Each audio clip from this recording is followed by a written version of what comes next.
Shabbat Shalom to every one of you, my friends and lineage of the eternal truth. And also Shabbat Shalom to all who accompany us.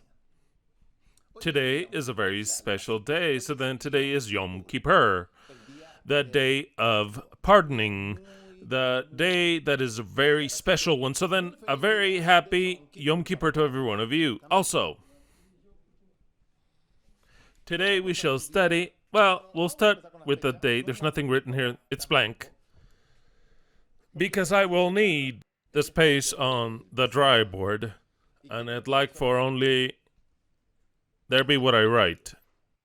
Today is Shabbat, the 10th of Etanim. That's why it's Yom Kippur. And this corresponds, from the year 5987, according to all calculations. If it's exactly the same way or not, I think that we have something very acceptable in that number. And I hope it is so. If that number is absolutely so, then we'd be 12 years away to complete the cycle of the 6 days. Obviously, our Elohim can, when he decides, because he does as he pleases, shorten that time. Very well. For other people, I clarified before giving the date. For other people, they think that it's 300 years left, which were deleted by the Catholic Church and all the rest and blah, blah, blah. I absolutely, on top of not believing it, I see that it's a great error because precisely, if I were to take out 3 centuries, 300 years, I cannot coincide the times of when the beast of the earth would come up, when the beast of the water would come up. So then, I do not personally believe, because there's all types of theories online. You already know that. A lot of them true, a lot of them false. There's all kinds. It's all mixed. It's not that which is not official is always true. No, absolutely not. But I do not believe, nor do I concur with my faith, as someone would say that, it concurs with the biblical prophecy that 300 years are left. That is an absolute insanity. That is why I believe that we are very close to the glorious return of our Elohim.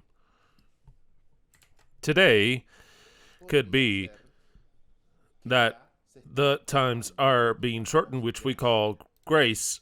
Or not, we don't know, but it's a very special day, and we'll treat it as if today grace is being shortened. If it's not, I cannot say better. If it's not, then we'll continue on this earth, that time which Elohim allows us to. This concurs with the calendar in the Gregorian one to the 20th of October of the year 2018. Today we shall study the Bride of Yeshua 40. Even though it's not written here, it's written here. The Bride of Yeshua 40, YHWH Ekhad 19. With a title that's very special because it's Yom Kippur.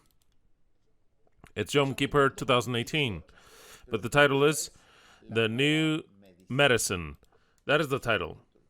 The New Medicine. And I will start to speak about all this. Let us seek our Elohim. Our Father that art in heaven, hallowed be thy name. Thank you, Father, for you give us life and the opportunity of learning, the opportunity of growing, the opportunity of surpassing what this life has for us. I ask you, Lord, that we may comprehend that all of your creation is perfect, and that, really, we should learn to depend on you to comprehend what you teach us. I ask you that we may open our mind today to this new concept, that we may comprehend it, and that it help us to heal our bodies. All this, Lord, I ask you, in this so special day of Yom Kippur, in this day of purification of sins, in this day of pardoning, that we learn to forgive ourselves, and that we learn to take out the things which affect us in all our bodies, in our minds. All this, Lord, I thank you for and I ask you for in your precious name, Yeshua HaMashiach. Amen. Very well. Nina was very happy during the prayer. That shows, since you say amen, amen. The dog says amen. It's just that you don't translate what she says. Amen, she says. Let it be so. Hallelujah.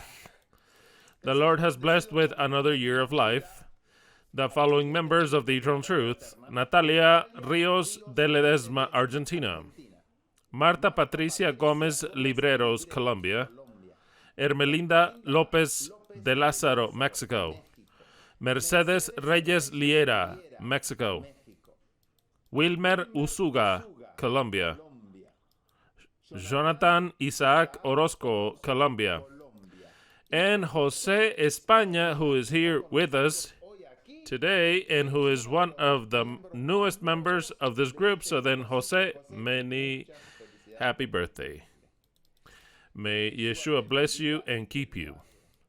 When the sun goes down and Yom Kippur is over, we shall celebrate your celebration of birthday, thanking Elohim, eating very delicious food. So then, many blessings to every one of those who have been blessed this week by being given another year of life. And look at how difficult, because the least that we've learned to this life is to live.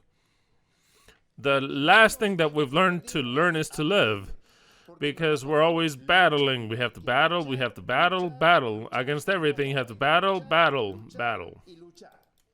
Very well. I have to speak quickly. Well, this is a very special subject, a very special one. Absolutely crucial for every one of us. It does not mean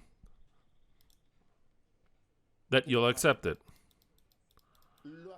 It'll be accepted by the ones who will want to accept it. Those who don't want to, because of the different beliefs that you may have in your mind, you won't be able to accept it, because it places a responsibility in you that many people don't want. They want the responsibility to be in another. You'll understand it when we start to see this unfold. Shemah Israel, Yahweh Eloheinu, Yahweh Ekhad. It is the leitmotif, the heart of this whole series. And why did I include this series in this series? Because precisely this new medicine, like no one has done, I will explain it from the creationist point of view, because we know that there is a creator, one alone, whose name is Yahweh Elohim, which later adopted the name of Yeshua, the Messiah, Yeshua HaMashiach. So then, what I'll teach today, I'll teach it from another point of view, from that which is taught in certain places. Very well. Proverbs 25:2, it is the glory of Elohim to conceal the word, to conceal everything. When we speak about the word, it's not just this word that is concealed, completely concealed, but it's concealed. Everything is. The truth is concealed. What's concealed is everything, true knowledge, absolutely everything concealed. If you go, kick back looking for the truth, you'll never find it, because the treasure, the word, the acts, the truth, it is all concealed. But that is for the glory of Elohim. Yet it is the honor of the king to search out, to arrive at the truth. The rest, which are not kings, will never get to the truth. They'll never get to the true word. Very well. What did we inherit from our parents? Absolutely lies. Vanity without any avail. Do you see what the scripture says? What are my parents? The whole science are my parents. starting with my dad and my natural parents, biologically speaking, but what they inherited is what we were instructed in all the science of this earth. Do we agree? And it says the word of Elohim, it is all vanity. It is all a lie. Nothing is profitable. Wow. That makes you stop and think a little bit that our beliefs, when I talk about beliefs, it's not the beliefs religiously speaking only.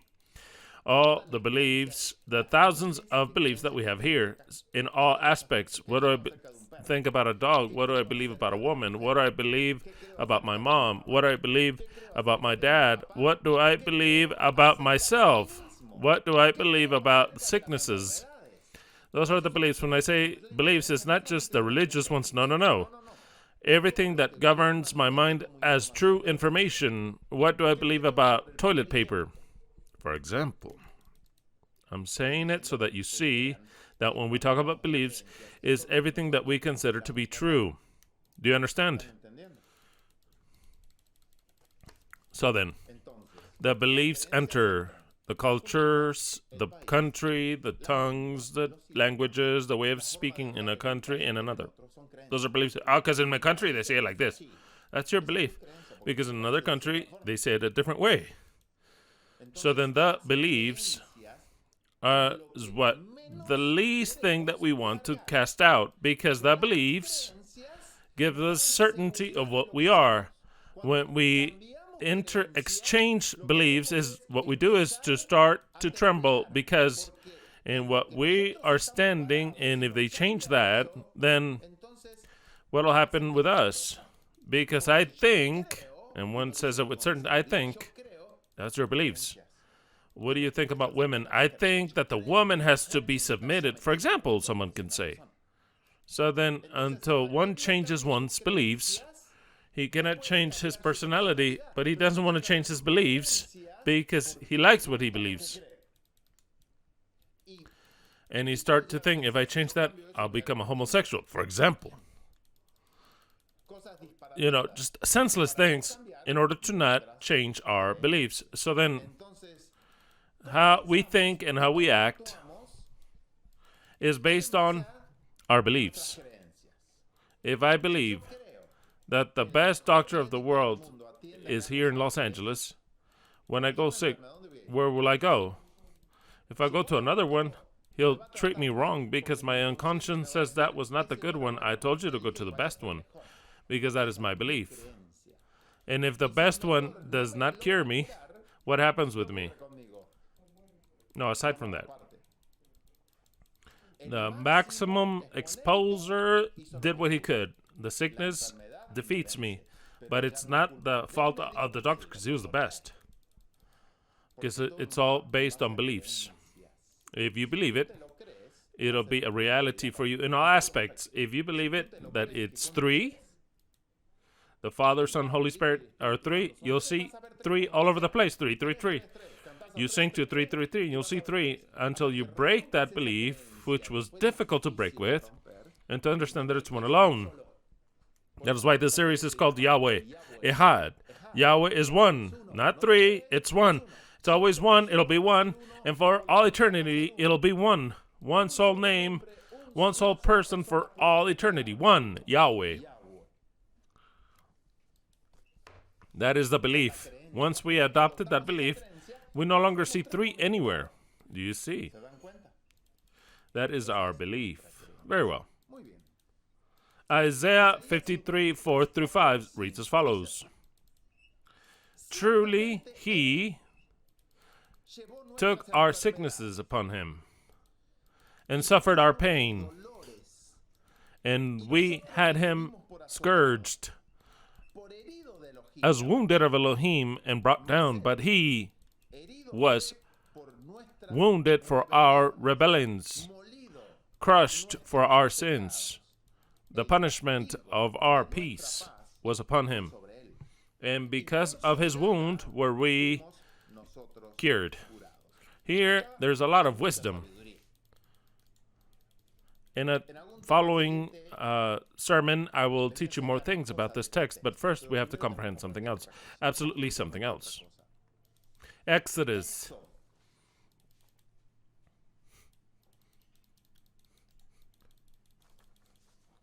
(15:26). And he said, if ye hear closely the voice of Yahweh your Elohim, and do what is right before his eyes, and give ear to his true commandments, and keep all his statutes, not one sickness, what does it say? Not one sickness of the ones that I sent to the Egyptians will I send unto you. For I am Yahweh, your healer. Yahweh is our what? Healer. And today Yahweh will teach us something of why this text, we don't see it be fulfilled. Has anybody been sick in their life here? You can't even count them. Can't not number them. Some, grave, others not so much. But sick? Who has not been sick here? Now, since you knew this message, have you gotten sick? Completely. Absolutely. So then why does Yahweh not fulfill this? It says not one sickness. What is the problem? There's a problem here or not? It says not one sickness. And why is been since 2011 that in the eternal truth, why does Yahweh continue allowing me to get sick? What is the reason that Yahweh gets me sick? Yahweh fulfilled this text, or we rip it out of the Bible. It says no sickness. It's just that in our beliefs, we don't read what the text says. It says not one sickness of the ones that I sent to the Egyptians. What are the sicknesses that we sent to the Egyptians? Cancer? It doesn't say that in the Bible. Colds, diabetes, hypertension, high blood pressure, all types of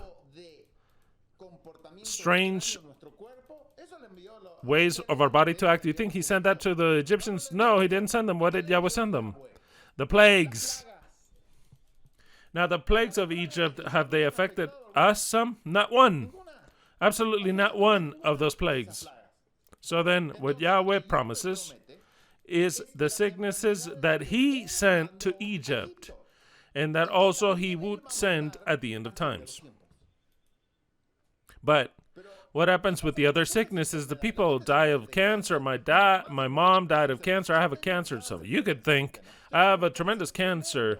Why, if I love Elohim, does he send me cancer? For what reason does he send me cancer? I eat well. I listened to Ellen G. White in the great message pro-health of the Adventist Church that Ellen G. White said it's the right arm of the message of the three angels, the health. And they die of cancer, all of them. My dad, who was an Adventist pastor, died heart attack. He had diabetes. He was a whole bunch of other things that I won't tell you. But what happens there? Why? For what reason? If we love Elohim, do we get all types of sicknesses? Because those are not the sicknesses that Yahweh's talking about that he sent to Egypt. Those sicknesses are the ones that we'll study today, because today's a purification of the sanctuary. For example, today I presented to you this most beautiful ark. I wish it was golden, but once again, we didn't have enough in the budget to make it be gold. But the desire, I see it, and for me, it's like gold. Even it's bronze. That bronze for me is gold. And there's nothing like seeing it physically with these measurements, because this is what the High Kohen, or the Kohen Gadol, would see when he would enter into a day like today. That's why in a day like today, you're seeing it as if it were the high priest in the time of Egypt, when they had the opportunity of once a year to look into this precious object. There were two angels. This cover is what you call the mercy seat. It is the cover of the ark, the mercy seat. When would come the High Kohen, he would spread the blood towards here, then he would cleanse and take a symbolic act that would attract to all the sins of the whole year of the whole people of Israel, and he would place it on the head of Azazel. This is the mercy seat. You see, when you visually see it, it changes already. The mercy, what is a mercy seat? You never used it in your daily language. This is it, the cover of the ark. And what was there in the ark? You had Aaron's rod, the rod of Aaron, which was a rod just like any other one, evidently made of almond, dry. But when Eliun wanted to demonstrate that he was the chosen one to guide the sanctuary as the High Kohen and not the rest of the tribe who wanted to be it, the company that wanted to be, we are all guided by Elohim. Why does it have to be you? I'm also a sentinel. It could be. I wanted to give the truth. Who do you think you are, Aaron? Who do you think you are?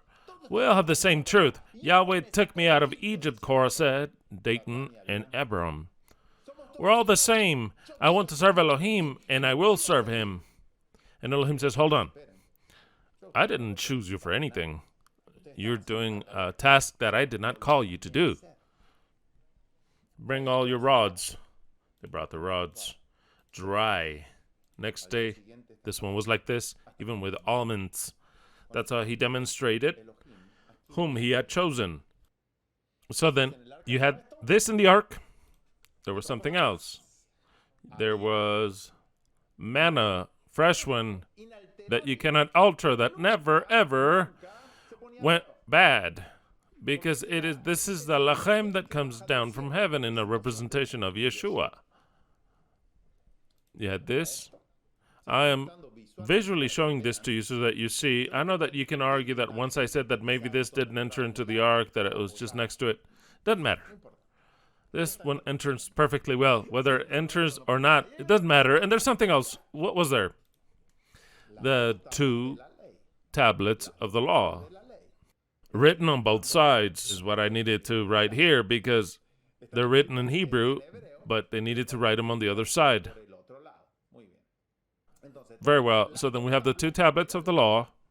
The 2 tablets of the law, which represents the heart of the covenant. All this is what is kept away in the ark. And actually, a day like today, the High Kohen had the possibility of seeing this. And from now on, we will place it always in this position because actually it is a beauty to have this ark here. Since we have the menorah, we have it all. This ark is really very meaningful. And it had to appear today in the day of Yom Kippur. Why? Why do I relate this subject that I've been studying for a long time? Why? Because we've got to cleanse the sanctuary. And we are the sanctuary, not because Paul said, you are the temple of the Holy Spirit, doesn't mean that he's wrong. Because Yeshua said so before Paul. Yeshua said, the Holy Spirit is with you. Who was he? But he will be in you. A lot before Paul, Yeshua said that the Holy Spirit or the Ruach HaKodesh would be within us. And if it's within us, we are actually what? A temple. Because there will no longer be a temple on earth. So then, being as Paul says that you are temple of the Holy Spirit, it is clear. But Paul didn't say it. Who said it before? Yeshua. He said, I will be in you. It was a truth that was already accepted by all the disciples, that Yeshua would be in you. I will never abandon you because I will be in you. So then, we are a temple because the Holy Spirit dwells in us. Now, we as a temple have to empty the whole most holy place, which is this. Out of all our temple, this is the most holy place. Here is where we produce more things. Here is where we don't enter. The thing is that we have to enter in order to purify, because the sins that we have here sicken us. We have to take them out. and eliminate them. Do you understand? That is why this subject is absolutely the perfect relation with Yom Kippur. Legal disclaimer. Before going into problems, I'll read it. It reads as follows. I am not a doctor in medicine, nor do I have an official title in medicine, not even to diagnose nor to treat any sickness or physical ailment. Therefore, anything I say will be with informative ends only. I do not assume any responsibility with the use of this information that I will provide. None. It is your problem. All this information is based on my personal experience and investigation of mine and many other people. And nothing of what I'm about to say is officially recognized by any government agency or medical agency especially. What I will say goes against the whole system. That is why I am not taking any responsibility of what I'm saying, absolutely nothing. The information I'm about to present has not been evaluated by any Health, Food, and Drug Administration officially, nor has it gone through rigorous recognized study. Recognized is the key word. In fact, what I'm about to say is and was persecuted, condemned, criticized, demonized by medical science and by today's pharmacology. If you continue watching from this point on and listening to this study is under your own criteria, risk, and responsibility. If ever in doubt, consult your medical doctor. Place yourself under his orders and his treatment. Very well. And also that was especially important in case any of you would like to step out, change the channel. It's time to change the channel if you wish. Everyone's about to start going into shock. You're going to find this a story that I pulled from science fiction. I'll tell it to you up front. And I'm also going to use bad words. Yes, because there's no such thing as bad words, but rather bad beliefs.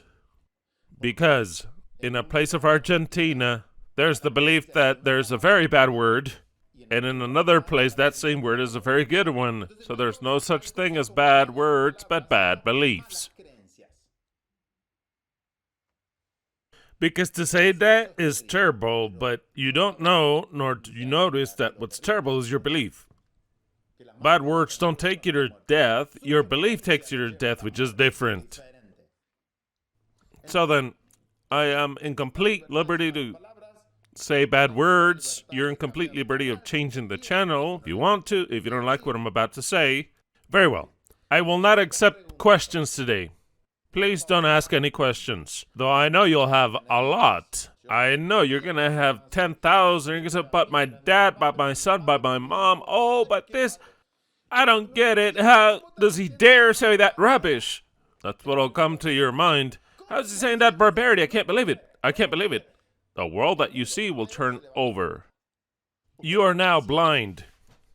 Unless you know about what I'm about to say. Maybe some of you do know, but you have to know this by depth. Not just know it, but believe it. If you did not know what I'm about to say, and you didn't believe it, but just to know about it, makes no difference. It's to believe it, to incorporate it into our beliefs. I can know about a lot of things, but I don't believe them. Do you understand? I know that men got to the moon. I know about that. You too. But I don't believe in them because it's a lie, but I know about it. I've seen it. I've seen the images of the man walking and jumping like an idiot on the moon. I can get him. But I know about it, but I don't believe it. But to know what I'm about to say, but to believe what I'm about to say, there's a great difference. And I know that a lot of you don't know this, and those that may have known it don't believe what I'm about to say. So then, here's the secret to know and to believe in order to make that belief, to make it a part of ours. Okay, I hope you are prepared. I want you to be relaxed. The most probable thing is that I will not be able to develop this entire subject today completely. It would be about 100 hours. with a mind that's capable of understanding every word that I'm about to say. But it is not my mission to make you an expert, but rather, first of all, to take out the fear. To take out the fear. You'll understand. To take out the fear. And to understand a process that Yahweh says. You don't need to understand the whole process today, but rather comprehend that there is a process that certain people, they take him to healing, and there are certain people that takes them to death because it's normal, because we know that we will die, yes or no? And there are certain things in our life that are so deep that take us to death. But we don't have to be afraid. Why not? Because it's the plan of Elohim.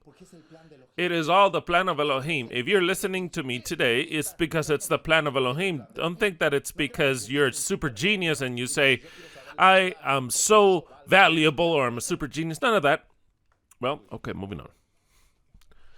The only reason of why you are listening to this today, and you're not in an Adventist church or playing tennis, soccer, or making love, or working, is because you have to listen to this information for your own good or for your own evil. That is the point. So then what I ask you to do today is that you relax, have a deep breath through the nose, inspire through the nose, and exhale everything through the nose, like this. Fill the whole capacity and throw it all out. Through the nose, and again through the nose. When you feel that your head is about to explode because you don't understand, do that whole work of breathing. Inhale, exhale, all through the nose. As deep as possible, fill the whole thorax, inflate the stomach, fill it all. You're going to think this is insanity until you understand it, so then stop thinking with the logical brain that is to the right side and start to think today, or try at least, of thinking with the illogical brain, but which actually feels, which is the one on the left, so you understand. I can't give you so much information. Okay, I won't accept questions. We'll continue with this subject. Today I'll give whatever I can give, what I see that you're capable of receiving. First, I'll ask certain questions. Why do we get sick, suffer, and die? I want for every one of you to ask yourselves that. Why? What is the reason that we get sick, we suffer, and die? That's what we come to this world to do. To suffer, get sick, and die. That is the sense of it all. And within that, to try, because that's the way we think, to try to obey the laws of Elohim. If we don't like it until we like it, but we still get sick. For what reason? And we continue to die. Why do we have to depend on the Babylonian health system? Every one of you know that if you have a sickness, where will you go quickly? You're not going to go to Elohim. Where will you go? Every one of you has an emergency or feels bad. Something is wrong in your own health. Some weird, a terrible pain or whatever. Where will you go? To those who supposedly know about health, that know the whole biology of the human body, that will diagnose exactly what your sickness is. They will do an analysis. Yes, they'll analyze you. They will take blood samples. They're going to say, you have this or that problem. They'll have an X-ray, an echogram, or a CT scan, or an MRI. They will analyze you from the back to the front. They'll stick their finger up your butt to see what they can feel out. They have to look in every place. So then you say, yes, doctor, rape me completely. I am willing for you to rape me in every single hole that I have and tell me what I have. Because this hurts. And I don't trust Elohim or anything. I trust you. Tell me what I have, please. I have that desire of saying, What is this pain, this bulge that I have here? A woman touches herself a bulge with a hand on one breast. Feels something weird, something hard, with pain or not with pain. Well, where's she go? Where's she gonna go? To look for me? Of course not. To look for Elohim? Even less. Please make an urgent appointment because I need a doctor to touch my breasts to tell me what I have.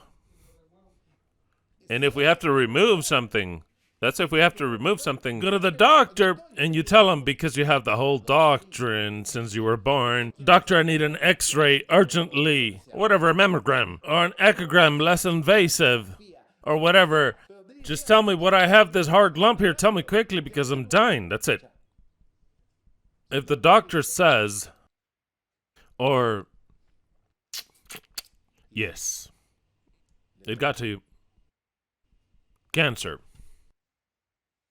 It's over.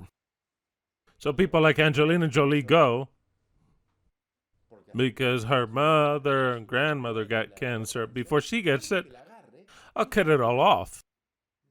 I'll empty everything out and I put silicone on and I won't get cancer there. We get to that insanity. I mean an insanity that has no limits, because if this girl gives that example, do you know how many women follow on with that insanity? There's the solution. Let's take everyone's breasts out. I take the breasts out, but let's also take the testicles out, because what about testicle cancer? And lungs? Liver? Kidney? Gallbladder? Whatever has to do with the digestive system, from mouth cancer to rectum.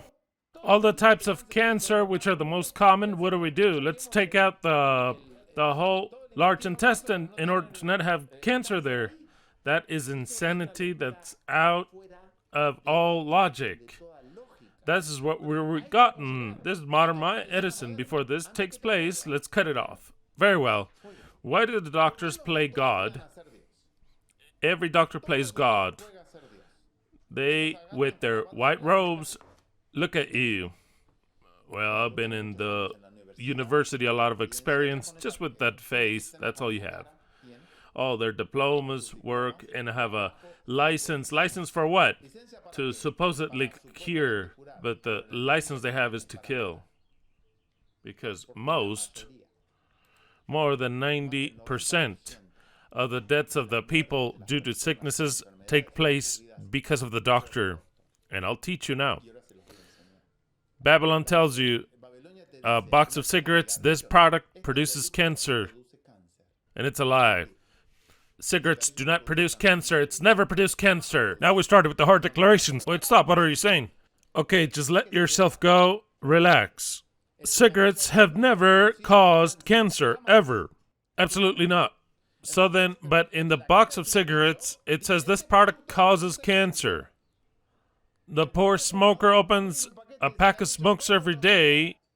He opens and says this product produces cancer. Believe in it, be alive. Believe in it, be alive. They created the lung cancer that you won't be able to escape from because they're telling you this product causes cancer. Unless the smoker does not believe shit of what the box says, it says these doctors are a bunch of imbecile assassins. That guy will never get cancer.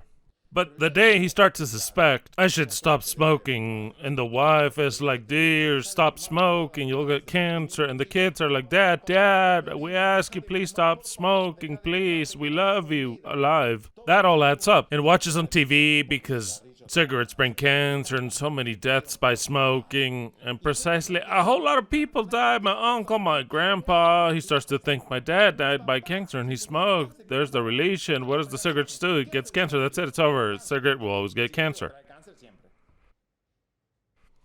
Is that true? I have to see it. Did you know that? More than 90% of all the sicknesses, supposedly natural ones that we get. Let's grab cancer. Let's grab all the other sicknesses, the terminal ones, all of them. Who ends up killing the patient? Who does? The medical system. So then I propose, that's why I told you if you wanted to leave for the subject, I propose that you take out from off the cigarettes that little sign that says this product causes cancer, and that you place on top of every health system and hospital, this place produces cancer. In everyone, the hospital, that for it says careful, if you enter here, and this produces cancer, the doctors produce cancer. Every doctor, everyone produces cancer. Every one of them, you can name, no matter, I'm not judging whether it's a good person or not. They produce cancer, and the cancer they produce kills you. But if I went to treat my cancer, yeah, but you'll come out with a lot more cancer. That one will not kill you. If not that one, then all the rest that they'll produce there, because the hospitals produce cancer. Very well. I'll leave it at that. The doctors think they're God and they're not, but we give them the place for them to be God. For what reason? You grab an analysis. This is, we had an x-ray and we found a mass and a growth, and it's malign. That's it. Doctor killed you. That's it. The doctor killed you. We saw your analysis, and they don't look well. In your uterus, there's cancer, and we got to take everything out. The patient is white, pale. She has pressure. And the other guy, the specialist, says, and he shows her some things, says, you see this whole growth here? We're going to try. We're going to try to remove everything. And then chemotherapy, and then radiation. We'll do the best possible that we can. But doctor, how long will I live? Well, statistically speaking, you have between 6 and 9 months. That's it. It's over. That person will not survive 6 months, because the one who killed her was the medicine. That's why our beliefs kill us. We gave these doctors the power of being God. Who is the only one that knows when you will die? Tell me, who's the only one? They're wrong. The doctors. Here, the doctors knows when you're going to die. They say, 4 months you die. Where did the doctors get that? Obviously, the only one that can know that is Elohim. We do agree that, right? But we give them that power of the Elohim to the doctors, because when we believe what they say, it says, look, here, you have the whole liver is taken over. It's 80% tumoral mass malign in the liver, and is fighting with 90%. There's no possible solution. Who do you, the doctor, think he is to say there's no exit? Who does he think? Who saves himself from cancer, from pancreas? The owner of Apple, the richest person in the world, died. You know of what? He died. Pancreas cancer. Medicine, whether you're rich or poor, will kill you. Last week, one of the founders of Microsoft died. He's in number 30 of the people that are the richest persons in the world. What did he die of? Of cancer, lymphatic non-Hodgkin's. I'm not going to explain that. There's a specific reason. It's easy to kill that cancer. Yes, of course. If the person were to wish it, it's very easy. For medicine, it's lethal. No matter how many dollars you have. The guy had $30 million. Do you think that's enough? It's not enough, because you think it's going to kill you. It'll kill you because your God is the doctor. And the doctor says no matter how much money you have, your time of life is counted, because what I see here, and I show it to you, is killing you. That's it. It's over. The person died. So then who killed the person? The doctors. The day that we stop respecting these accursed assassin doctors, and I don't want to get upset. I'm kicked back. Just accursed assassin doctors. They kill everyone.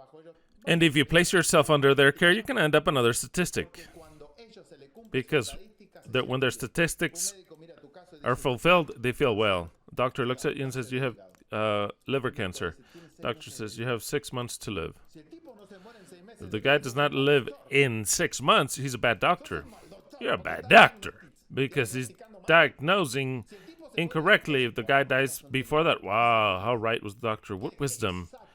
How exact is medicine, they say. You see? If he dies 6 months, bingo. The doctor's a genius. When I have a cancer, I want to go to him because he'll tell me when I'll die. He will dictate to me and prognosticate because he's Elohim how long I have of life. And that's how they all die. I told you. You don't want to listen to this? Change the channel. You want a medical treatment? Go and see the doctor, the medic. So then, the doctors play God, and we give them the power, which should only have by Elohim. Do you understand?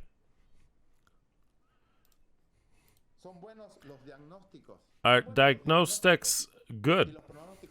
And the analysis, they're the ones that kill you the most. Are the preventive analysis in the laboratory, are they good so that we know how we are doing? Doctor, I feel well, but I'm worried because I want an analysis that's pap smear, mammogram. I want blood test. I want you to count how all my whole system is doing, from the liver, sugar, my hormones. I want an entire test. Everything. Analyze me, please, doctor. Elohim, analyze me, the patient says. I want you to touch me all over to see the human papilloma virus. I want you to touch the uterus, cervix, and smear something out of there to get your analysis. I want you to rate me, doctor, as long as we know. As long as we know whether I'm doing all right. That's what every human being does on TV. Prevention. Cancer campaigns for prevention. Are you sure? What if you have breast cancer that you don't know about? If we catch it on the first stage, it's very curable. Allow for medicine to come to the medicine to receive a diagnostic. It could be too late. People look at that and like, wow. From 30 years old, I have to get a pap smear every year. I want to receive 10 billion radiation to see how my breasts are doing, because I need to be sure. The day that they discover a little tiny thing like that is the beginning of the end. Like that, the beginning of the end. Have you understood the message up until now? I haven't even started. Are preventive checkups good? I've already seen that. Is it good for them to detect tumor cancer in its first stage? Does it raise my chances of survival? If the doctor discovers a cancer in its growth stage, does it give me more chances of survival? What about mammograms, pap smears, prostate exams? Wow. I don't even know how to begin with the subject. But talking about pap smear, it's the Papa Nicolau test. Do you want me to tell you what the Papa Nicolau, known as pap smear, is? You already know it, but denied it because your beliefs are stronger than the truth. Papa Nicolau was discovered by a supposed doctor whose name was Georges Nicolau. Right from the get-go, it's already suspicious with that name, because the whole story, I know that it says that he was born in the year 1983, May 13th of 1983, and died the 19th of February of 1962. The supposed doctor, Greek doctor that came to the U.S., I don't believe anything from history, since, like, Cristobal colonizes you. I no longer believe in history. Well, I'll continue on with the game. Guy's name was Georges Nicolau, Papa Nicolau. Extremely weird. Okay, he came up with the great idea that by scraping women and raping them, it's a violation. What's a Papa Nicolau? If you're not a woman, you don't know what a Papa Nicolau is, but if you're a woman, then you know that the doctor says, sit here on this bed and open your legs wide. Wide open legs, naked of course, naked. And just relax. So then he inserts into the vagina precisely a key that's made out of cold metal, of stainless steel. Don't you worry, it is very clean, sterilized. So then he introduces that into the vagina.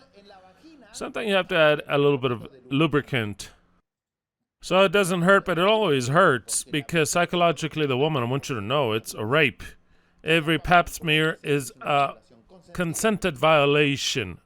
which is the worst. What does the mind think? I'll allow myself to be violated in order to obtain the benefit of knowing whether I'm sick. But the mind, the subconscious, receives a brutal rape. You don't receive it consciously maybe, but unconsciously it is a violation with consent in order to obtain a benefit. And even worse, when your husband takes you, he says, no, I want you to do this. Consent to rape by the husband. It's like if the husband takes you to a place and gets you raped.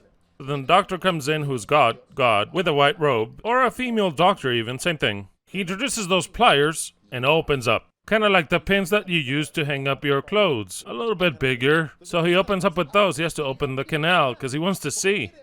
He puts in the flashlight like this. He almost puts its whole self into the vagina. He starts to look around. He looks on the outside as well to see how you're doing. He may touch your anus a little bit to see if there's a problem.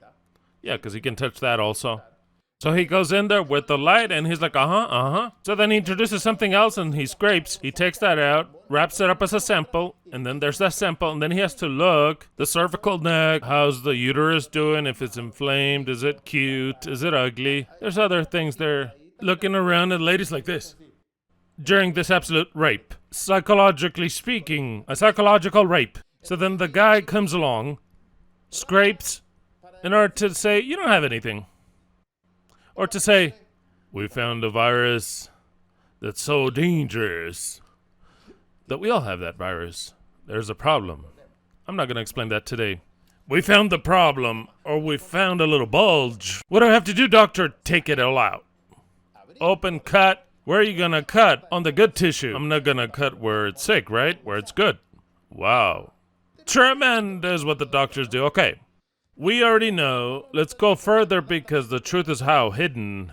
We've studied with Paul that it says in text Revelation 2:6-12. I'll read it to you in the Spanish DHH. But this thou hast, that thou hatest the deeds of the Nicolaitans. Whom?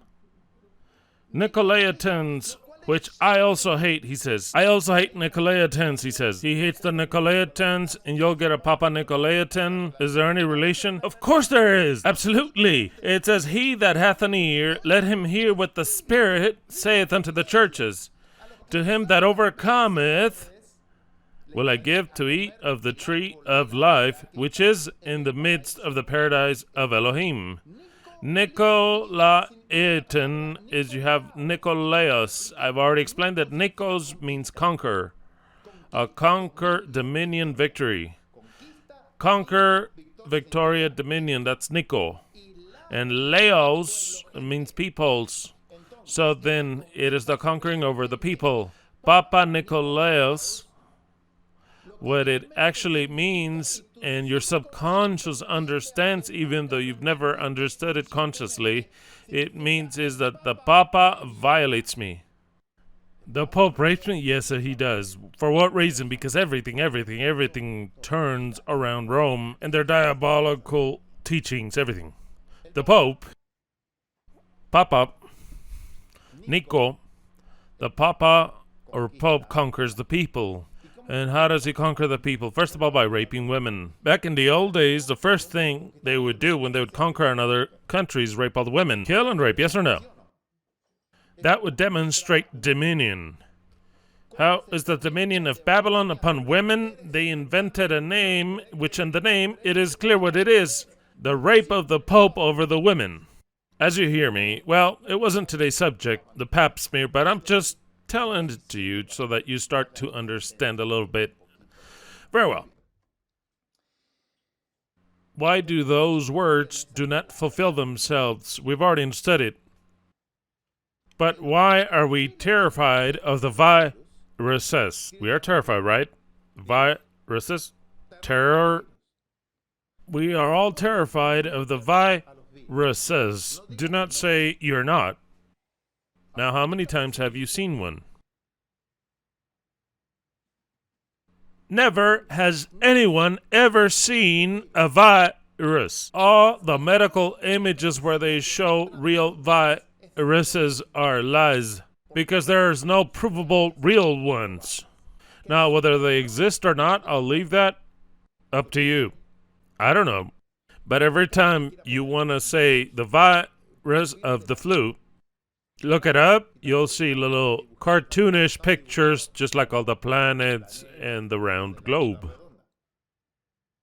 Look up real atom picture. Never, ever, ever will you see a real atom because nobody can see it. It's so tiny, tiny, tiny, tiny, tiny, tiny, tiny, so tiny that not even the most powerful electronic microscope can see it.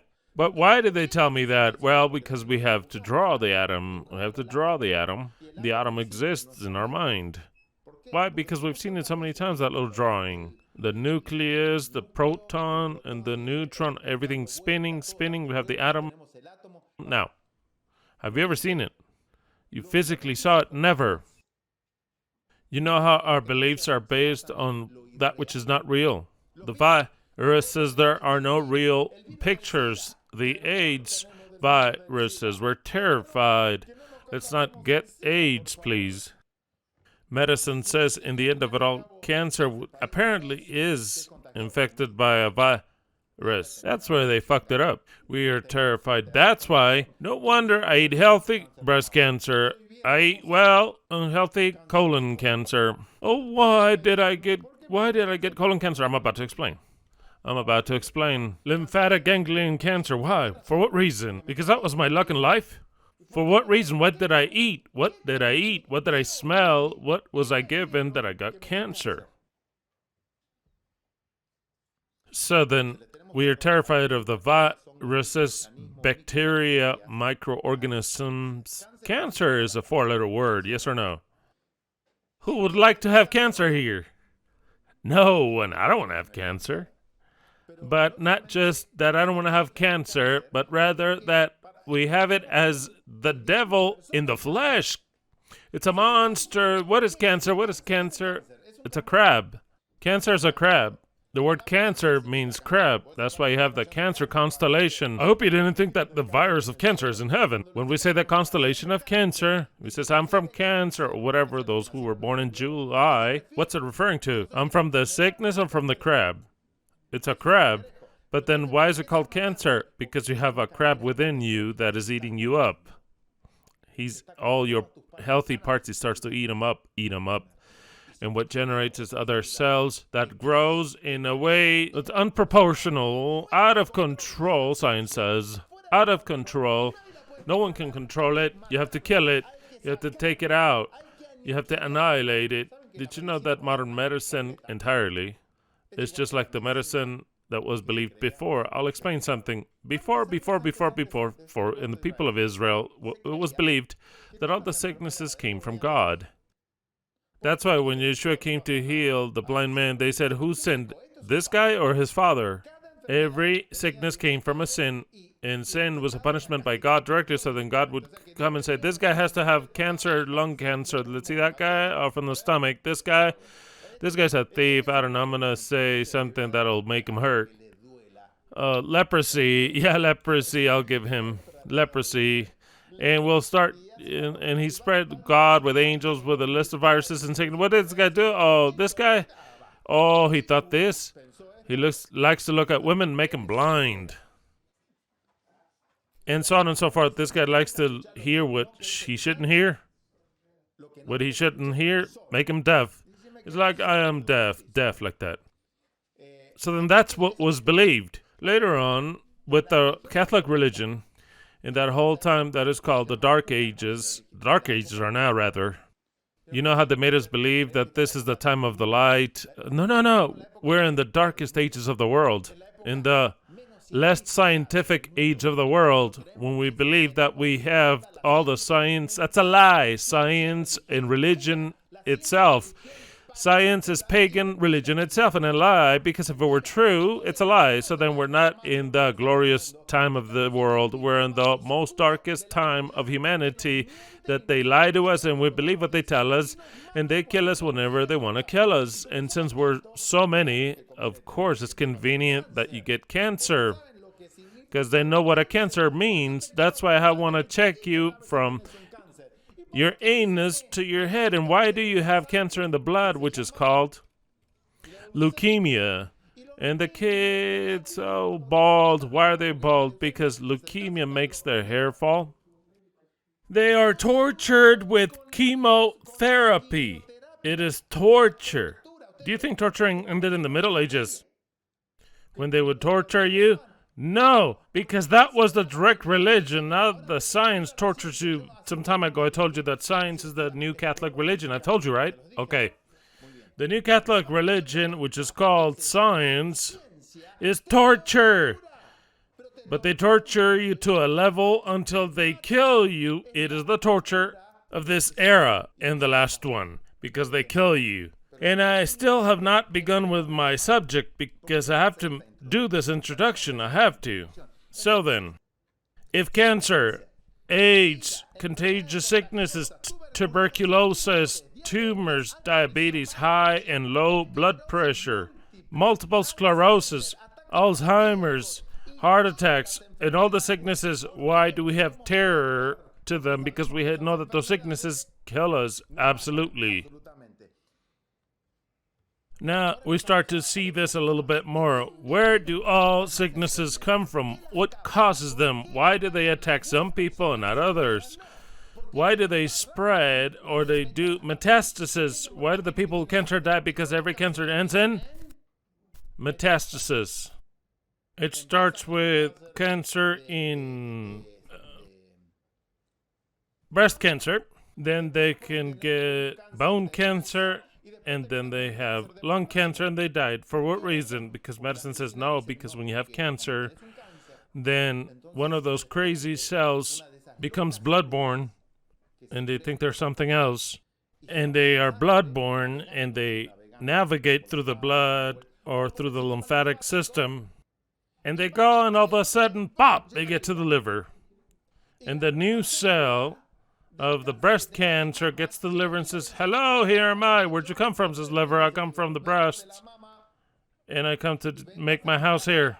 So then it convinces the liver to start to produce cancer. So then liver cancer. And then once again, it navigates to the blood, swimming. A little rebel cancer cell. Then another group gets to where?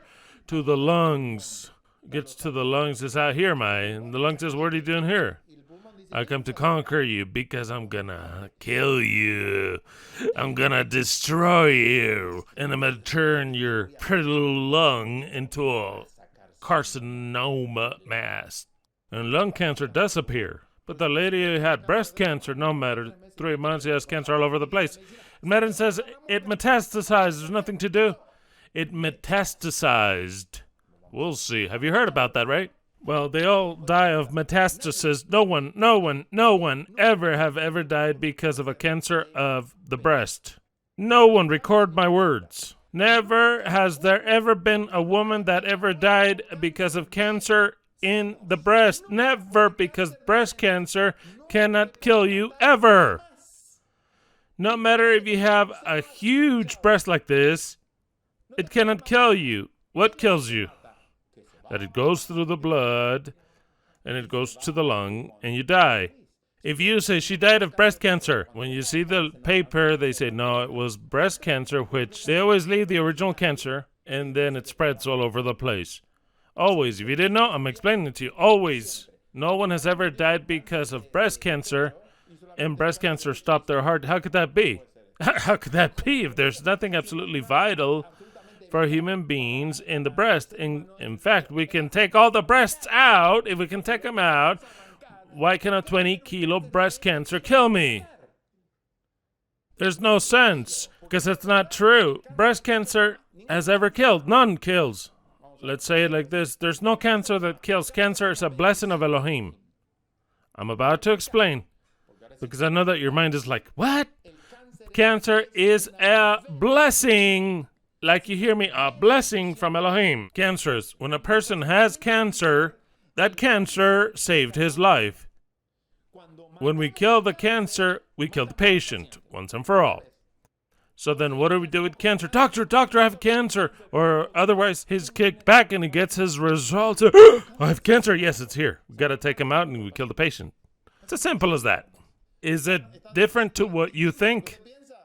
It is different from the point in which you were born to what I am saying now. It's entirely the contrary. Cancer is a blessing of Elohim. If it weren't for cancer, the person would have died a long time ago. I'm about to explain, but I'll continue explaining. Second, I'm going to talk about metastasis. Metastasis, but up ahead, metastasis, kind of like, let's say, a Caucasian, like that. A white American starts to swim in the ocean, and he gets to Africa. When he gets to Africa, he becomes black. That is what they say that metastasis means. Never, ever has anyone from medicine has been able to determine in a video or a photographic sequence or demonstration that a cell breaks out and goes to another place. They cannot demonstrate it. Theories. They can't demonstrate it. In Japan, some time ago, in a cancer patient, they added a special color or ink into the cancer cells to check every cell on a permanent basis in order to demonstrate how metastasis took place. The person got cancer elsewhere, and they could never see a cell to break out from there, ever. For cells from another tissue to contaminate another tissue, Ellen White told us that the source of cancer was meat. To eat meat. Okay, but before finishing that, I didn't finish with the story of the beliefs. Okay, in the ages of the Catholic Church, they started to say, all sicknesses come from the demons. So then the priest would come, he would do an entire demonstration against the cancer was a demon inside to exorcise you. He had to take that cancer out. You had a sicknesses and throw holy water and talk to you in Latin, take the demon out, so then cancer was a demon. That is the Catholic religion. What difference does that make with today's day and age medicine? What difference is there? It's the same thing. For medicine, cancer is something they don't know what it is. It's a demon. It's a demon. They can't see it. It's a demon. It's invisible. It's a demon. It attacks, and the only thing they know is that you got to take it out. You have cancer here, cut it out, or else bombard him. It's like trying to kill a little baby chick with a 100-millimeter cannon. So you got that little chick, but you bring a 100-millimeter tank or a nuclear bomb because you've got to kill the little chick. So then there is no difference between the Catholic medicine of old as the modern one. It's just that the modern one invented chemotherapy, x-rays, things to take the demon out, which they don't know what produces it, which they don't know where it comes from, but the only thing they know is that they got to take it out. And by the way, they say when you're going to die, by the way. So then they bombard you, they poison you, they cut it out, and tell you when you die. So then the patient dies completely, done, cut, bombarded, poisoned, and then he dies. What would have happened if that medicine would not have touched him? He would have died either way. But there's a difference, that the belief of the person does not allow them to get healed. I want you to understand that. As long as the person believes that the cancer is a crab that is eating you up inside, no matter if you go to a natural doctor and science does not touch you, you'll die either way, because your belief knows that cancer is a crab that is eating you up inside. So then no matter if they touch you or not, they cut you or not, whether they give you x-rays or not, radiation, drink poison, you know that there's something inside that is killing you, because your belief thinks, and you were taught, cancer equals to malign, like the spirits that are malign. Why do you think they call it malign cancer? Because it's the same, I was going to say a bad word, but it's the same religion, it's the same crap. The Catholic Church and the modern church, now they changed it up a scientist. I've showed it to you. Now everything is scientist. That's a lie. It's the same priest with the same lie, with the same medicine that kills you and says you've got a malign spirit, you've got a malign cancer. What is the difference? None. Because it's the same thing. He cannot explain anything with medicine. What is the modern medicine for? What is the modern medicine for? Accidents, contusions, poisonings, That they are good for that. Of course they are. Because they've got a lot of things. If you have an accident, they know how to stop the bleeding. They know how to cure a wound. They know how to fix a bone. If you are poisoned or attacked by an animal, they know what to give you. Because they clearly understand it, and it's a law. This gave you poison, I have to give you this, and I know you'll get cured. But when we talk about sicknesses, that is what kills the people. When a person gets shot, the doctor does not wonder where the bullet came from. They know where the bullet came from, and they know that if they have a chance to save their life is by acting in the organs that are affected. But when they have a sickness, you go to a doctor, where does it come? I don't know. You got it, or else it's genetic. Genetic, yeah, you got it from your mom, dad, grandpa, and it was transmitted, handed down. That's why you're diabetic. You see that there's a relation. Your dad died because of prostate cancer, and your grandfather too. You're gonna die the same way. That's it, because you got it in the genetics. Your mom had breast cancer, you'll have breast cancer. Your grandma died of breast cancer, remember? So then you're like, oh yeah, I'm gonna die of breast cancer. Take my breast out right now. What disorder is this creation of Elohim? Elohim made a creation that's out of control. So then there are bacteria all over the place, and I don't see them. They're invisible like the demons, you see? The bacterias are just like the demons. I don't see them. I have to wonder where they are, and I have to cover myself that they don't attack me. What type of creation that Yahweh make that all of a sudden Yahweh gives someone a cancer? It says, why did you give him this cancer, Lord? Or why did I get this cancer? Or why did you allow for my grandfather to give me this cancer? For what reason? Because it's not true. Every cancer and sickness is produced by we ourselves. And now I've given you the secret. There is no cancer that is contagious. There's no AIDS that's contagious. There's no sickness that's contagious. It is not the bacteria that gets you sick. It's not the supposed viruses that gets you sick. It's not the fungus. All those organisms come to help you. The only one that produces the sickness, whether it be the smallest cancer to the most lethal, from a little flu to a massive heart attack, are we ourselves. And that is the most difficult part to understand. Because if we get sick, we have the power to heal ourselves. Because if we gave the command of making a cancer grow here, then that means that we also have, in the same process, be able to cure what we made to grow. But as long as we don't comprehend this that I'm about to explain, we'll never be able to get healed. We only try symptoms, nothing else. You got something here, and medicine tries to see the cells of that place. So then you go to a doctor, he says, doctor, I have a problem in the foot. And he looks at the foot and says, is it related with your gallbladder? Oh no, I'm another type of doctor, but it's just everything that my bladder hurts, my foot hurts. No, I look at your foot and see what you have. Then you go to the urologist about the bladder, because medicine is not integral; they're disintegral. So then a doctor cannot comprehend that the pain that I have is communicated with something supposed speciality. It says my hand hurts, my foot hurts, my head hurts, my a testicle hurts. Can that all be related? Yes, of course. The doctors say no. The hand, you go here.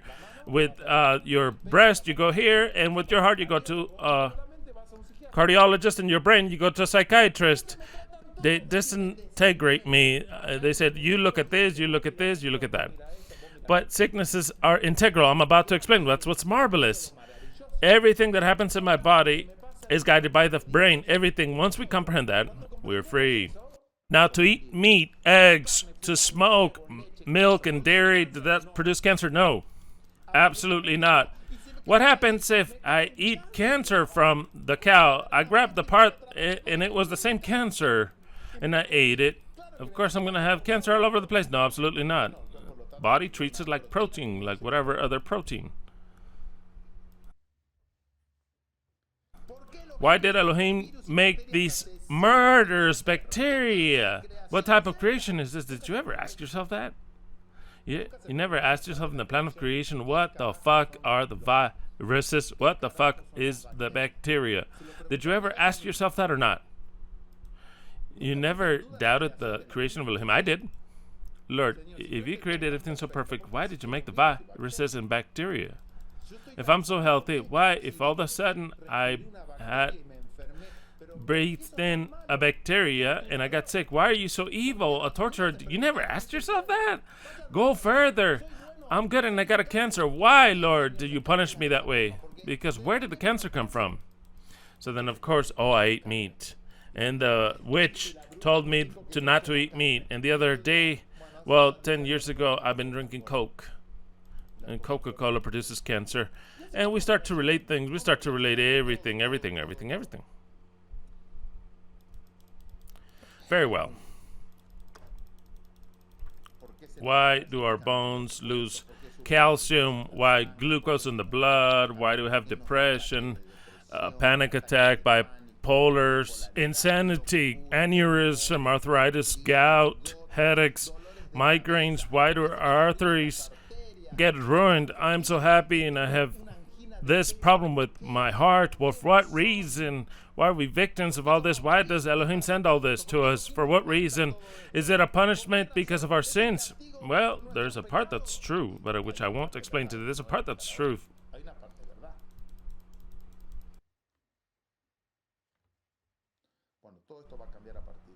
Well, all this will change from now on.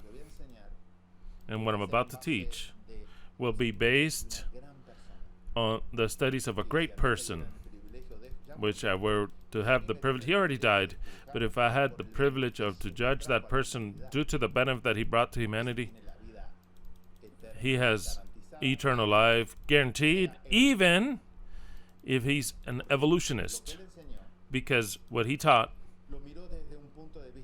he saw it from a point of view that's from evolution. For what reason? Because there's a relation between evolution, the way it's believed in creation.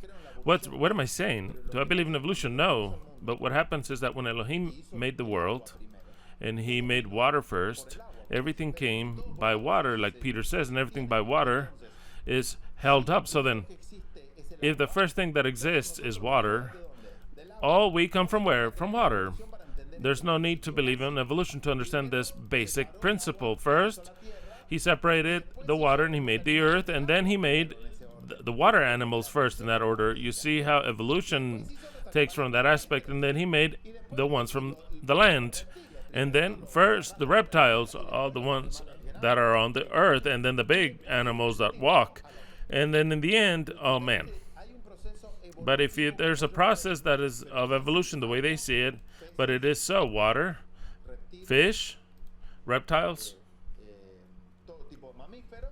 all types of mammals, and the human being. You've seen that relation? It exists. There's no need for me to believe in evolution when I see the order of creation, which is different. It's not evolution, but rather the order of creation. Do you understand this? Okay, very well. Very well.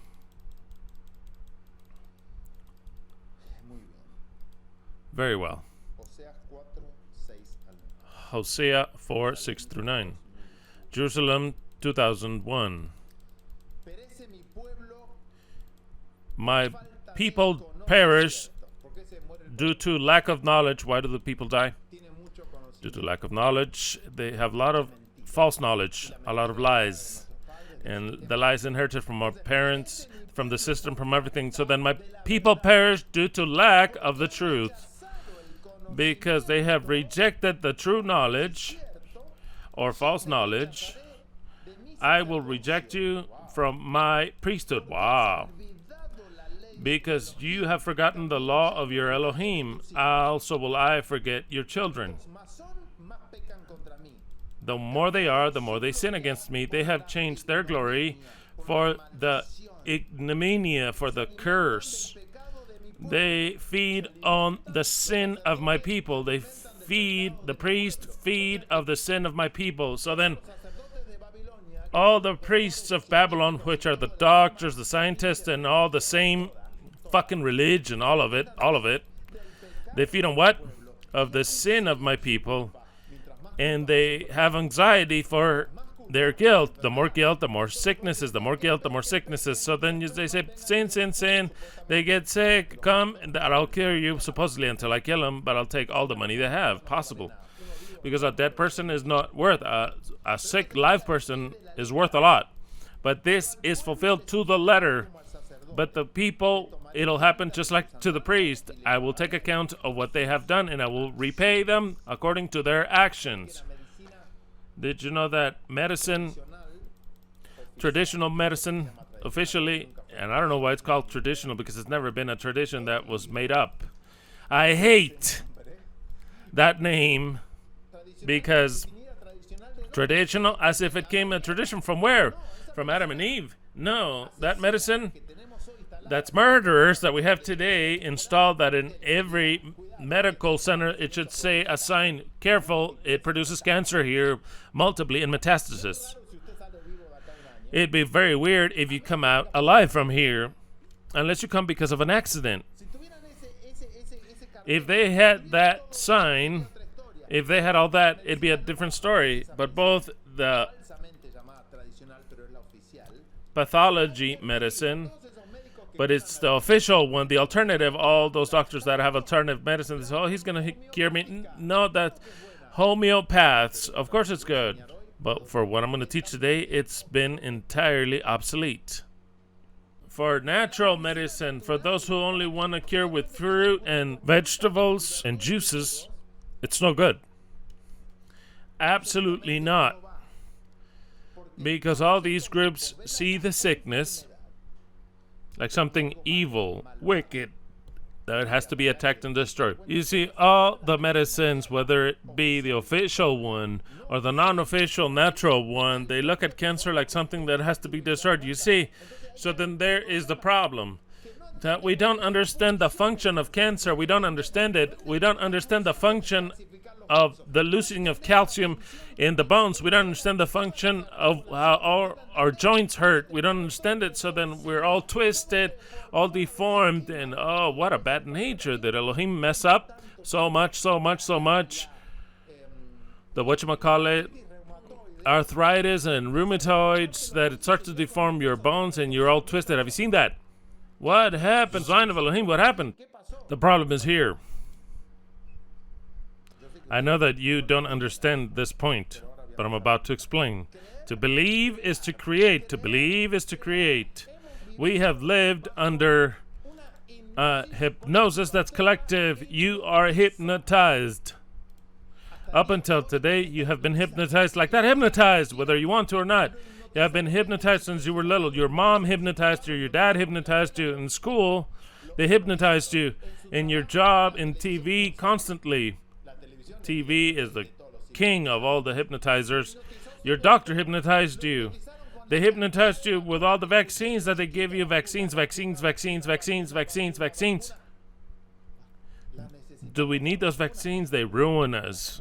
Today, maybe you'll understand a little bit more about this. But we're under hypnosis. You have to recognize that we have been hypnotized. And if it's difficult for us to understand this, is because we are resisting hypnosis so strong that ever since we were born, we have it. This is compared in some measure to the globe we had in our mind. It was hypnosis. In the school, it was the globe. The Universal Studios, the globe. The TV globe. The news is the globe. The globe. How are we going to end it? Very globe heads. But we are, how? Hypnotized. In order to break that hypnosis, you need will. And to break that belief, to break it. Because if you don't break it, you said, oh, it's interesting, but I have my doubts, and you never came out from your hypnosis ever. If you have doubts, you never came out of your hypnosis. If you say, of course, that absolutely it's flat, I don't understand how it works. Well, I don't understand because you also don't understand how a globe works. All the globe heads don't understand shit of how anything works. How it's all works, nothing. They don't understand it, but they accept it. It's not even enough to give you proof. They accept it. They see the pictures from outside, from the manipulation of Hollywood and all the science of science that's garbage. They accept it. Never did you ever stop in a planet to look at the earth, but you accept it. because you don't need proof. You decide what to accept and what not to accept. Never, ever did you see a true picture of the earth, but you accept that it was a globe. So then when somebody says the earth, Elohim says that it's flat. The whole Bible says that it's flat. They want proof, but what proof do you need if you don't want to take out your hypnosis? Because you don't have one sole proof that it's a globe. None.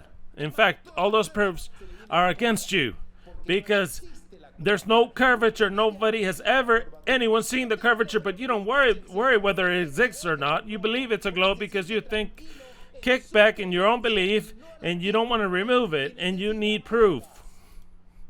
You don't need proof. You need to change your paradigm. You need to say, obviously, I don't ever believe in that garbage. The Bible, the way it is written, what I see, all my senses indicate that I live in something extremely flat. That is what I'll accept, period. You no longer need any proof, or you need a math calculation. No, you don't need anything. You need to believe. Yeshua said, if in order to get to heaven you have to be like children, how much proof does a child need? He says, this is like this. The child says, yes, it's a globe. Yes, that's a child. Oh, a globe, that's weird.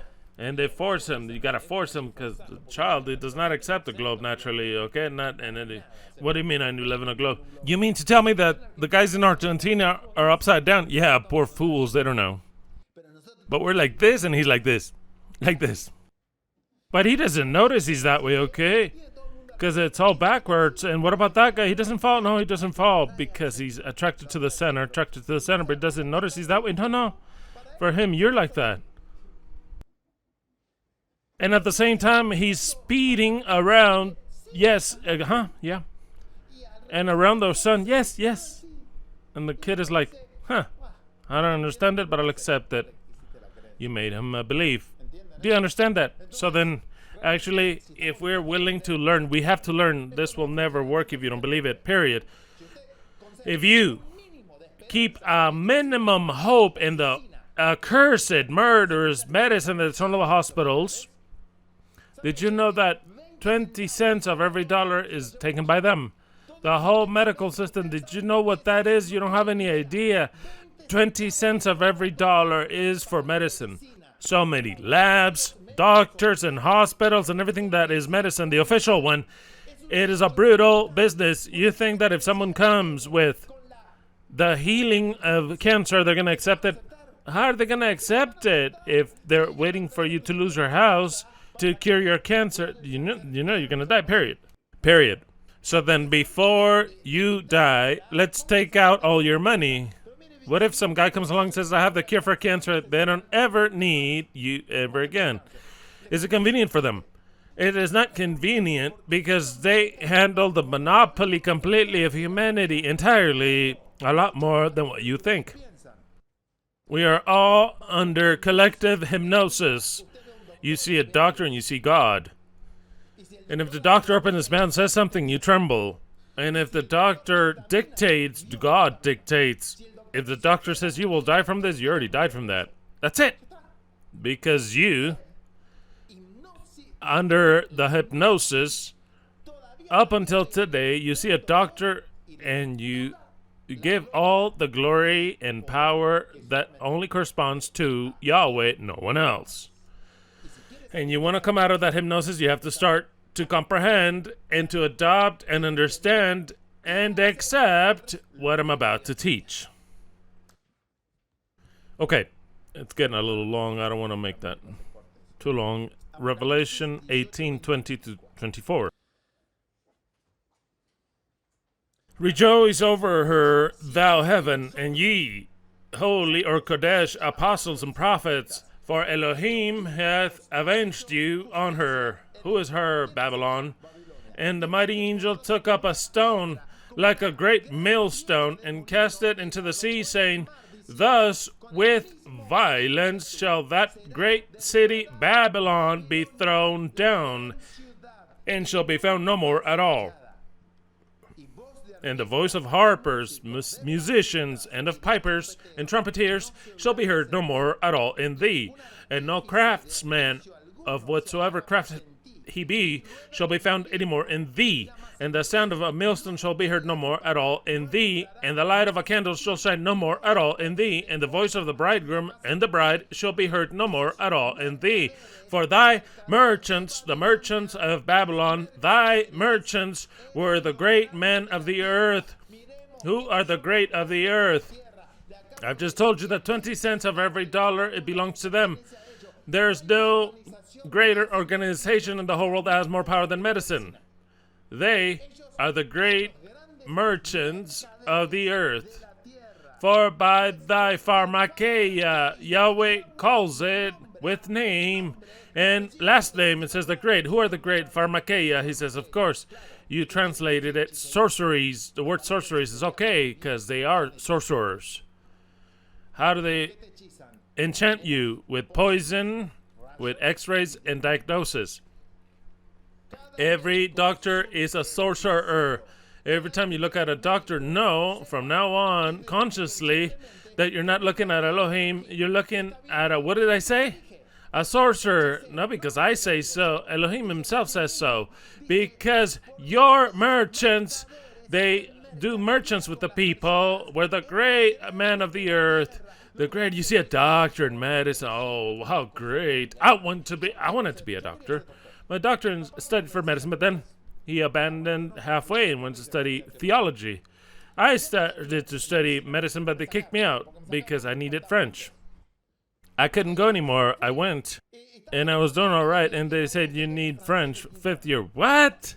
Yes, you didn't finish college. You need, French, and I hated it. I don't care about it now, but I hated it. And I couldn't go. I wanted to be a doctor because it was, you know how it gives me a passion aside from everything that is the scripture in Elohim. As a second place is medicine. Wow, I wanted to open sock.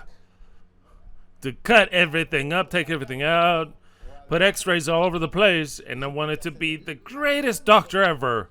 And I knew that my mind would allow me to be a very, very, very good doctor. And that is what I desired. And I would cure my animals, I'd open them, whatever thing I would do. But I would desire that. I wanted medicine. I loved it. I could imagine all the organs inside because it's part of being. And I went. You owe French.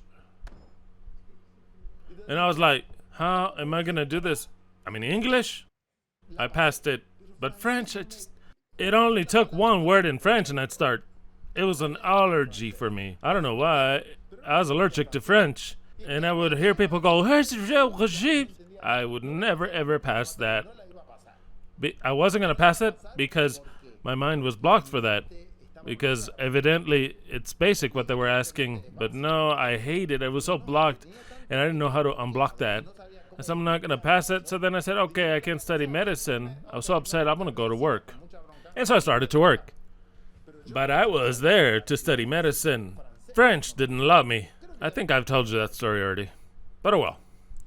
If I didn't tell you, there you have it. So then, it says, the merchants were the great men of the earth, for by thy sorceries, the original word pharmakeia, for your pharmacy, companies, pharmacologists, wow, but if it's called out here clearly, were all nations and killed, deceived. How are all the nations deceived? And deceived, dead. That's why I said dead. But how are they all? Deceived. So then if somebody wants to say the truth, if these are the great men of the earth, can the truth prosper? How's it going to prosper? You make me laugh. If the great men of the earth dominate everything, if somebody comes along with a little bit of light, they're going to come at him with all the weapons against him to turn it off, because the last thing they want is to lose their business, which makes them the great merchants of the earth, which is the sorceries, the pharmakeia. They were all nations deceived, and in her was found the blood of prophets and of Kadesh and of all that were slain upon the earth. Wow. That beast kills everything. all that have been killed on earth. Obviously, we understand that this is applied clearly to Israel. But it is not by chance that the owners of all the pharmacology that are in Germany and everywhere are Israelite, Jewish. Was there a relation? All the owners of the pharmakeia are Ashkenazi Jews. And the one that isn't, they buy him and they make him a subsidiary. So then Bayer, it's all Jewish. The prophecy clearly is fulfilled in what is Babylon is Israel, or who thinks they're Israel, because they are the owners of medicine entirely. Very well. To believe is to create. What we've been studying ever since we studied a little bit of what the languages are, which the little dragon got the power of the languages. So then to believe is to create. When I believe something, I create it. You see, when I believe something, I create it. If it's the same thing, I believe what the doctor says, I believe it. I am fabricating it. He says it, yeah, okay. Imagine up until what point this takes. Did a test in the U.S. A guy that was he was sentenced to death, and they did a test on him. He was a lifer, and they had the date for him to be killed. So then they tested. I heard this story. I don't know if it's true or not, but I knew it since before. So then I don't care if it's true or not, because I think it's true. So then this person that was sentenced to death, they said, okay, he says, we can hang you, we can electrify you, or we can use a lethal injection. He says, but there is a way now that doesn't hurt at all.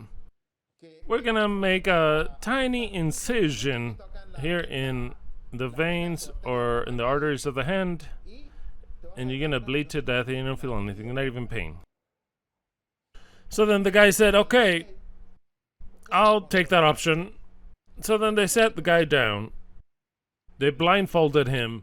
They tied his hand so he wouldn't move. So then they said, okay, now the time has come. And with a plastic thing, they went like this. They just touched here. Like that. They touched something that didn't cut. They just touched them. And they started to throw at him hot milk in that place. Guy was blindfolded. They wanted to know the response of an organism to an impulse that they believe it's the truth. The guy died 4 minutes later. He didn't lose a drop of blood. His heart stopped, though. It was the same program as if he had bled to death. If you comprehend that, you comprehend what I've talked up until now. What we believe, we create. If we believe it, if we don't believe it, it does not affect us.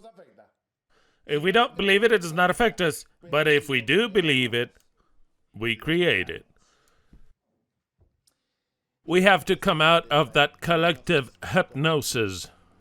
As above, so below. This phrase has been demonized because since precisely Baphomet is like this. You see how Baphomet is like this, 2 fingers up and the 2 down. That's how Baphomet is, right? So then it says, see, all of Satan is above is below.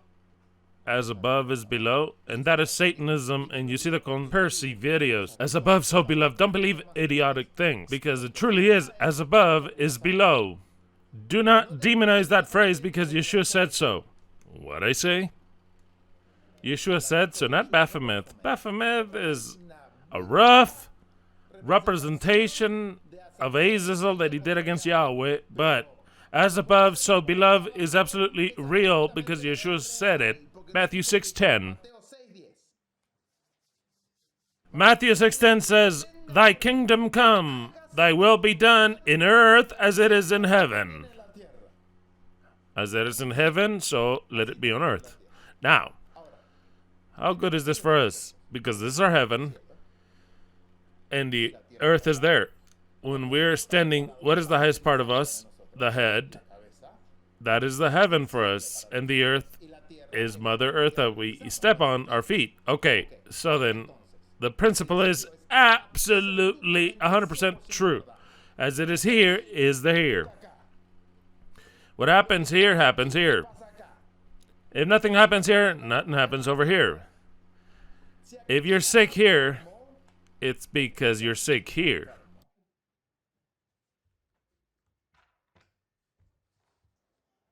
The body is the mirror of the soul.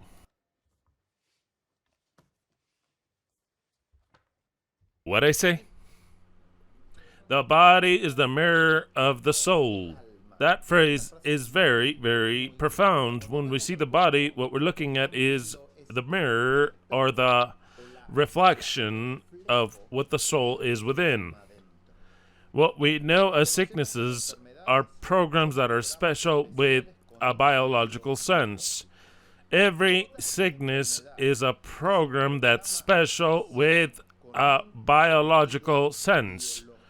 Viruses, if they do exist, bacteria, fungi, and microorganisms do not produce sicknesses.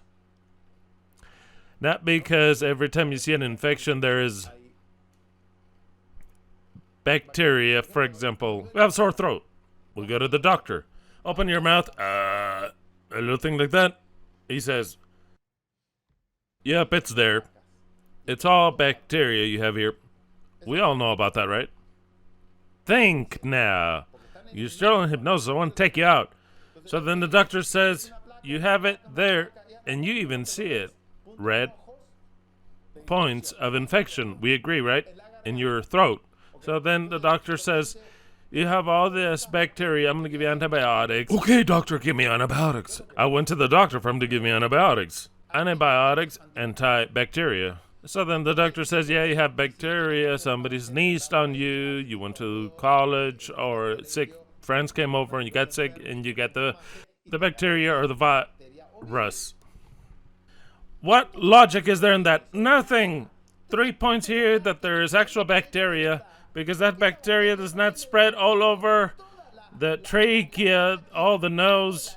If it's got the whole mouth, since the bacteria is eating there, since it's eating in that point, why does it not advance? If I don't take any antibiotics, is that bacteria going to advance? No, it's not going to advance. What impedes the bacteria from advancing? What impedes the bacteria? Think about it. Because that's true what the doctor says.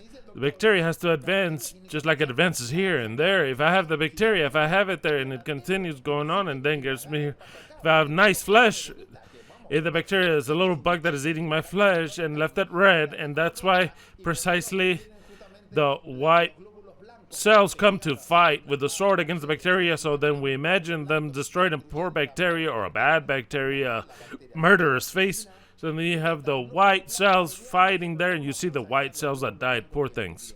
They died fighting, and I have pus.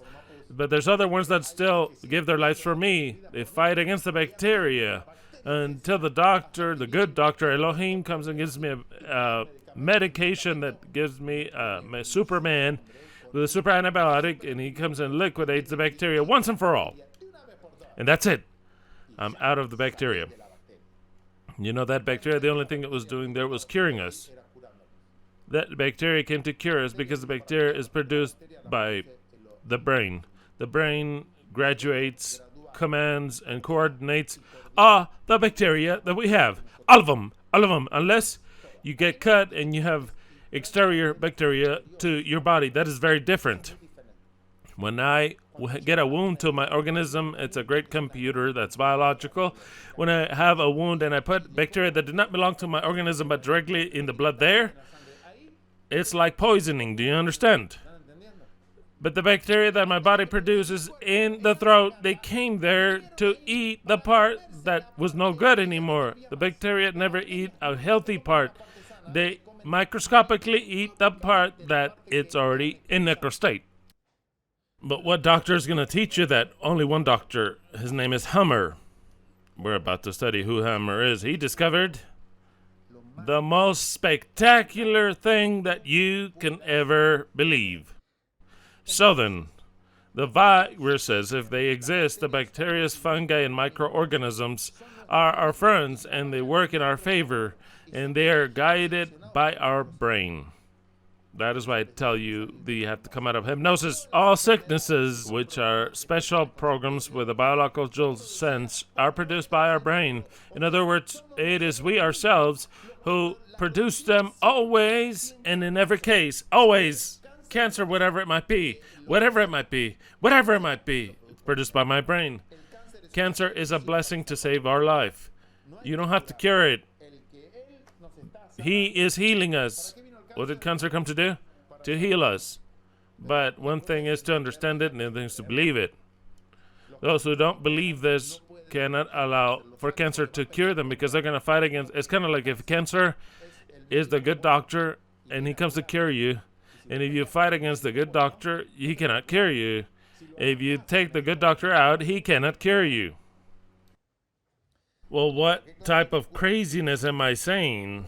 Really, we're about to start. We're going to take a 10-minute break to continue with the subject. 10-minute break in order to relax. I'm going to stop the transmission and we'll take it in approximately 10 minutes because today, since we're not going to eat, we need 10-minute break in order for you to process everything that I've said. Is it interesting or you don't care about this? Okay, so then we'll meet again, continue on with this subject in 10 minutes. We shall now continue with this study, within the very same study, and we'll start to talk about what I've just said in this introduction, but now from the point of view that's really, truly scientific. What has never been the traditional medicine scientifically. For the world, for us, for the whole world, it is the scientific. They know it all. They don't know anything.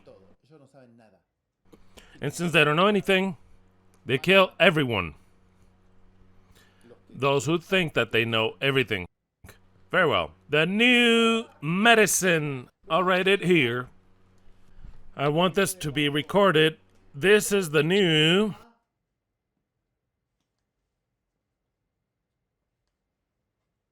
medicine.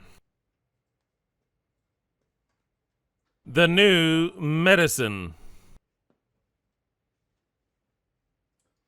The word that is missing there is Germanic. The new Germanic medicine. Dr. Reiki Gerd Hammer was the most genius of all the geniuses we've ever had. Even more of a genius of what you think a genius is, like Einstein that didn't know a thing. He was a charlatan. Of the geniuses that we've ever had in our time, even in past times, his name is Reiki Gerd Hammer. And where do I see he's the top genius of them all? Because he's the most genius of all the geniuses in medicine. Precisely not by chance that he died the 2nd of July of last year during the 70th Shavuot. I see it as prophetic. Was born in the year 1935, May 17th in Germany, in Mettmann, in the city of Mettmann. German, the man. He was at 23 years old. He already had many titles, specialized in medicine, and didn't study anymore because they only recognized up to 3. But the guy was a genius. That which is for many very difficult to study, the guy, it wasn't anything for him. He could specialize in oncology, which is cancer, specialized in rays, specialized in internal medicine. The guy wanted to study all the medicines because it wasn't any difficult for him. He was a person that really Elohim placed to understand things that no one ever had understood. And in his free time, he also wrote theology, Christian, and he graduated in theology. A doctor, the best, and theologian at 23 years old. He started to study, he started to work, and he became very recognized because he's very skilled. So skilled that he was an inventor also. He invented a scalpel that is used up until today so that certain things can be operated without so much bleeding. He invented many things. Among them, a hospital bed that up until today is used. He invented many techniques, and thanks to what he invented, he had become very rich just by his inventions. So then, already married, his wife, whose name was Sigrid Hammer, who was also a doctor, who worked with him. They already had enough money, didn't want to exercise medicine in the way that he saw it, that was only obtained by those who had money. So then he said, I already got everything that I wanted of money in life. I'm going to go to Italy, a place that he chose where he wanted to live, in order to work for free, to help the poor. A genius, an eminence in medicine, such a genius that he could invent anything. A theologian said, I'm out of here from Germany to Italy because I'm not looking for money and I already have it. I really want to help people. And in Germany, he couldn't do that. So he went to Italy. Being in Italy in the year 1978, his son was resting on a boat. His son's name was Dirk Hammer, 19 years old. He was resting a night on a boat, and a guy from royalty, the Count from Savoy, or something like that, I can't remember. I'm just saying this by memory. Count of Savoy or something like that.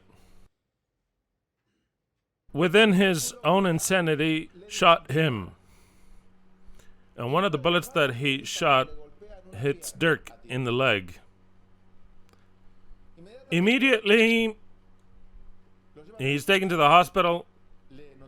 They notify the father and the mother. This absolute genius, Reiki-geared Hummer, goes and starts to help his son and takes him to Germany because he considers that medicine is a lot more advanced in Germany. Absolutely. It comes from Germany. If it's not Bayer, it isn't good. It's recorded in your minds. If it's Bayer, it's good. Wow. What type of hypnosis do you have? And everything about Pfeiffer and all the rest of the labs, where do they come from? Germany. German. And what I said, Germany? No, I said something apart from sorceries. What is Germany? Ashkenazi. Ashkenazi. So then he takes his son to be treated for 3 months between life and death, and his son dies. With the best technology, with his father and mother, with the best team of doctors, his son dies. In the year 1978, which of course, if you tell me what happened in the year 1978, for me, Argentina was a champion. That's the only thing that happened. That's the only thing that happened. No matter if it was rigged, Spain, Peru off, that doesn't matter. It was a champion. What happened in 86? 1986, what happened? Argentina was another champion in Mexico. Spectacular goals for Maradona with the hand, dancing and everything. We have that because of the hypnosis. But the important things that happened, I didn't know. 1978, his son Dirk Hammer dies. The moment that he dies, with the desperation of his parents, people that were very healthy, very prominent in the area of the healthy foods, not natural but healthy. The father develops a testicle cancer. In other words, Reiki-geared Hammer, our doctor, develops a testicle cancer. And his mother develops, Mrs. Sigrid Hammer develops left breast cancer in the left breast. So then, already with the death of their son, supposedly having been over it, Hammer's like, why being so healthy? Why, if we were so healthy, did I have a testicle cancer? which they cut it off because he was a traditional doctor. You have to cut it out. And his mother in the left breast, which is the relation, and he said, since he's a genius, not just any doctor accepts him. That's it's over. We're talking about a genius that Elohim gave him a mind that's more important, that has the most capacity of analyzing things in medicine than others. As also, there's all types of geniuses for other things. But for medicine, Hammer. He is the owner entirely of the truth. I say it like that. Look, for me to say that, evolutionist, whatever, look, he becomes later in the evolution when he sees the human body being even a theologian. But what type of theologian did he have there? He was Christian, of course. What truth was there? So then the guy that with a mind that only Elohim could have given him, he starts to relate things. Wait. I was healthy. My wife was healthy. My son dies and I have a testicle cancer, and my wife gets a tumor in the left breast. How could that be? And of course, he, like a doctor with a lot of specialties, he starts to study. At that point in time, in Germany, they had already placed him as director of a clinic. He was guiding 3 clinics at the same time. He was an animal. I mean, the guy had the capacity. He's not just any doctor that whatever they explained to him, he practices like a doctor. He's never going to do anything outside of his judgment, everything that was taught to him. And the university who plays for the pharmacology plays, obviously. When you see this, give this. When you see this, give this. And the last thing you'll give is radiation chemotherapy. And then you hand him over to the funeral guy, and that's it. So then the guy didn't think like that. He says, how could it be? There's something here that I'm not understanding and nobody understands. We're talking about that Elohim placed that person in the right place because if that person had been a pastor or something else, he would not have had all the elements that medicine has in order to discover what he discovered. So then we're talking about an event designed by Elohim, the adequate person, the most genius of them all, the thinkers in that aspect, but in the adequate place with everything in his service, a director of a hospital.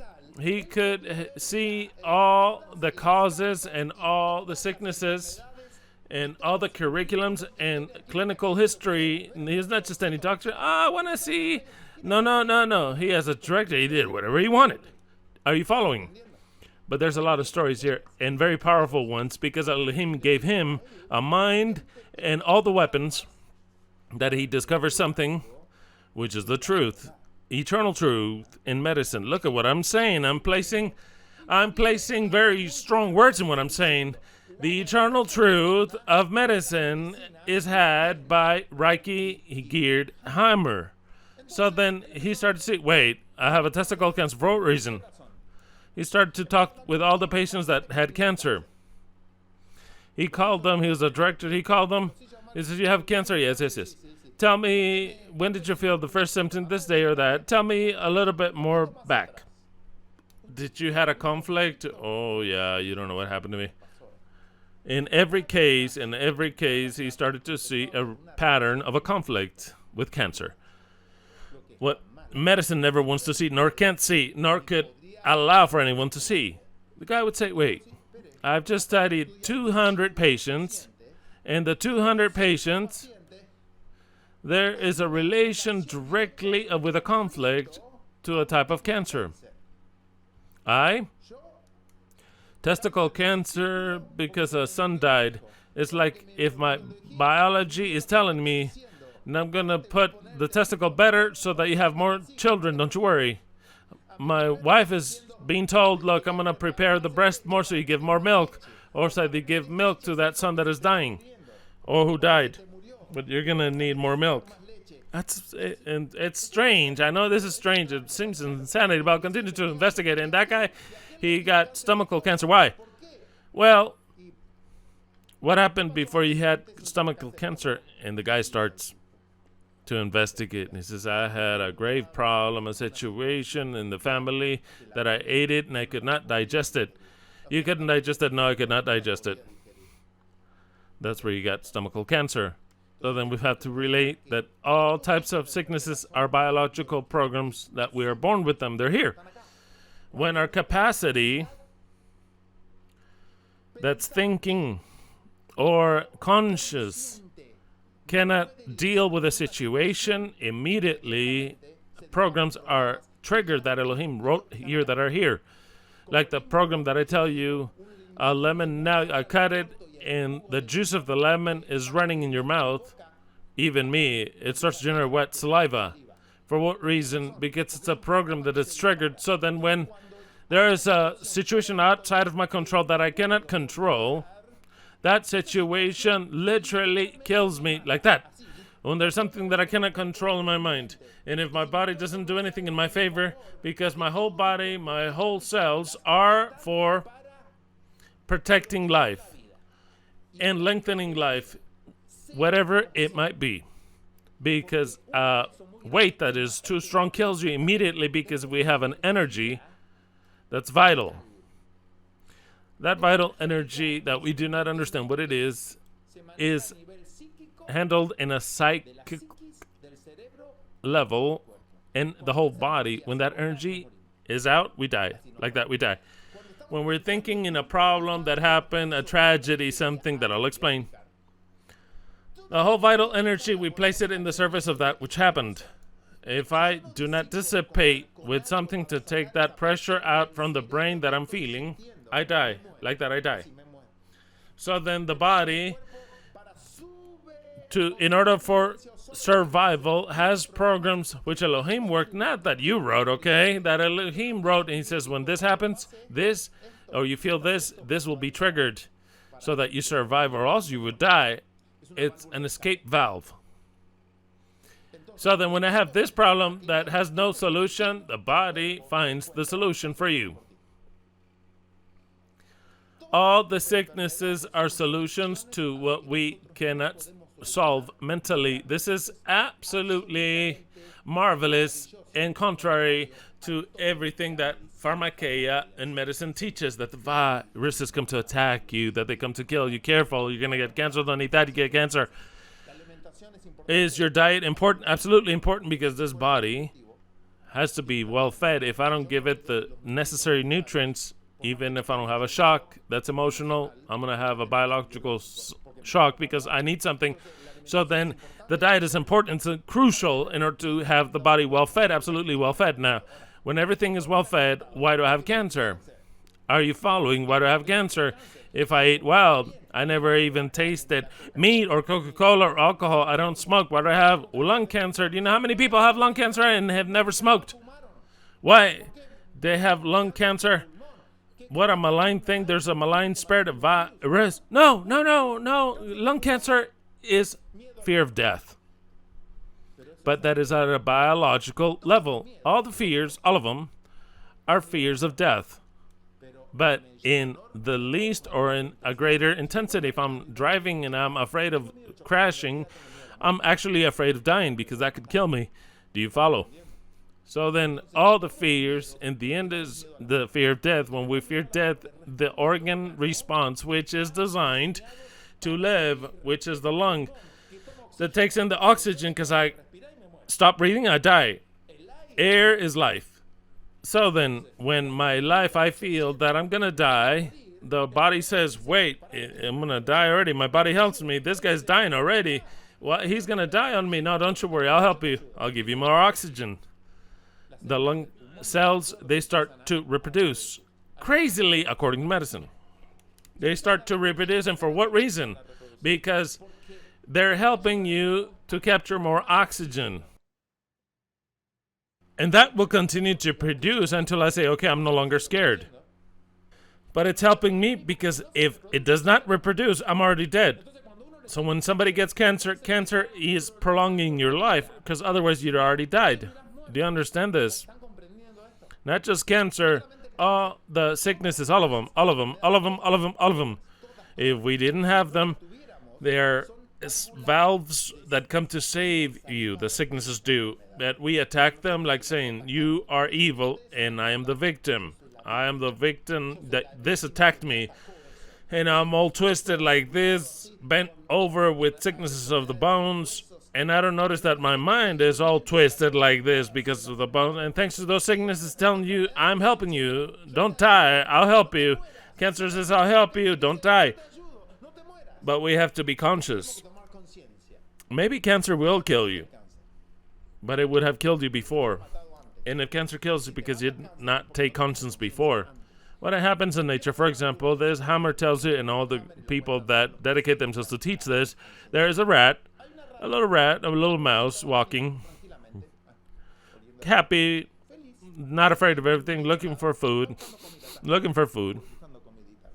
And all of a sudden a cat appears, fierce cat, and the guy looks at him. What does the mouse think? He's going to eat me.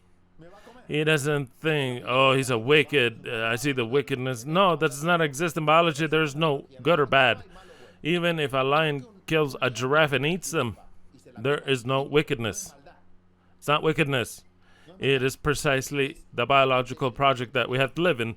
So then the mouse looks at the cat and he says, oh, danger of death. Either I escape or I fight. What chance do I have to fight against the cat? Well, very few. So then it's better that I flee.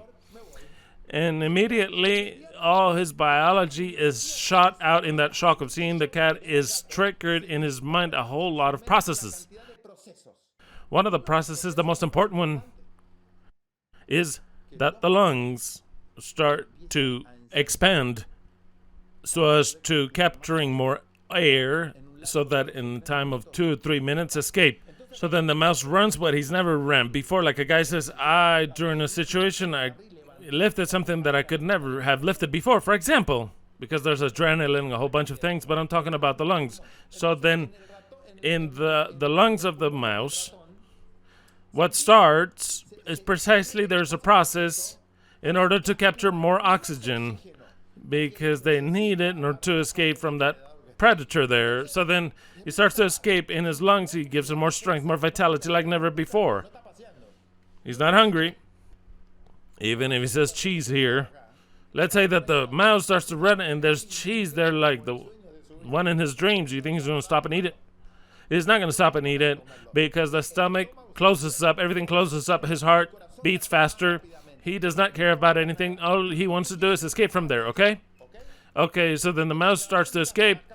In 2 minutes, he finds a little niche, or either the cat is killed or the cat loses interest. But let's suppose that the mouse went into his house.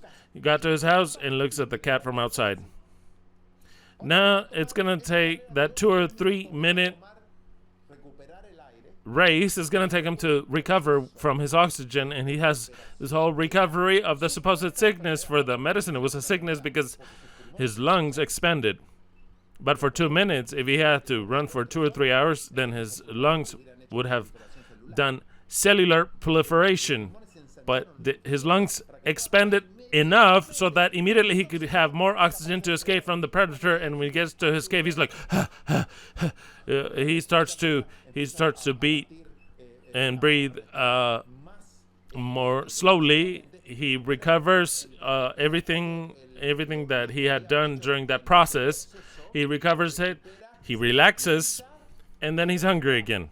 And now he takes a nap. Are you following?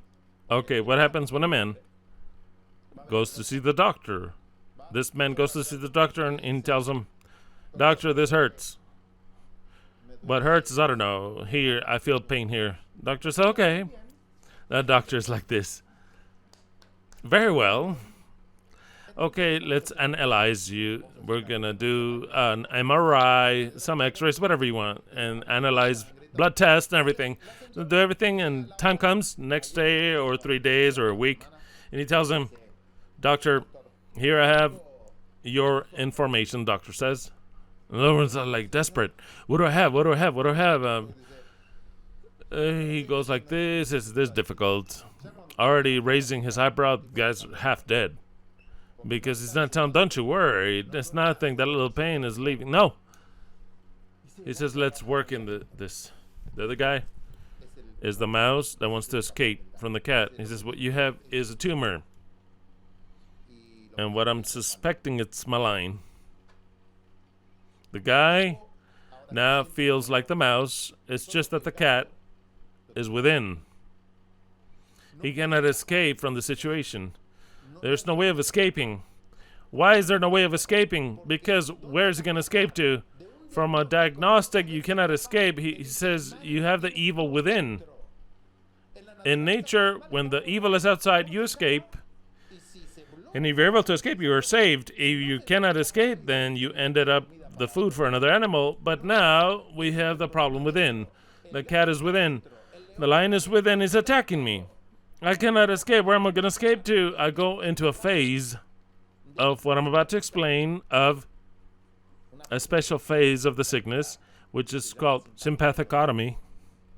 Sympathicotomy is when I start to take conscious that I am sick, I'm being persecuted, being eaten, and I can't do anything about it. What I get is I lose my hunger, makes my hands cold, my feet cold. I cannot sleep. The only thing that traps me is the thought that I'm going to die. That there's a chance, but I have to go through torture. What is the torture?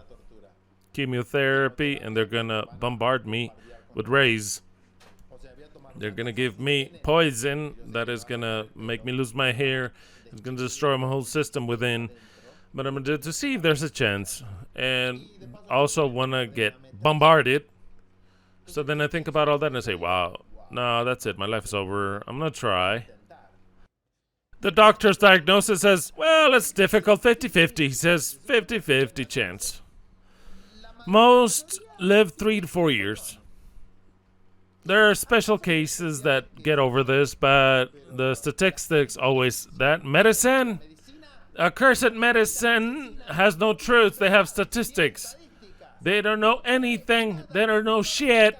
Let's see if I break your program and doctors don't know shit about anything.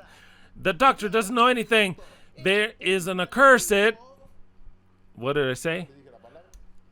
Sorcerer, a witcher. Start to see a doctor as a sorcerer. See it, because if you don't see it, you don't believe it. And if you don't believe it, Elohim sees it. Either is Elohim or it's Azazel, which are the two. Either Elohim or is Azazel. So then not until we come out, whether if I have something, the doctor is the only chance. Elohim is the only path. They say, you have a sickness, what is the only path? Medicine. What is the only path? Radiation, chemotherapy, and cut. When Hammer said, wow, there's a direct relation here. My 200 patients, every one of them I found, and in the mind of that genius, he thought about taking a CT scan, or cranial, CT scan, or computerized, of the brain, but without contrast. Because medicine says, well, with contrast, you have to use it because they don't want to do it with contrast. And without contrast, he saw that there was, in certain parts of the brain that he didn't know about, did not understand, he saw little points, little dots in form of a target, like this. A little central point, and like a water drop with lines all over like this. Some bigger than the other in certain parts of the brain. The guy said, what is this? And they said, that is an artifact. What is an artifact? Something that has nothing to do with a human body, but rather, for example, they're going to take an X-ray of a Catholic person and they have a cross here. That was the artifact, you see? So then an artifact is something that does not belong to you, but it's a mistake of the camera or something that was in the way. So then they said that's an artifact.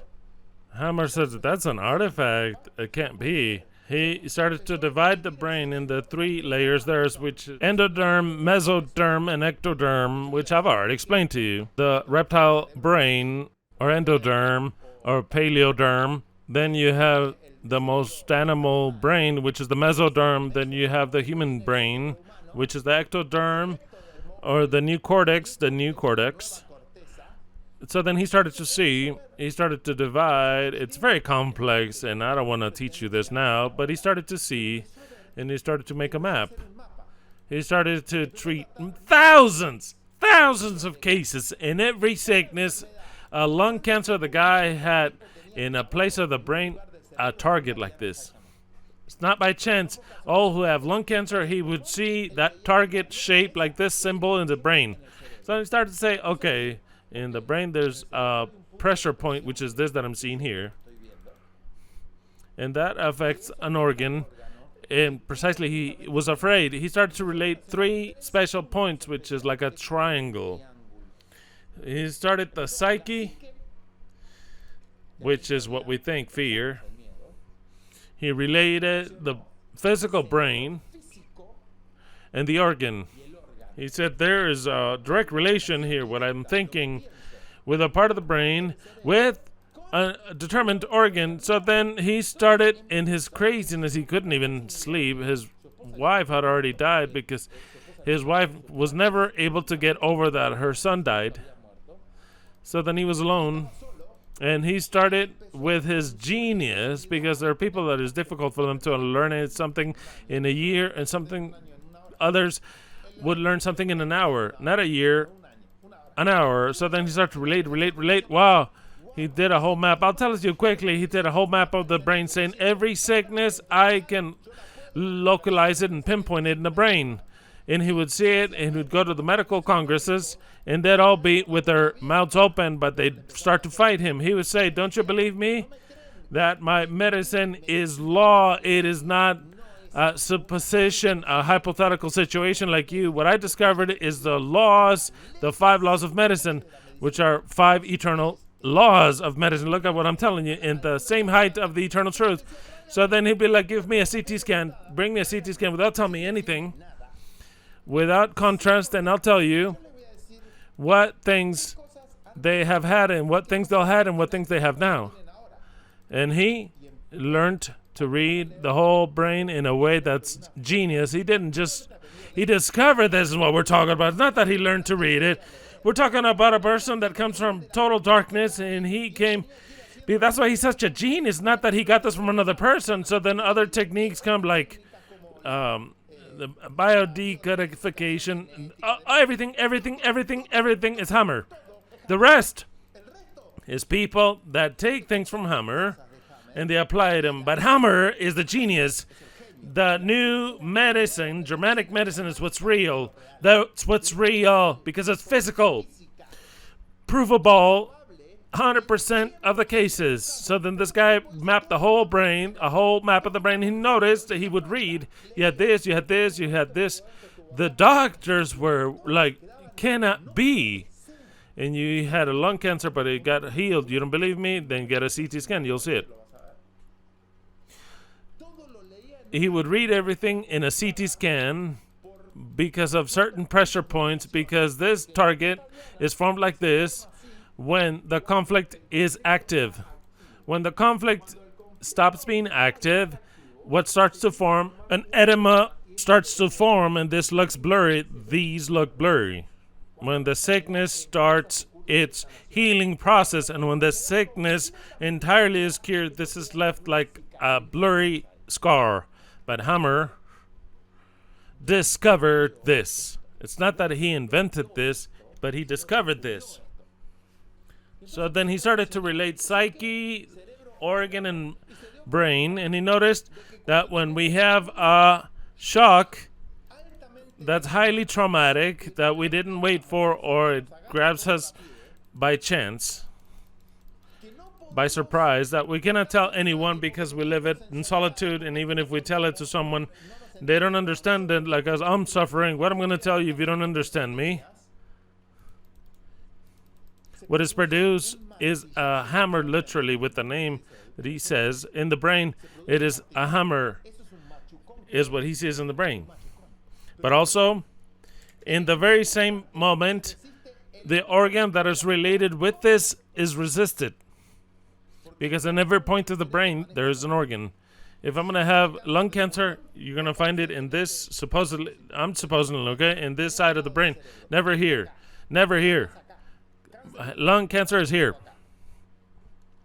So then the guy related, I want to go further. What produces the lung cancer? Let's find out. All that had lung cancer, fear of death. All of them, without exception. So then he started to relate, well, if I'm afraid of dying, It impacts my brain in a certain place, and the organ is impacted, and that is a circle. And what happens? What is developed is a special program that he will develop. So then, for 1986, Hammer, they took his medical license away. They put him in jail. They put him in all types of trials because they wanted to annihilate him. Because tell me, if this whole monster that is pharmakeia comes down, you don't know the consequences that this brings if they were to accept it. All the dead that have died,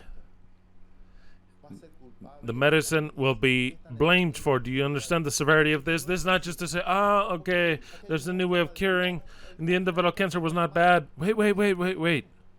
How many billions of people did medicine kill? And you have to take account for. So then they cannot recognize something that will cost them that they themselves be demonized and hated. Because they killed your mom, your grandpa, your uncle, all your family members. They killed them. And they'll continue to kill, and they kill billions of people now. The hospitals are filled with people with cancer. And medicine gets specialized in multiplying all the cancers. Because everything that they teach is a lie, brutally, sorcery, to the top level. Because they don't understand the biological laws of Elohim. And these laws that Hammer explains, that I'm about to explain, are laws that are fulfilled always. Like that, always. Without any room for doubt, always. I'm about to explain. The law of iron of cancer, they demonized him, they put him in jail all over the place. Did you know what this guy would have discovered if medicine would have said, doctor, you're the genius here, you're the one that knows. You know what? Here's all the resources, continue discovering everything. You cannot even imagine what this world would be. You don't know what this world would be if medicine would work for us. But medicine works to kill us. They keep us alive due to the accidents in order to kill us later and take our money. So then, of course, if you have an accident, they'll kill you. They'll cure you. But they're waiting to give you death when you have sicknesses, and they take everything. And did you know what kind of money? Have you paid something expensive in medicine? People suffer. It's not that they die. They suffer. They are destroyed little by little with chemotherapy, with radiation. We're talking about the same persecution of the Catholics. I'm trying to look for the best words. But this is the Inquisition to the maximum level. Like that, the maximum level. I'm not denouncing medicine. I'm telling you that they torture and kill people. Death is natural, but they torture you and they kill you when it was not your time to die. So then,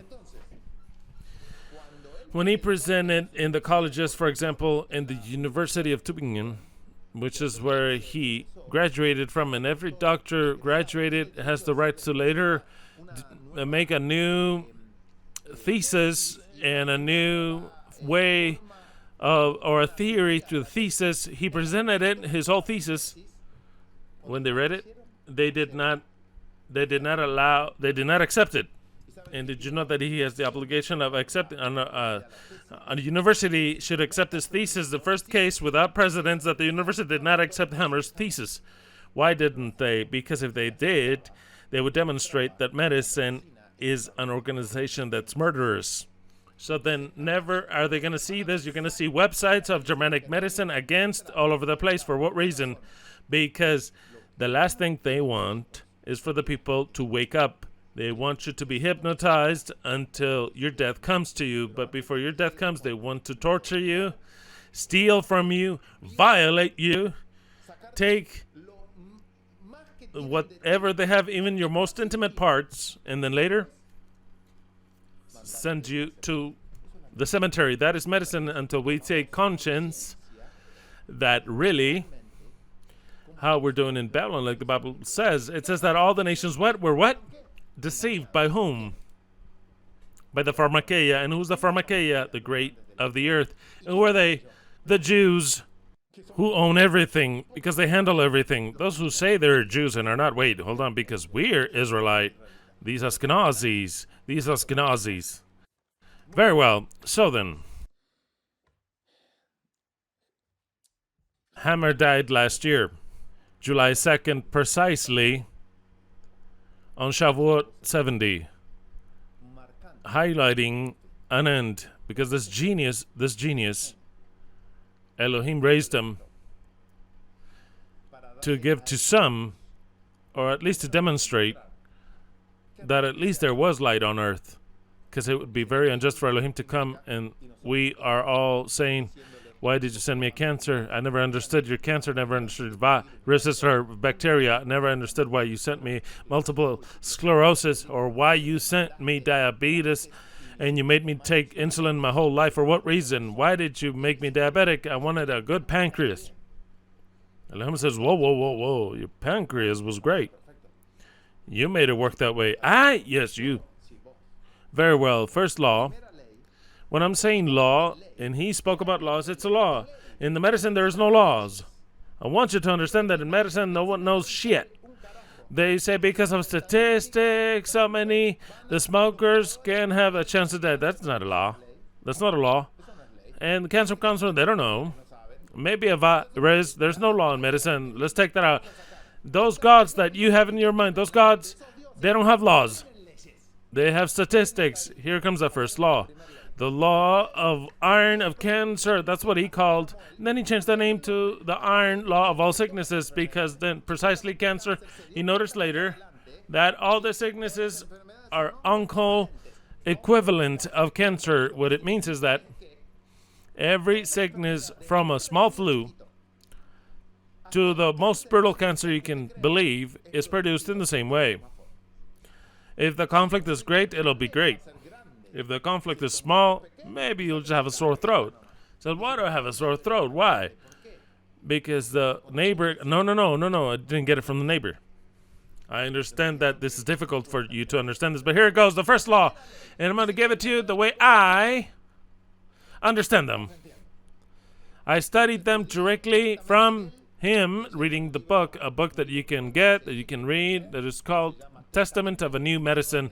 That's what he called it. Hammer, to me, is Moses of medicine. What I say? Hammer is the Moses of medicine who wrote the Torah of medicine, period. Notice I'm not just saying something as just like saying, he said good treatment. No. It's the Torah. And that's how he named it. In his last book before dying, he named it Testament of a New Medicine in German. I wanted to buy the book in English since they're prohibited and they never edit it.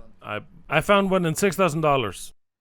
I didn't want to buy it. I'll just have it in a free PDF. $6,000. There's another one for $16,000. But it's the Torah of Hammer.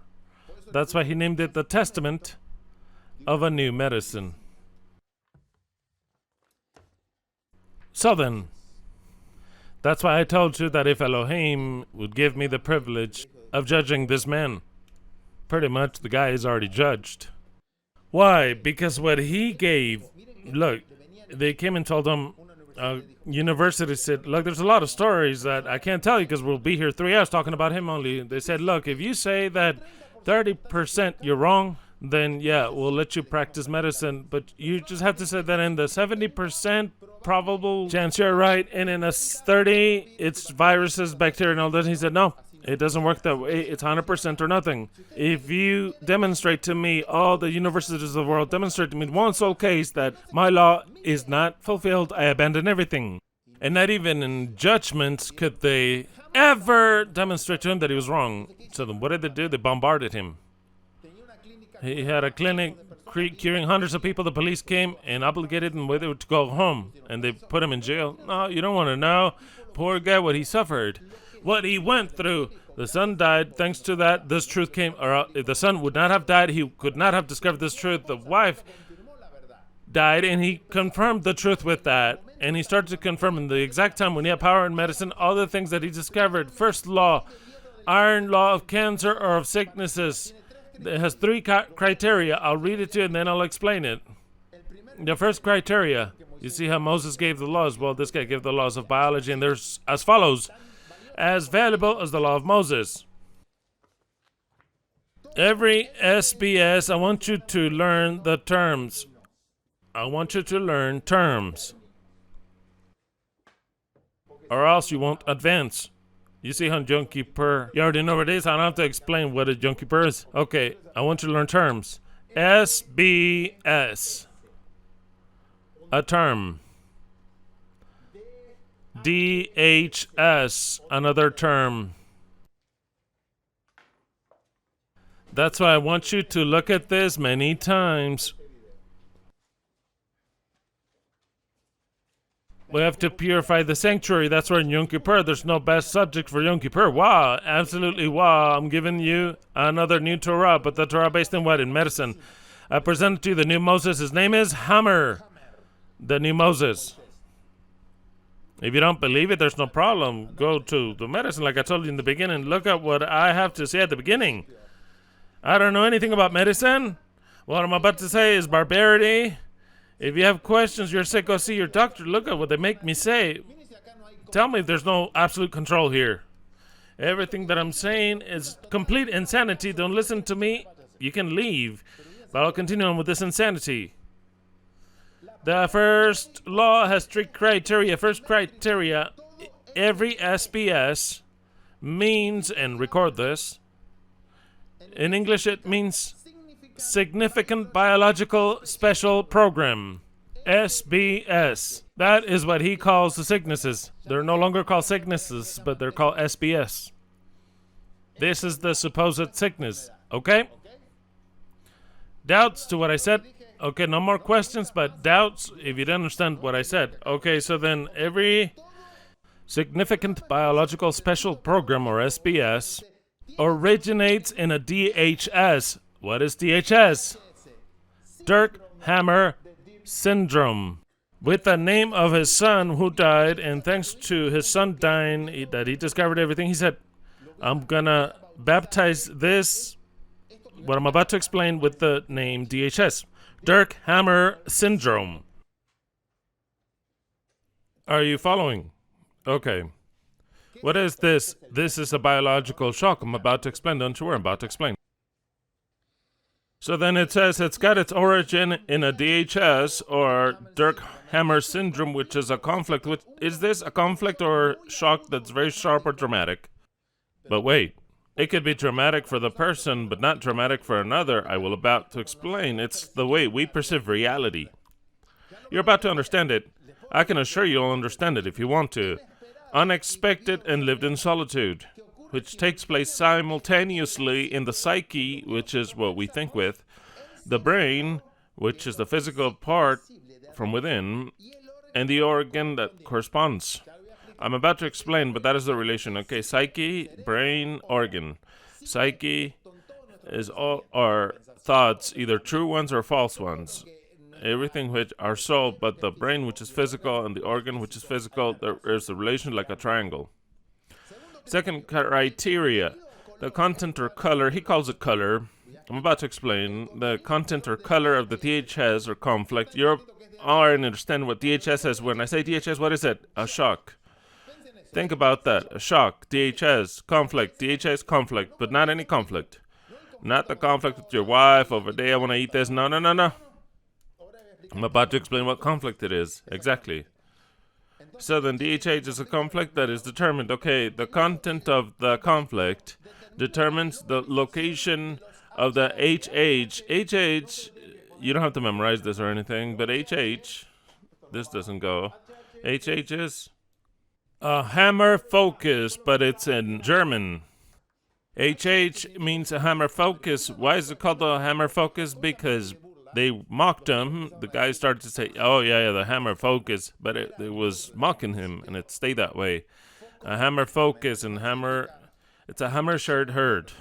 Hammer shirt herd, but it's a hammer focus. Okay. The guy went to Siemens, the greatest producer of the machines used for the CT scans, and he said, I want to know something here. Because the doctors here say that this is an artifact and it does not belong to the client, to the patient, better said. It does not belong to the patient. So then they made tests in different machines, different models, in different angles. What would always show up every time, depending on the angle also, because it cannot be an artifact. If they place the head like this or like that, it always showed up in different models. Always a hammer focus showed up. So then he made him write a letter that they no longer recognize. They don't recognize it today, which Hammer had and published, saying this that shows up in the CT scan are not artifacts. It's something that the patient has inside, period. Not even with that letter. That they believe him. Well, they did believe him, but they didn't want to accept him, which is different. And then he started a whole revolution that they must have told Siemens, hey, what are you doing? We'll stop buying from you, and we'll shut you down if you say that these are not artifacts. So then Siemens wrote another letter saying, yeah, there are mistakes of our machine.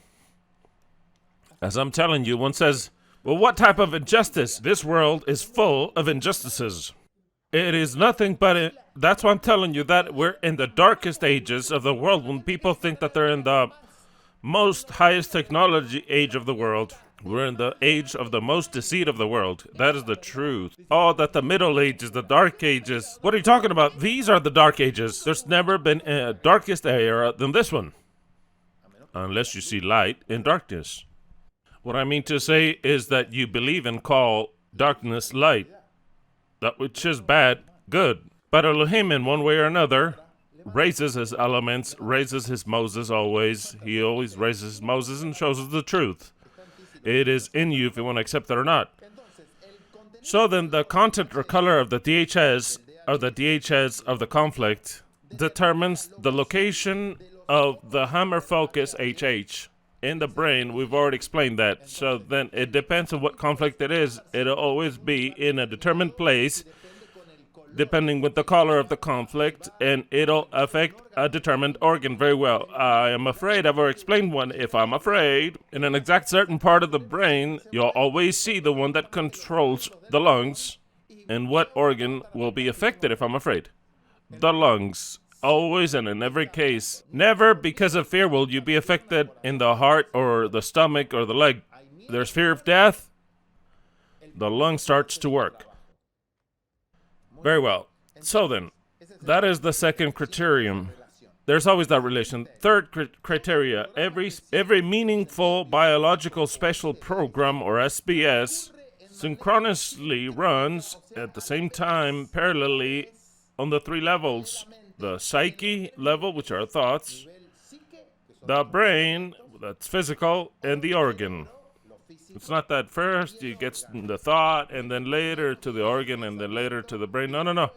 It's at the same time on the three. It's a shock to the three. When you're arguing like this, slamming the table like this, and the husband comes and gets upset, you get a stomach ache right away. Yes or no? You never get an upset, and you got a stomach ache. And you said, I lost my appetite. Where there you have a small DHAs. But you have it. The impact was here, in the brain and in the stomach, immediately. You felt it. You closed. You made me lose my appetite. Do you understand what I'm saying? It's immediate. You're afraid. You have adrenaline all over the body to escape or whatever. So then the reaction is immediate, simultaneously. Psyche, brain organ. There is an exact relation, psyche, brain organ. So then from now on, actually, what this new medicine has is that it gives you the power, and me, every one of us, to control and know what's going on. Why did I get sick? Now I'll know why I'll get sick. Many people don't want to know. Doctor, my Elohim, give me a little pill and cure this. It doesn't work that way. It'll never work that way. Because the ones that has to cure his brain is I, because I produce that. Because there could be a shock, but how does it affect me? That problem, that is the color of the conflict. Now, I want you to understand the color word when it is used by Moses Hammer. Look, I'm the only one that gives him the religious part. The rest, all that understand this, go with the atheism and all the rest. For me, Hammer is Moses Hammer. The one that gave us the laws. Exactly, and gave us a pentateuch of laws, the 5 laws of Hammer, and said, all medicine is based on these 5 laws. 5 laws. I don't need any other one. I'll add another one. But I'm going to add another one, okay? Because I have to understand everything with what Yahweh gives me, okay? So then I take what Moses Hammer does and I convert it into what we've got to understand. So I'm going to add a 6th law. If you don't like it, and go to those who teach Hammer and from the point of view that's evolutionary. Very well. So then, the third criterion is that every SPS runs synchronously on the level of the psyche, the brain, and the organ. So now let's specialize ourselves now in what a DHS is. What is a DHH? A DHH is this. I'm going to find something to write. DHS. First of all, it is a highly acute conflict. How acute? That depends on every person, how they live it, because maybe to one person, I'm about to explain this, okay? I'll explain it up ahead, but maybe there's a situation, there's an earthquake, for example, and a whole building breaks, and we're all looking at the building, and for me, wow, the building fell. Another one says, oh no, my son was inside. Same event, it changes. Another one says, I lost my company that was there. Are you following? Another one says, I lost my house, which was in the building. So then one event has different colors. The colors is how that event affects my life and how I translate it into my body biologically. Are you following this? Am I clear in what I'm explaining? Because look, all the people that explain this explain it so badly that nobody understands a thing. It was difficult for me to understand for a long time because the people explain it wrong. So I went to Moses. When I went to Moses, that guy clearly understands. I don't need any more translators. That's why I said I'm going to teach it myself so that people understand it, because the people do whatever stupidity and it's not understood. So the color of the conflict is the way I feel it, whether it's real or not, how I feel it. Are you following? Very well. I'm about to explain more. Don't you worry. Don't you worry. Relax. Enjoy this and relax. Very well. So then, an acute conflict. Of course, acute. Maybe not for some, but let's say it like that. A highly acute. Second one is unexpected. I'm not expecting it. Unexpected. Unexpected, highly acute conflict. Maybe I am expecting it. That's why it says maybe they have it against you. Maybe it's like a goalie. They know they're going to shoot the ball at him. They're waiting for him, and he wants to block it. And one of his friends in the team comes and tell him, this guy shoots to the right always. Throw yourself to the right. A doctor tells him that. A doctor that plays soccer tells him, throw yourself to the right. So then the guy says, okay, I know where it is. I'm going to stop it. So then he shoots to the right, and the guy shoots to the left. Against all prognosis. That's the DHS for him. For what reason? Because he prepared himself for the conflict and got him the other side. So then we can be prepared for a conflict, but when the conflict comes, it comes different to what we waited for. DHS, so then unexpected. Are you following? Unexpected, or that gets you on the other side. Okay, I'm about to explain. Don't you worry. 3. Third point. Lived in solitude.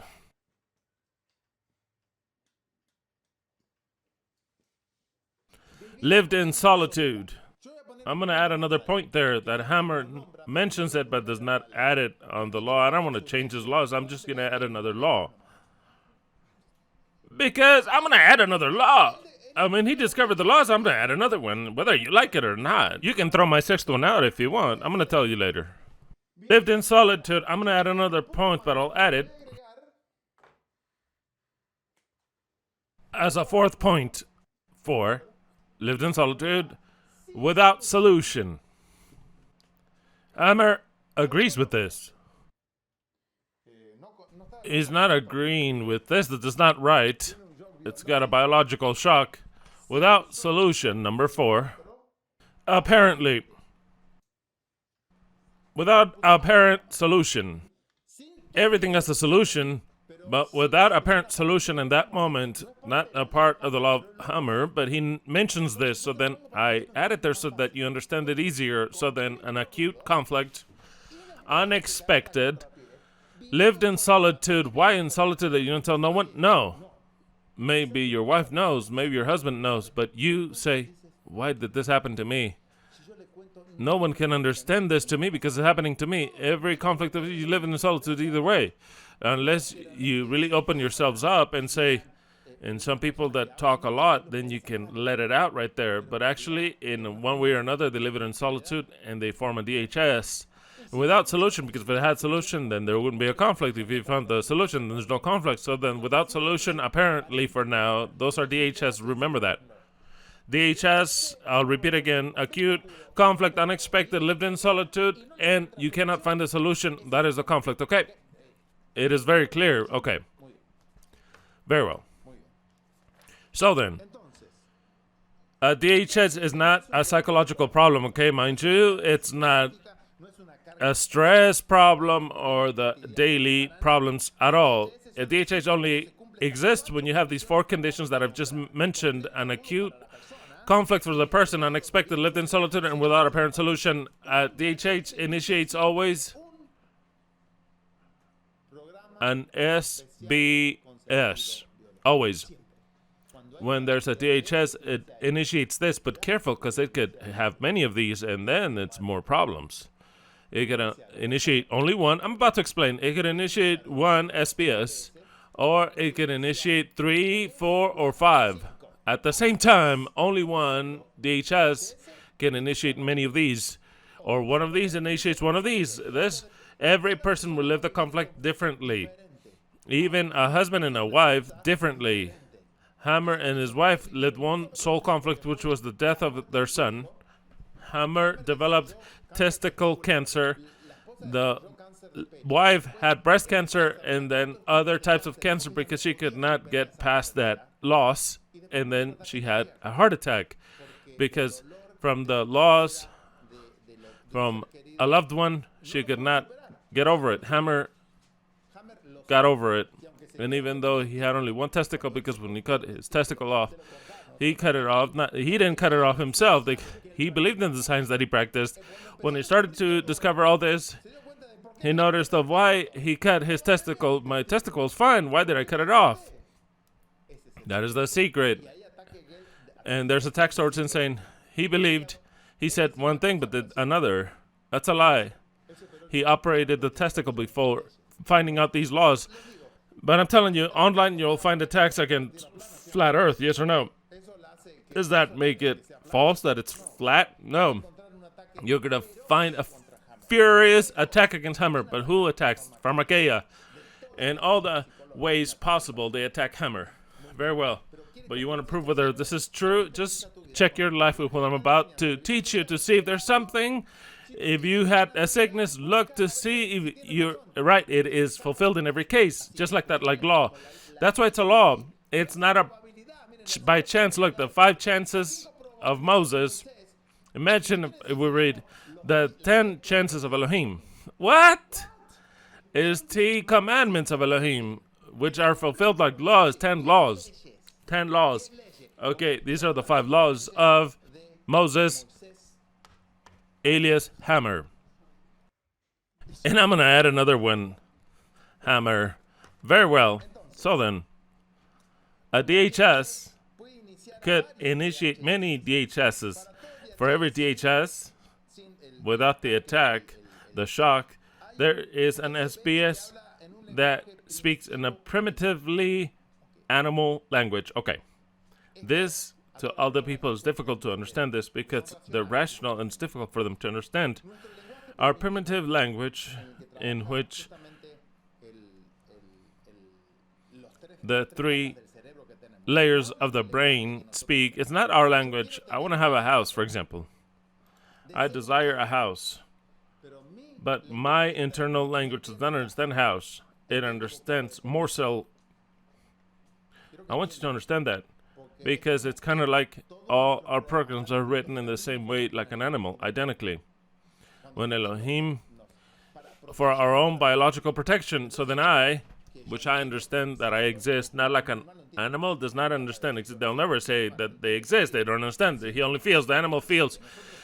We feel and exist, which is different. So then, in our level of true thoughts or false ones that we may have, I want to have a house for my biological house. It's not a house, doesn't understand what a house is. It wants to have more so. my kingdom, my territory. You don't say, I'm going to buy a territory here in Long Beach. No, I'm going to buy a house in Long Beach. But your unconscious does not understand house, it understands what? Territory. Your conscious does not understand wife, understands female. My female. For the female, she does not understand my dear husband. It's unconscious. Unconscious understands my male. Just like that directly. It doesn't understand my adorable husband. No. That adorable husband is in the cortex of the brain, in the ectodermin, on the gray part, but in the white part, and it understands my male. Directly. My macho. Are you understanding? So then internal language differs from what we believe. That's why when I speak, a child, they take the toy out that he wants the most, that he loves that toy, and a father says, no, I'm going to take it out. I'll take it out. You're not going to have it anymore. The child lost his territory. And that loss of territory can cause a lot of things, even what is known as bone cancer that ends in, what is the sickness of the blood? No. Leukemia, which is the phase of curation of bone cancer. Hammer discovered it. He's a genius. It's like Moses. He discovered everything. Wow. So then the little children that are bald say, please help them with the cancer. It's easy to help them. They're in the phase of curation. But what does medicine do? They end up killing them. Help us to get cured. Help us to kill them, the medicine says every time you read. They say, help us for cancer. You're reading, help us to continue to kill through cancer. Very well. So then, I'll continue explaining this. Our language in an unconscious level is primitive. It's never going to say, you have a bad situation, for example, a bad situation with a person which comes and you say, this guy, I cannot swallow him. I can't swallow this guy. But wait, it's true. For your unconscious, you cannot chew and digest. Because your unconscious does not understand that you have to accept. No. The presence of a guy comes that you cannot swallow. Are you swallowing him literally? No, your unconscious, yes, because your unconscious sees him like a morsel that you have to swallow. That's why you say unconsciously, I can't swallow him. Either he makes me get a stomach ache, of course, because he swallowed him, got to the stomach, and he cannot go past that. Of course, exactly, he cannot swallow him, and it happens with all sickness, because I want you to understand something. Are you understanding? This is difficult to understand. What I think at a conscious level, in a biological level, is something different. For example, another example that I'll give. How do we mark our territory? We, the humans, we mark with walls and all the rest, right? Fences, that is at a conscious level. How do we mark it at a biological level? Answer me. You don't know. But you do know. You do know, and you have experienced it, and you experience it sometimes. You know how to mark territory, but you know it at an unconscious level, but not consciously. By peeing. Like any animal that is on the street or on the wild. A lion, he pees. Another one says and smells. Oh, this territory. Oh, this is mine. Pees. How do we mark our territory? This is a law.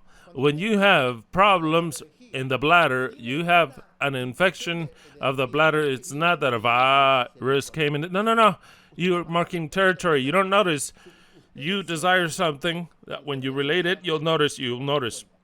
But how do we mark the territory? With pee. Just like that with pee. So then when we want to mark a territory which for our mind, it is only fair that we have it. We go to the bathroom and we get a terrible infection in the urinary system of the bladder or whatever. For example, there's a little girl and her mother enters her room and says, this is my place, and she does what she wants in her place. The little girl says, this is my room, it's my room. Mother says, no, this is my house and I'll do whatever I want in my house. The little girl, I can assure you that she'll get cystitis right away. She'll feel a burning sensation in the bladder. Why? because what was shot out was a program that is 100%. Oh, and by the way, she cannot stop it. She cannot stop it. She has to do it. And the bladder cystitis comes. Why do I have cystitis? Because you're marking something that you think that they're taking out of you. Do you understand? Just like what I've just said. Every single sickness is fulfilled. An ear infection. I'm not going to give many infections. I haven't left or right. I'm not going to say all the things because you'll get all dizzy. I don't want to hear you anymore. Or I want to hear, but I cannot hear what I want to hear. It's as simple as that. So then when little kids get sick, when they, up until 7 years old, and they get sick, you got to treat the parents, not the kids, the parents. Because the sicknesses of the kids are the sicknesses of the parents. And there's a lot more here. So then the child has an infection. Why? Because the viruses and the bacteria. No, there is something in the house that produces what the child has. My child has asthma. I don't know, he had asthma. Oh, give him a place for him to breathe. Give him a place for him to breathe.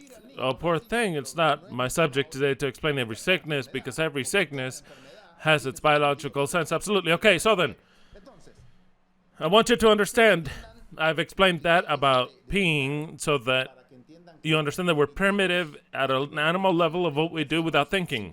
Do you understand?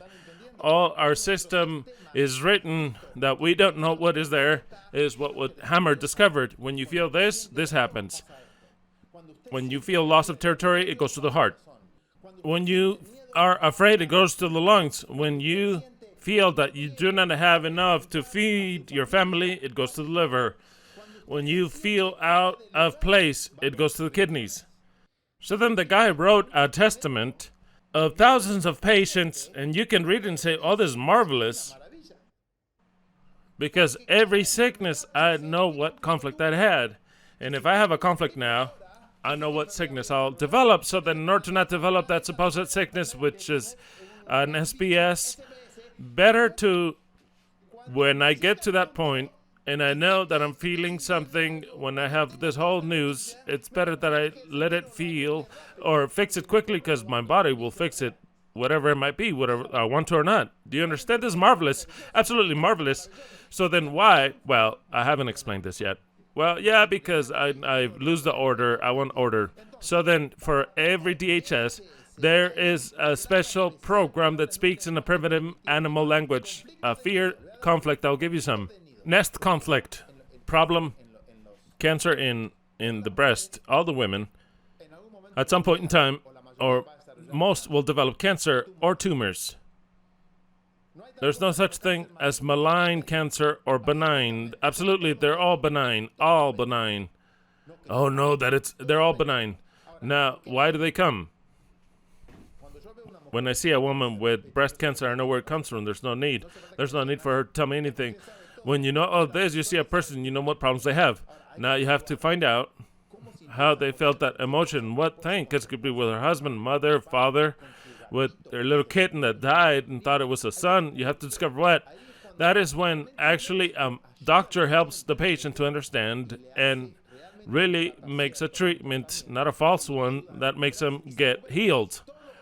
No cancer kills unless you kill the cancer, or unless you don't understand and you're afraid and you end up doing away with your biological power, which is precisely your vital strength. If your vital strength, your vital energy dies, you die. So then the more programs I develop, I start losing more vital strength, which precisely the body starts to trigger things to say, wait, hold on, I'm going to help you. Leave this. This is helping you, but you continue. It's natural course. Okay, a nest conflict, a territorial one. Why so many heart attacks? Why? Territorial attacks. Of separation. All the problems in the skin. What is the skin for? Hammer said, if you don't know anything, know something. Try to see what is the organ. Why do you use that organ that we're talking about, and you'll see what problem you'll have. It's impressive. Well, he's a complete genius at another level. Of separation, an attack from an adversary, of hunger, of devaluation, or fear of death, and there's a lot more. Those are examples of what we feel. So then, we, the human beings, are capable of interacting with this world, literally as well as symbolically. That's why Yeshua used symbolism a lot. The fig tree, who's the fig tree? Israel. But look, when one uses a symbol, it's a lot more profound than just to say Israel. When one uses a symbol, it goes directly to the unconscious. It makes you understand a lot more things of what if he would have just said just Israel. Do you understand? The symbols are so powerful, so powerful. It's kind of like saying 10,000 words in one symbol. And when we talk about psychoanalysis and all types of neuro-linguistic programming, those who know a little bit about that, they know that through the symbols is when you go into the subconscious, or else you don't enter there with words. It's difficult to enter. But with the symbol, the subconscious immediately captures it. If I say a turtle, what do you imagine? It depends. It depends on your belief. Will you see something strong or something slow?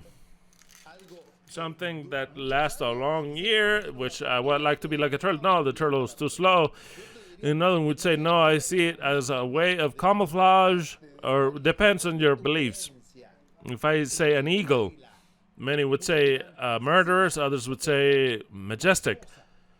Symbols are so powerful, it's like if they are alive in themselves. This is a symbol. This is a symbol. This is a symbol. You may not hear the notes, but you see it and you know what sense it makes in your mind. This is a symbol. It's all symbols. So then when Yeshua would say something in symbology, it's a lot more powerful than just to say, when I come back in heaven, I will gather you. And so then the angels will come and they will...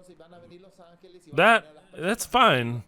But when you say it in a story of the tares, it takes life that is a lot more powerful for our subconscious. That's why Yeshua was the art of parables. The Father and the Son, the greatest parable that exists, the Father and the Son, in order to understand the relation that understood in between he and the man that he took. But he used that parable to give us a dimension of something that we could not have understood if he says, I am Yahweh. But you're a man, we would say, you cannot be Yahweh. Exactly, the son of Mary, the prostitute. Or maybe not a prostitute, but she had sex with that woman, and then you were born. On the other hand, he said, I am the son. That opens another dimension, so that later, once you understand that whole dimension, he says, I am the same person. But it would not have never worked directly. He has to use a symbol. Did you understand? Psychology symbols are a lot more powerful than words. A lot more powerful. That's why Yeshua says the words are no good.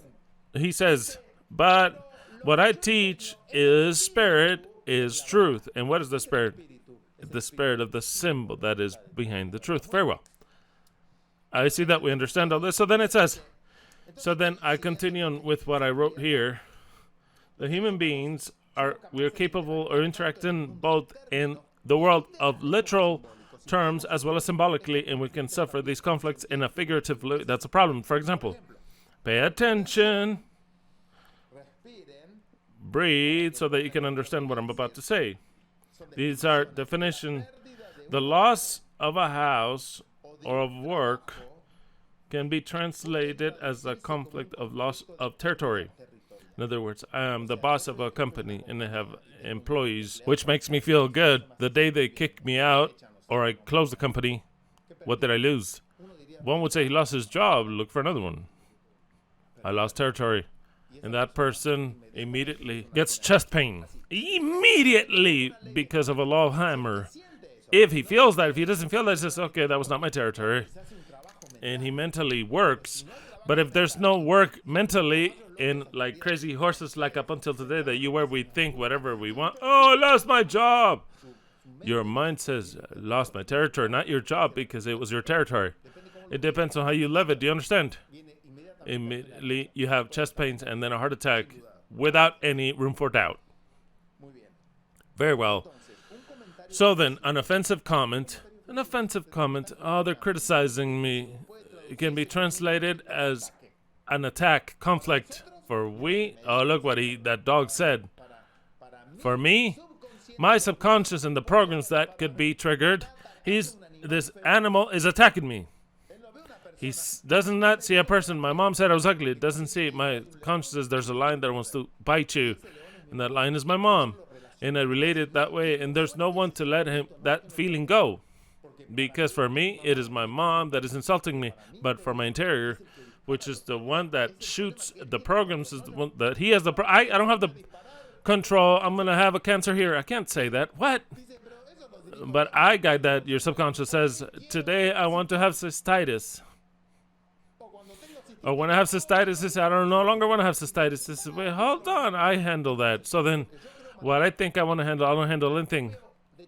From everything that I see, all that you see, every day that you're awake, you only see a 3% of reality. The 97% your subconscious perceives. So then what I think that I'm a genius, yeah, because I saw that actor. He said, you saw 3% only. Everything that happened, your subconscious saw it. No matter if I'm not looking at my computer now, my computer knows what time it is, what temperature it is. It knows everything. And when something is recorded there, shock, it records it with the exact time, the exact date, the temperature there was, what smells were they, what was surrounding me, and it records everything like that, like everything. And sometimes, some of that, I relive it, and I get allergies. Because precisely when my girlfriend said, I don't love you anymore, because I'm going out with someone else, precisely, it was autumn, and I was eating cheese. Aside from that, every time I eat cheese, I get allergies. When autumn comes, I don't know for why the fuck I have allergies. Oh, the remedies, Claritin, that they can give me. But who's triggering the allergy? Me mind, because it said danger. Look, the last time you ate cheese, your girlfriend said that she's looking for another. So then I don't even want to look at cheese because cheese says your girlfriend will leave you. And autumn too. There's no allergies. They don't exist. People can die for eating peanuts because they're allergic. But who produces the allergy? The immunological system. The sorcery doctors say there's no such thing. There isn't. What? But I want to fortify my immune system. Hammer said there's no such thing in the body that's called an immune system. So then what do you want to fortify? What exists is all types of cells that your brain commands the way he wants. But there's no system. Immune system. You want to fortify your immune system. Take vitamin C. It is all rubbish. Nothing to do with the fact. But we're hypnotized. So then I get allergies. Seafood allergy. For example, people in the world, we don't eat seafood.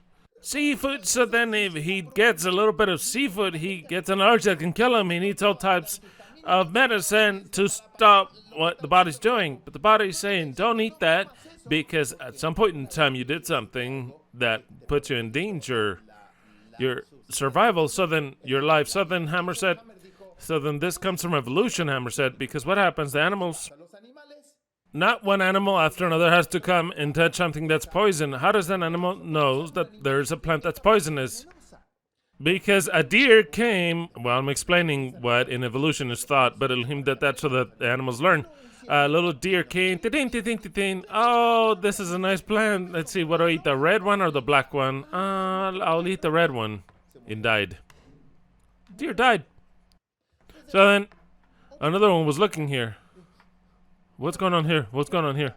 That's weird. And no one says nothing. He ate it. He also died.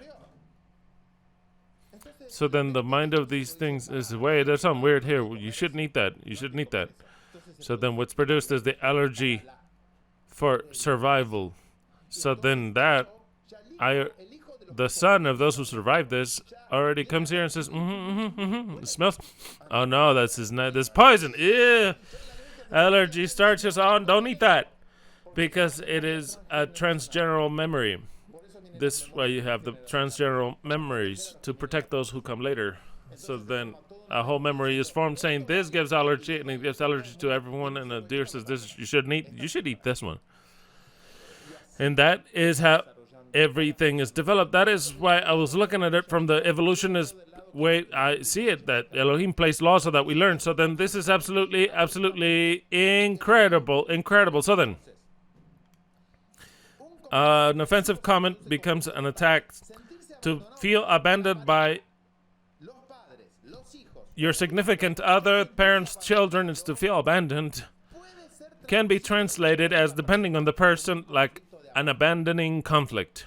When I'm abandoned, whatever it might be, maybe my dog abandoned me, but if I live it intensely, I'm going to suffer a biological program, an SPS. Not to be able to help the children, the parents, or the husband could be translated as a conflict of nest in the home. That's where you get all types of tumors and cancers on the breast, uterus, a whole bunch of things that is different.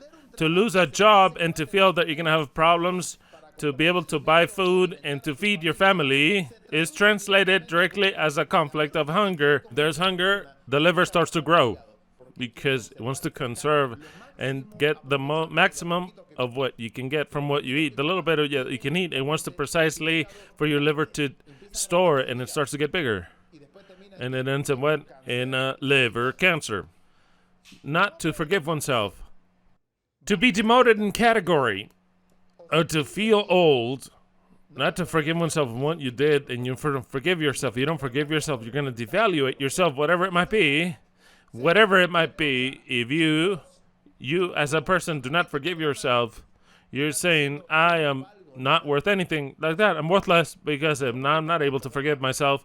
If I'm not able to forgive myself, can Elohim forgive me? That is complete insanity. If I'm not able to forgive myself, how can another person forgive me? So then how much am I worth? I start to devaluate myself. If I am demoted, I was a boss, and now I'm just like any other employee.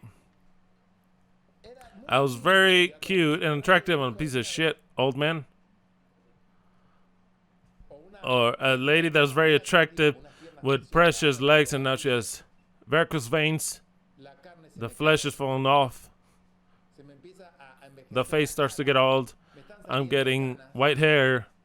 Where is my price? Where's it going? My value. If my value is based on my figure, it goes down. If it's based on something else, it does not affect me. But 99% of the people, their value is based on how they look. That's why they have to look at a mirror. How do I look? Oh, I got this wrinkle now. That's already losing value quickly because she was valuable. Now I am less valuable. If I was worth 100, then now a wrinkle here, now I'm 90. And if my buttocks are sagging now, not before they were hard, now the buttocks are sagging, now I'm worth 70. Now I'm worth 70. And before my muscles were a lot of muscle, now there's fat here, 50. And now I don't look cute. I have these things in the eyes. And my husband already, he looks at the younger women. Now I'm worth 10. What happens there? Conflict of losing value. What happens? The conflict of losing value, it is loss of calcium. That's why women, all of them, have osteoporosis.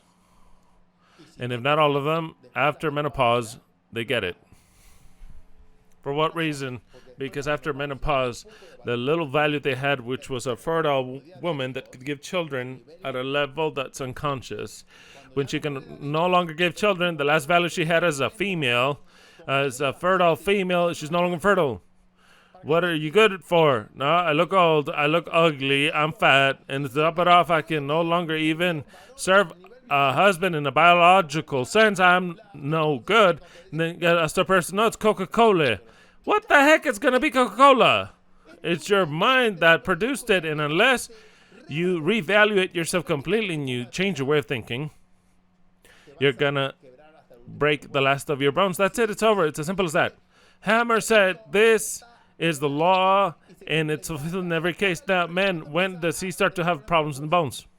A lot later, when already he is retired. When he is retired, man says, there are men that says, oh, I hated my job, now I do whatever I want.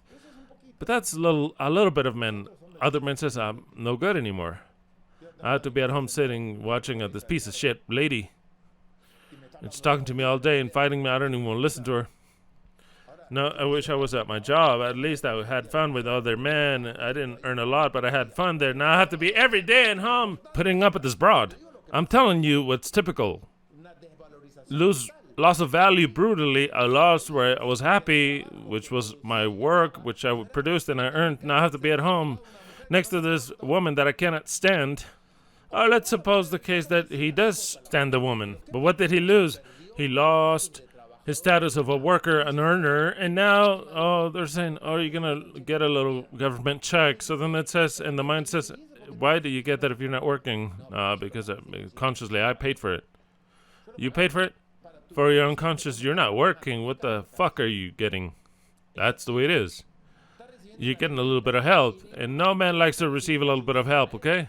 A little help is he's receiving because you didn't produce that little help. Now, if you were working and you have money and you retire because you really invested and that gives you money, that's something else. But that little check from the government, your retirement check, ruins the guy completely because he sees it like, poor idiot, wretched fool. Thank you, government, for remembering me. I'm a wretched fool that is no good anymore. Well, thanks. And then you lost a value. And then you have, if you don't get past that death, that's people that says, I don't want to retire. I want to work till the day I die. I want to work because I need it. The day they stop working, they die. They start to go like this, they die. And on the top of the one, there's another effect precisely with menopause. I'm about to explain in another subject. I'll tell you next Shabbat if it's interesting to you. Did I call your attention or you want to look at a doctor? We could invite a doctor if you want. We haven't even begun. No, I told you that it's 100 hours, but I'm only going to tell you today something so that you stop being afraid. You have cancer? Don't be afraid. Cancer came to help. Just like that, remember this. Look at yourself in the mirror and say, cancer came to help me. Glory to Elohim for sending me cancer just like that. But don't go to medicine for them to solve your cancer. You can go if you want to see the status or whatever, but don't go to medicine. Now, I'll continue on with this because my mission today is not to teach you how you're going to do with cancer. I have to explain a lot more things. So then, not to forgive oneself, to feel old, to loss of value, loss of calcium in the bones, to receive a diagnosis from the doctor. It's going to be translated as a conflict of fear to death immediately. So then, malnutrition, poisoning, traumatism, lesions, it could be dysfunction without a DHS, without having any conflict. I have bad diet, have a physical problem, but because I did not feed myself well, I don't dedicate myself to that because obviously that we've talked about a lot about diet. Even with meat, because I'm in favor of meat, I've already told you. I told you very well. I'm in favor of meat, but what I'm saying is a complete diet, integral, absolute. But what happens if with all that we get sick? Or why are we sick from before? Here is when Moses Hammer comes in. Look, I'm the only person in the world that calls him Moses Hammer. The whole world, don't even mention it. When you're listening to his rather something fantastic, he discovered it. I give him all the credit.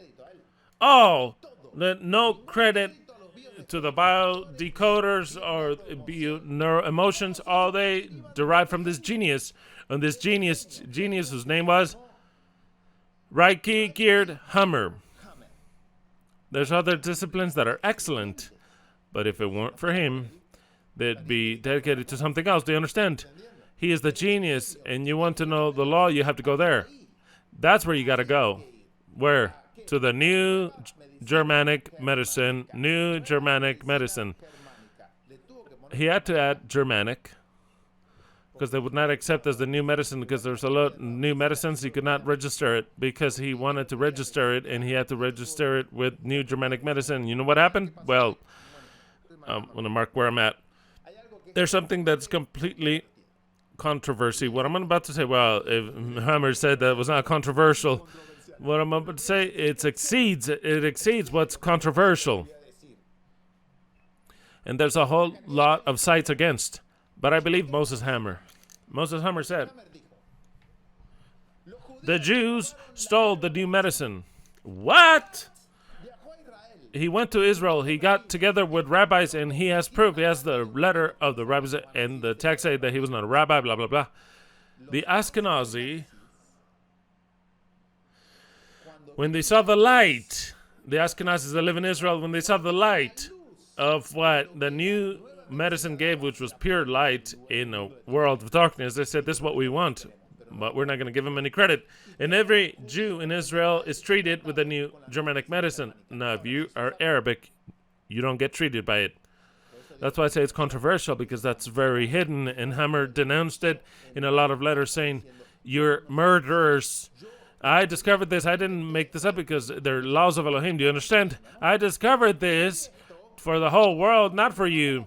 And these Ashkenazis grabbed it, who had a high rate of cancer, and they reduced it to less than 0%. But when you see it in Israel, if you look up in Israel, it says rate of death by cancer. You'll see a percentage, but that of Israel is included the Arabs that are there, or the Palestinians. The Palestinians, because they know that there's Palestinians in Israel.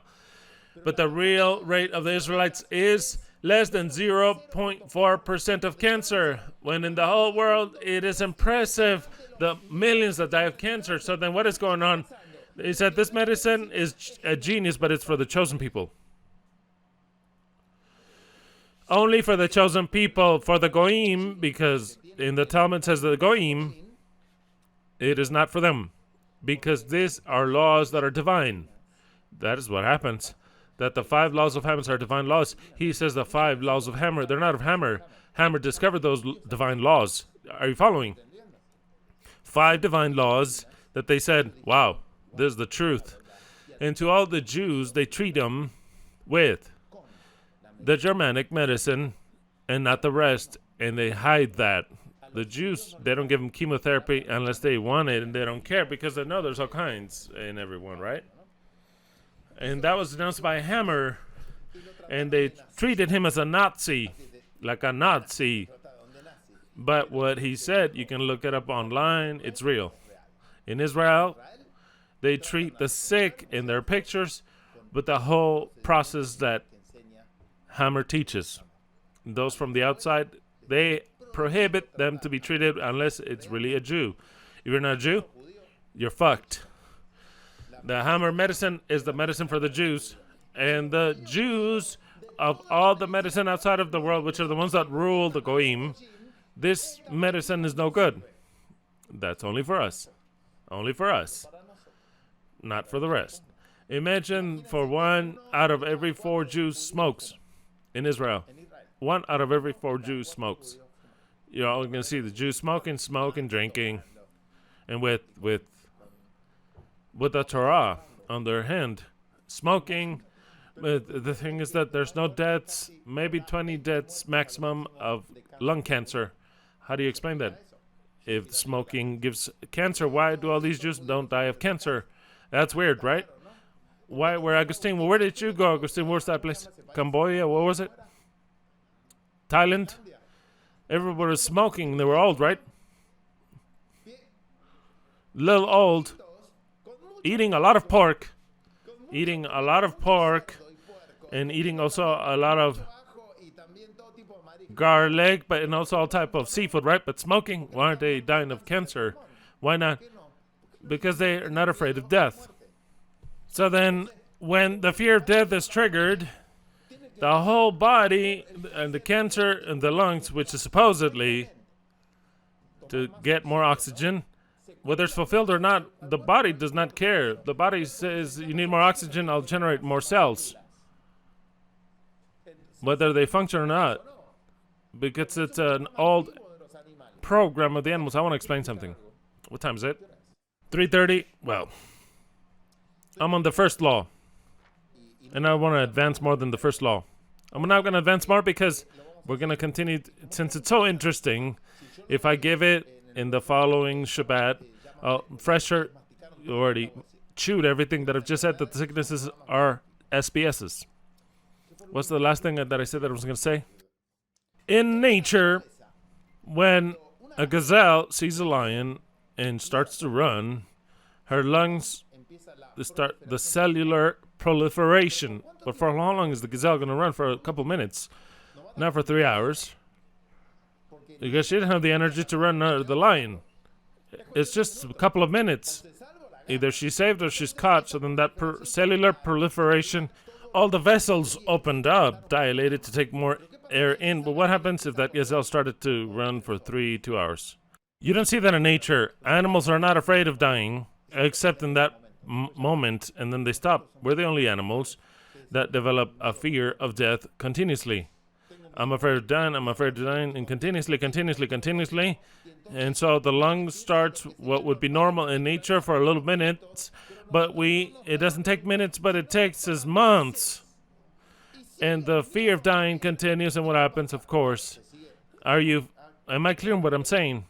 It's a program that develops certain things, but to really stop the fear quickly and for you to recuperate. But the doctor says, you're going to die. How do you stop the fear?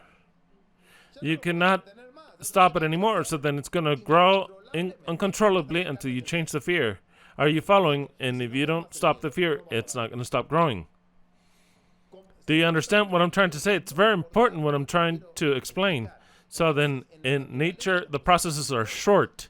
This, you need this, take this. But it's kind of like if I enter into that fear of dying, I don't stop it because somebody wants to stop it. Like I'm saying, don't be afraid. You're not going to die. Cancer has never killed anyone. What kills is the doctors. They kill you. Cancer does not kill you. But what does kill you is to know that cancer kills. So then the doctors and your beliefs kills you. So then a person goes, I'm going to give you an example before closing. Let's see, how long do I have for the first law? What time is it? 3:30. 3:30. Wow. This is very nice. You know, I'm going to finish the first law so that it's complete. I'm going to finish the first law. Maybe it'll be another hour, but an example that I'll give you. Typical. That is repeated every day for a long time. A girl, a woman, a young, pretty woman that she thinks is pretty. She could be married or not. She says, okay, I'm gonna get a routine checkup. She goes and gets a mammogram. Doctor says, look, you have these lumps here that we believe that could be malign. I want to take a little biopsy, and we're going to analyze the tissue to see if they're good or a malign spirit. It's same thing. We're going to analyze what it is. So then, or it's a shock. There you get the first shock. DHS. It's an acute conflict. There's something in your organism. It's unexpected. You didn't think you were going to have it. She didn't feel anything. She starts to live it in solitude. Well, I'm 35 years old. All my whole life was ahead of me. Now I have this. My whole history of all the world that dies because of this. And finds no solution. How do I solve this? Now the doctor is going to get a biopsy and take it to another sorcery. For her, it's another Elohim. So there's a guy with glasses in a lab, and he's going to say this poor woman what she has. So then the whole wicked, accursed system of medicine, without getting upset, murders. The diagnosis comes and says, look, unfortunately, you have something that's malign. We have to operate. Not just operate. We're going to take everything out. And just in case, we're going to radiate the area. Just in case, I'm going to give you a little bit of chemotherapy. If a cell escapes from there, it'll go to another organ, so let's kill everything there so that none escapes. You have the first lie. The metastasis does not exist, like I've already explained. Hammer was the first person that said, it is the greatest deceit that humanity has ever... Metastasis does not exist. What exists is new conflict. So then this lady, which had a small conflict because of something that was happening to her that we're about to see up ahead. Another example, something was happening to her that which she suffered a problem either with her son. Let's say she had a problem with her son. Her son was about to die. So then what was generated in her left breast was precisely to give more milk, because in nature that takes place if a wolf or a lion has to give more milk to their cub, they generate a tumor immediately. And the medicine knows this. An animal, whichever it might be, that has to give a cub who is sick or in danger, they get a tumor in one of the breasts. That milk is 7 to 30 times more powerful than common milk, and does not let the other cubs drink from that one. Just the one that's sick. Why did it make it so powerful? Because it got a tumor that concentrates all the nutrients to make it a super milk. And who made that super milk? The tumor. So then what happens with us? We have the same program. We have a problem with our son, which we cannot comprehend that it's our son. We love him, and we're always careful of our son and all the rest. The more overprotective we are, the more our kids are going to be addicted to drugs. If you know that there's something addicted, it's something that's been overprotected or abandoned. Same thing. Love and hate, the same thing, but I won't explain it. So then, when we see an alcoholic child, we know that they're being overprotected, especially by the mother. Since the child grows and can no longer be with the mother all day here, even it bothers him, but he needs for the mother to continue to protect him, then he takes alcohol, because the sensation of being alcoholized, the same sensation that when we're in the womb, if you didn't know. When the child is in the womb, it's like this, drugged, high, alcoholized. So then a person, when they drink alcohol, they're saying, Mom, have me in your womb. It's proven fact. When you comprehend these things, you no longer need alcohol. But you're still going to need it, and you're going to fight against alcohol. You're going to fight because the only thing you're saying is at conscious level is, Mom, I need you. Have me in your womb again once I get high or I get drunk. Where am I? In the womb of my mother. I'm high. What is it to be high? High here inside. What that is the effect always. There's not another. It's not that, the alcoholics want to drink alcohol because they're evil people and they want that. No, absolutely not. When there's something that they depend from, that they need to be alcoholics, they say, Mom, keep me in your bag. I want to go back to my mom. When does that take place? When there's a very strong depending of the mother that created him and bore him and did not know how to cut that off. Always, dear, do this. Oh, do that. Oh, no, don't do that. Don't step there. Oh, no, I'll go with you. I'll go get you. I'll go this and that. There comes a point where the child wants to cut that relationship, which is sick, but they cut it consciously, not unconsciously. Unconsciously is, Mom, where are you? Mom, where are you? You're not. I'll drink, or suck. I'm sucking on this. In Spanish, a person that's drunk, how do they say it? It's one that sucks. A person that sucks. Mom, give me your presence. Not physically, I just want to feel it in my unconscious. Maybe I don't want to see you, piece of shit lady, but I need my mom. How? If I need my mom, I'll suck. So then I'm sucking on alcohol. Don't think that it's all play of words. No, they're not play of words. I'm sucking. Okay. So then, on the other side, the mother that overprotected her son, always, son, oh no, careful, son. Always that mother does not break that umbilical cord, says, okay, I've had my son, then you have your life. I'm not going to worry, man. It's normal. It's normal to cut. I bore you. I brought you up. Do whatever you want with your life, and you want to do whatever you want with your life. It does not affect me because it's your life. I already give you the privilege of you being born. But the mother's like, when my son did, that shall have. I'm telling you from right now, you have left breast cancer if she's right-handed. I'm about to explain that. If she's left-handed, it's the other side. I'm going to explain that later. Okay, so then if she's right-handed, and she says, oh, my son. Breast cancer, because what's happening in nature, I'm trying to generate a milk that symbolically, even if I don't have milk, do you understand?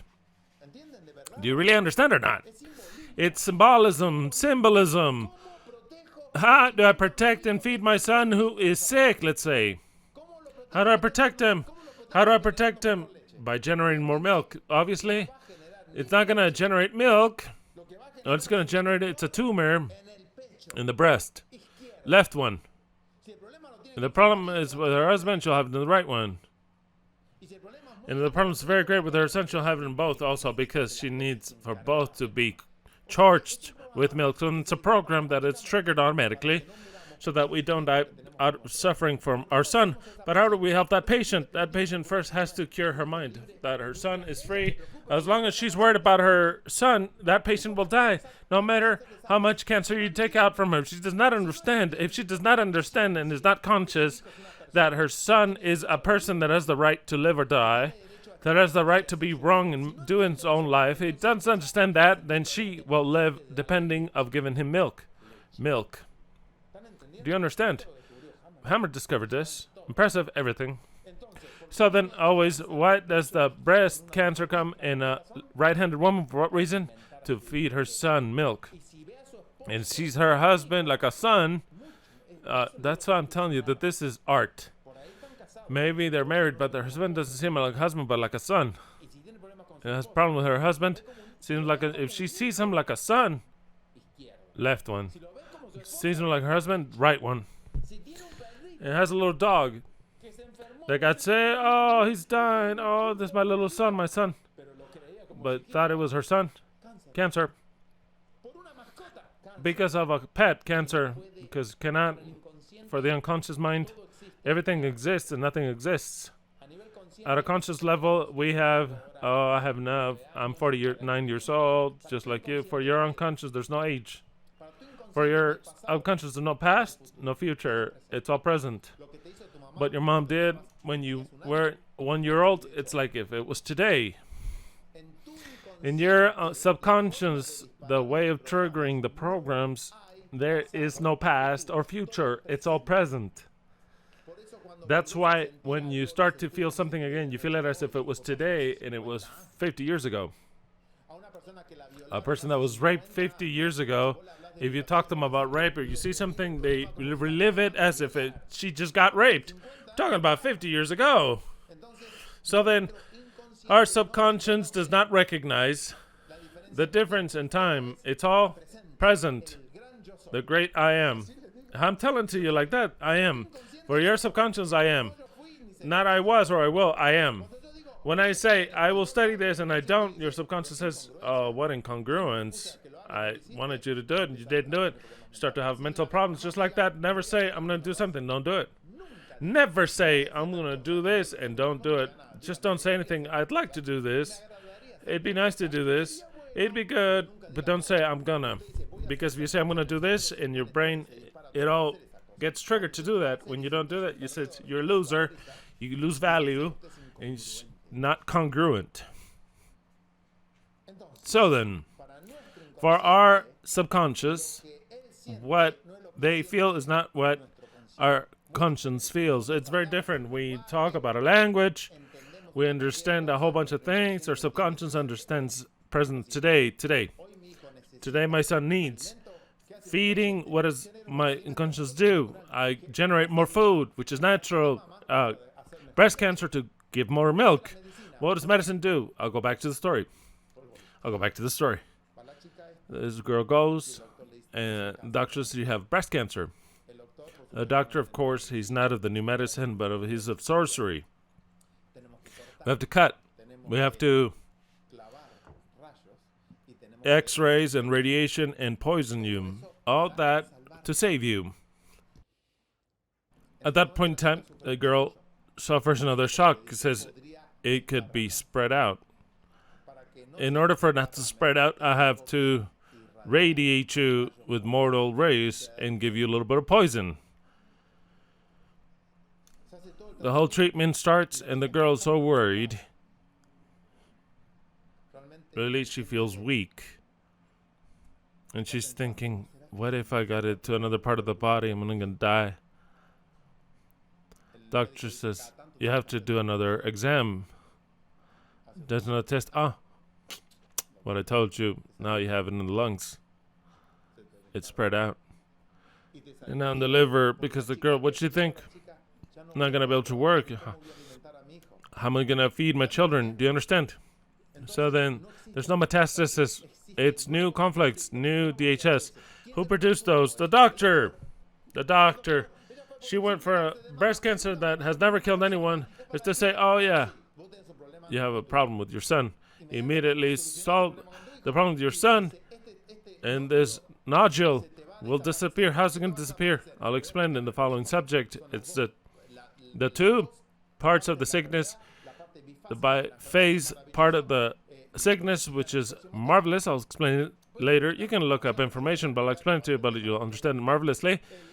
The doctor, if he knew the laws of Moses Hammer, you know what he would say. Don't you worry. Not that you understood the problem. You recognize it. Stop worrying over your son. Immediately the brain says, okay, stop the production of milk. No more milk. Symbolically, no more milk. So then cancers, what do we do with this, with it to produce more milk? Eliminate. Okay, look where the brain has stored precisely a bacteria. What bacteria? The cock bacillus? What? The cock bacillus? Yes. But that produces, you know, the cock bacillus produces. You don't know. Tuberculosis. Oh, I had tuberculosis. So the brain says, okay, I have the bacillus cock. Send it to that part that we wanted to, or we don't need it. The conflict is solved. Conflict solved. What do we do with that nodule that we don't want there anymore? Okay, what we're going to do is first to cover it with something. Brain causes a membrane. And then what we do, we have to undo it. Who can do it? Well, which is the best friend of the human being in this case, the cock bacillus, the feared bacillus cock. So then the bacillus cock comes, which is tuberculosis, and the patient has tuberculosis. Where? In the precisely tuberculosis in that mass. What happens with the time? It can get inflamed. It can start to get pus, blood, and then it goes through the urine and it disappears. The bacillus cock has never attacked a healthy cell, but the diabolical medicine will not tell you that. The cock bacillus attacks only the tissue extra that was born. That's what it exists for. But there's a grave problem that since a long time ago we were all vaccinated against that bacillus, and if we should have it, they give us so many vaccines against it, that what starts is, I'm telling you, that we're really doing bad. We're doing bad. That's a marvelous resource that the body has to eliminate something that is not desired, and we don't have it, so then what does the body do? Well, the cock bacillus has been unutilized by the vaccine, and so then, what do we do? Just make it like a cyst, and it can live there for 100 years with that cyst. Doesn't bother you at all. It's just like a cyst. The brain is marvelous. Can't destroy it, and makes it a cyst. That would have been normal with this girl if she would have not visited the doctor. But the doctor saw that. It took the breast out, and it produced a tremendous loss of value. She started to lose calcification. Then with that loss of value, she lost her job because she could not work. So then she got liver cancer, just like that. And then later, or if you're dead, lung cancer. So then what did the cancer do? Metastasized, and it's proven fact. It started here, it ended up in the liver, it ended up in the liver, in the lungs, and in the bones. The cancer metastasized, and what it metastasized was the medical system that scared her, and it generated new DHSs that are individual for everything. Individual ones. And so then don't tell me that now you don't comprehend that medicine is a murder. If you at this point do not comprehend the savage murder that was going on to humanity, you will not comprehend anything anymore. That is why now you comprehend that every hospital should say, this establishment produces multiple cancers. Do you believe it now or not? It's a law. It's a law. Absolutely a law. And they work with us. Okay. I'll continue for a little longer. What takes place in a DHS at the same time. I'm going to explain what happens when we have a DHS immediately. I'll give some examples.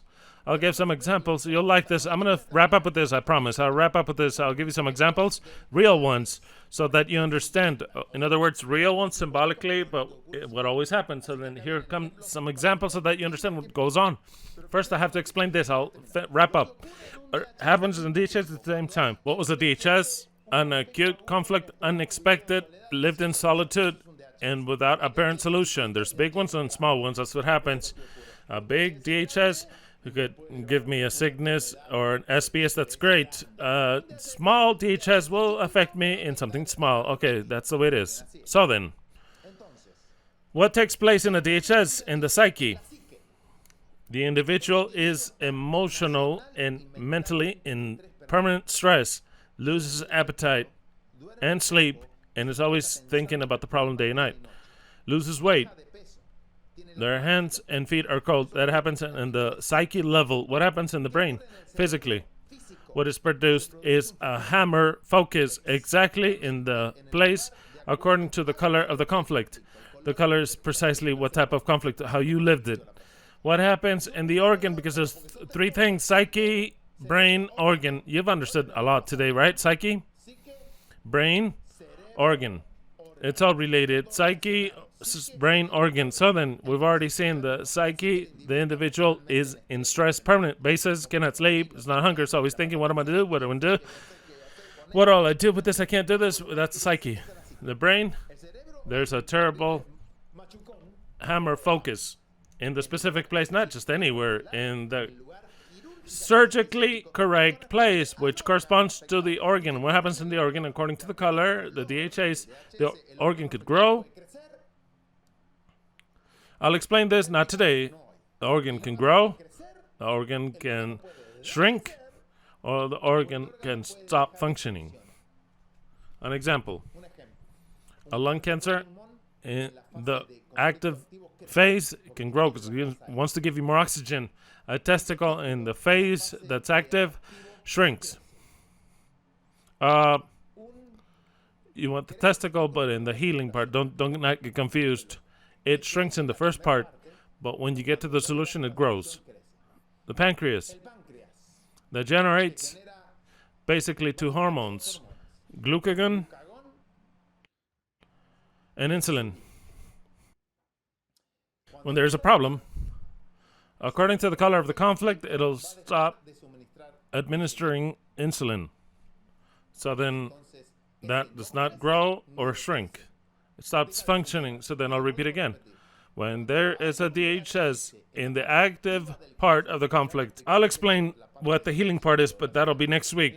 In the active part of the conflict, when there's a DHS, an acute, unexpected conflict with, apparent solution, lived in solitude, there's supposedly organs that grow.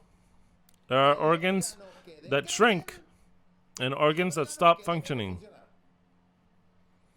What'll determine for it to grow, for it to shrink, or stop working? The embryonic layer of the brain. If the organ is controlled by the brain stem or the endoderm, which is the reptilian brain, that has an effect. It grows. If the layer is precisely by another part of the brain, it shrinks. And another part of the brain, it stops functioning. So then all that is an exact science. It's not that hammer said, let's see what will happen. No. With this medicine, we know what will happen. If you tell me what you have, I know if it'll grow or shrink. The secret of knowing this is knowing in what state is your supposed sickness or SBS. In your active state, in the phase of cure healing, and the one that knows this medicine, I can tell you if your organ is growing, decreasing, or stop functioning, because it's all an exact science. Precise science. I know what happens with this and what happens with that, and it stops functioning. It's not that the doctor has to be thinking what'll happen. No, it's a precise science. It's always exact. It's a law that it always fulfilled. It's fulfilled always, and these laws are always fulfilled. There are organs that grow, organs that decrease, and organs that stop functioning depending on the conflict. Did you understand? I hope they would have explained it to me like this, because it's difficult to understand. Because, of course, just imagine Hammer's genius. He, without knowing anything, and for anyone helping him, he started to discover, to see what happens. This one decreases. Just imagine. Wow. I mean, he discovered that the heart attack has never been produced by the heart, but by the brain. Just imagine. Okay. So then, in every special program, SPS,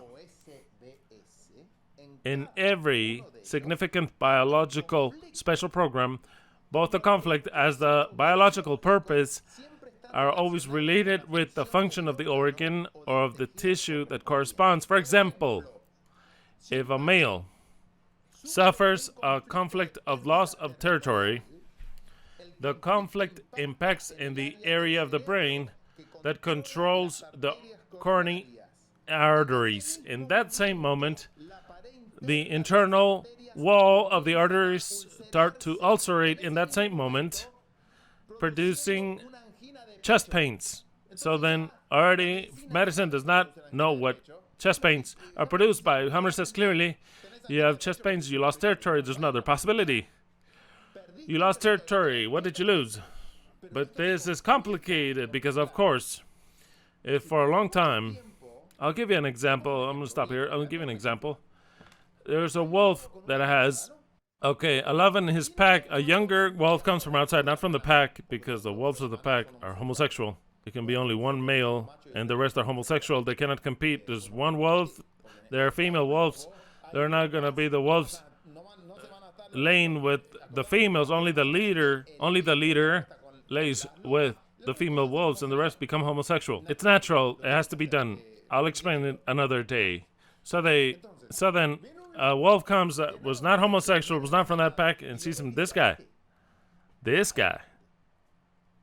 I'm going to conquer his territory. He goes, and he starts fighting brutally. In that brutal fight, the one that was owner of the pack was kind of hurt and leaves because he's scared. He didn't kill him, but he saw that the other one was stronger. So the wolf is like that. Biologically, I lost my territory, lost my pack, lost everything. Immediately, the arteries of the heart, the hammer focus in a precise place of the wolf trigger, and the arteries of the heart ulcerate. They break open small parts from being like this to get bigger. What is the biological sense of that? That it could be incredible. Why are my arteries of the heart can ulcerate so that more blood can circulate so that I can recuperate and have stronger and kill the one that took my territory? So then he does one last effort in providing you more energy so that you recuperate quickly for more blood to flow and for you to go and get your territory back, or you get another one. In any case, for you to be strong enough to get another one, just wait a moment, this got cut off. So then the biological sense of chest pains is to give you more strength for a small determined time. But what happens in our life of society, we lose the territory, and it affects us because we could say for it not to affect us, it depends on us, that's what you're learning now. So then it affects what are lost. So then I get the chest pains, but the conflict is not solved in 2 or 3 years. It's a grave problem. That does not exist in nature. In nature, what exists is if the wolf can kill the other one, he kills him. And if not, if he can make himself something new, he does it. And there's a solution of the conflict, but he doesn't have a year to do it. He has months, do you understand? Or days. But what happens with human beings? We have the same program as the wolf, but Hammer said and discovered, if there are 9 months from an active conflict, when he gets the territory back, he dies of a heart attack. There is no way of him withstanding it because the arteries got to an ulceration type that when he recuperates his territory, he will get a heart attack directly. For example, I'll tell you a story that I heard it from Hammer's lips himself. He says, I had a patient one time that came and told me I have chest pains. Since when? 5 years. 5 years. So why did I get it, doctor? Doctor says, well, you have to tell me the story. What happened? What did you lose? What happened that you got very upset? 5 years ago. He said, I can remember, oh yeah, I remember something. I had a girlfriend that was very pretty. And so then we did our test to get married, and it said that she had in the ovaries cysts. And I, being so manly, I wanted to have children, doctor. And they had told me, they had told me that if she has in the ovaries cysts, what happens is that she won't be able to have children. So then I made the decision of not marrying her. I said, look, I love you, you're very pretty, but actually I want children, so then I cannot marry you. And I abandoned her. And the girl went and married with a neighbor 2 blocks down from my house. 2 blocks down. Married him. Was eyeing my woman. And he's like, okay, and that's how, and I forgot about that. I was happy because I took a problem off my hands. And I said, you didn't know that precisely. The ovary cyst is to make the woman more prettier. Automatically, she looks 10 years younger, and it makes her have children. It's the biological system of the cysts of ovaries. What? The guy says. He says, well, I'll tell you this story, doctor. I felt well up until there. There was no territory conflict. That territory, I left it. There's no problem. One day, I was walking, and I found this girl in the garden, and she was pregnant. There, I felt something here. That's where he noticed that he lost territory. You see. That's where he noticed. He lived it like a loss of territory. I saw her pregnant, and I got it here. And from then on, I have this pain, and it's been 5 years, and I go, and she had a child. 3 children! She had 3, this degenerate. 3 children. So then Hammer said, look, we cannot do anything for you. Just like that, I can't do anything for you. I want you to do something. I cannot carry you, nor do I want to. I want you to do something for the rest of your life. Every time you go by her house, say, what a bitch. How did I ever let that go? I want you to feel that. Because the day you don't feel it, you're going to have a heart attack. Just like that. And he explains later, cases like his 5 years of loss of territory, it is too difficult for you to recuperate what the heart needs to function. Because in nature, there's no territory loss of 5 years. Because the animal recuperates it and dies, that's it. But we, like animals, do get the luxury of having a loss of territory for so many years. How would he have solved the case if he had been a son of Elohim when he felt that anger? He had gone. He needed this medicine. And go and forgive. Forgive himself. Forgive the girl. That's it. It's over. No more chest pains. That's it. But of course, he got all that anger. And that anger, when he recuperates it, will kill him, which is the best thing that could happen to him. Which is the best, because biology is like that. It's very wise to die. Yeah, because that man, that pain that it made him loss of territory, fix it, he dies. So then this medicine is very wise in knowing how to fix, when to fix it, if there should be fixed. So then,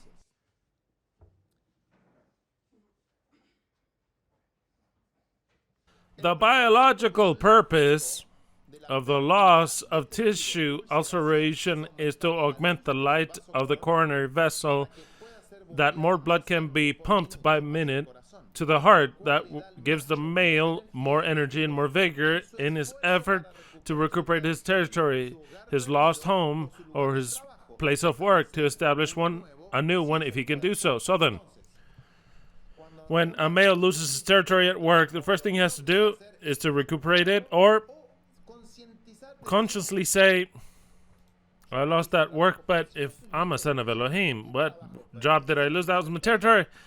Nothing of this world is mine. I take it as mine, but it's not mine. A lot of people say, I lose my house and I die. Of course, because you give more value to your house than you should. So then, if we say, if I lose my house, let it go to hell, let it go to hell. You didn't lose anything because you're a son of Elohim. You don't lose anything. You notice the difference of getting sick or not, which is here. The difference is here. Okay, whether we get sick or not, It depends on how we see things ourselves. If we lose the house and that, we give it so much value that for us, they took out our territory. What happens with that? Well, I'm going to die of a heart attack. You understand what I'm saying? If I say, no, Lord, it's all yours, it's not mine, what did I lose? You gave it to me, and you took it away. I'm not gonna ulcerate my heart because I don't have anything to recuperate, because it was not mine, it was never mine. Then the brain says, okay. Then stop the special program of recuperation territory. But I have to understand it. Since I don't understand it, then the whole system protects me because otherwise I would die of anguish immediately. So then it does that whole program that all the animals have. Very well. So then, what happens? An example. I'm going to give an example. I'm going to wrap up, even though I have another case. Okay. You'll like this example, and then I'll wrap up. An example. An important factory closes and fires all the workers. Only one DHS. The factory shuts down. Very well. But I'm about to tell you the story of Pepe, Lucho, Bruce, Jose, and Lucas. 5 people. One same event, how can these 5 people live it in different ways? Pepe is a person that feeds his family. And he's always worried for money to come in so that they all eat. Because he is the source that family survive. When he sees that his source of work is closed, he feels a hard strike being left without a source of money. He doesn't see it as a loss of territory. It has a different color. It's unexpected, obviously. He lives it in solitude. Who's going to help him? It's a DHS. For Pepe. Where does it affect him? What he lost is the support to support his family. Where does it affect him? Let's say if you learned anything, where does it affect him? Very good. This is the color of the conflict. The color, I cannot feed my family. That is the color. I cannot feed my family. What will I do? He did not lose territory. Self-esteem he didn't lose. What he wants is for him to be able to feed his family. I cannot feed my family. It is called a conflict of starving or hunger in Hammer's medicine. A conflict of hunger or starving. When the starvation or hunger conflict is triggered, there is especially one place in the brain. Precisely, since he cannot psychologically suffer it, the subconscious takes control of the situation and triggers an SBS so as to solve the conflict that he cannot consciously solve. What organ is affected in the conflict of starvation? You've already said it. It is the reserve of energy we have, the liver. Always, always. If it does not solve the conflict, in that very moment, the liver started to grow. In that very moment in which he feels the impact, what will I do? They kicked me out. How am I going to feed? That conflict he's got here, and here. Immediately the liver started to grow. It's not a cancer yet, but it started to grow. If he gets a job quickly, satisfactory, it stops growing, goes back to normal. But when that conflict is prolonged, comes liver cancer. Just like that, as you hear it. So then you already know, how will I feed my family? It's the liver. Because that's how he feels it, is the color of the DHH. Do you understand all of this? Okay, very well. Perfect. So then, what is the liver? The reserve that we've all got of energy. It starts to grow to be able to accumulate more energy for the hunger that's coming. All the animals do this. All the animals as well as human beings. It is affected in the psyche and the brain and the organ at the same time because it's a DHH. Both the psyche, the brain, and the organ at the same time. If he does not solve this quickly in a satisfactory manner, he'll develop a liver cancer immediately. That was Pepe. Pepe lived with the color of, I cannot feed. Now comes Lucho. Lucho's a person that already has money stored up. He's not worried about not working. He already has money stored up. He does not worry that they're going to starve to death. He lives alone, but he had a territory that he dominated. He had employees. He was very respected. When he loses his job, he feels a very hard strike. An acute conflict. Unexpected. Lived in solitude. Without any apparent solution. What did he lose? What did Lucho lose? What did he lose? He lost territory. He didn't lose anything else. He lost territory. The color of his conflict is he lost territory of dominion. That is what he thinks. Even if he doesn't psychologically think it, he thinks it. What I lost is not my job. It is my dominion. That is what I lost. A conflict of territory. Where does territory conflict affect? You already know it. Immediately, it affects the coronary arteries. What he has to do is immediately. Either he solves his conflict by saying, no, I didn't lose anything. But that's difficult because since he was the king there, and because Yahweh was not his king, it's difficult. Do you understand? So then how does he quickly solve it without Yahweh? By quickly getting another employment. But it's difficult to get another employment where you're going to be a king. That is very difficult. So then once he solves it halfway, the conflict continues. Are you following? Because you either solve it in a satisfactory manner or halfway. And it's not about doing it halfway. You continue feeling yourself that you lost value. So then right there, I tell it to you up front, comes heart problems. Okay, that happened to Lucho. Bruce. Same event, but now Bruce sees it different. Let's see if you know this. He's a person that values himself due to the position he has achieved. The guy, I feel well, look at where I've gotten. Not because he dominates, but because he feels well with himself. He feel very happy because I have this very good title. It makes me feel very happy with myself. With this DHS, when the company shuts down, he feels a hard strike by losing his job. It's unexpected and lives it in solitude. That's it. It's a brutal DHS. Where does it affect him? Where does it affect him?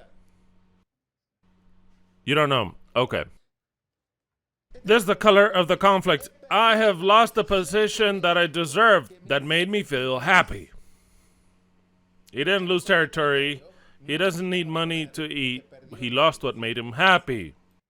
And if he lost something that made him happy, made him important, how does he feel now? Not happy and unimportant. And if he's not happy or unimportant, the value that I have goes down.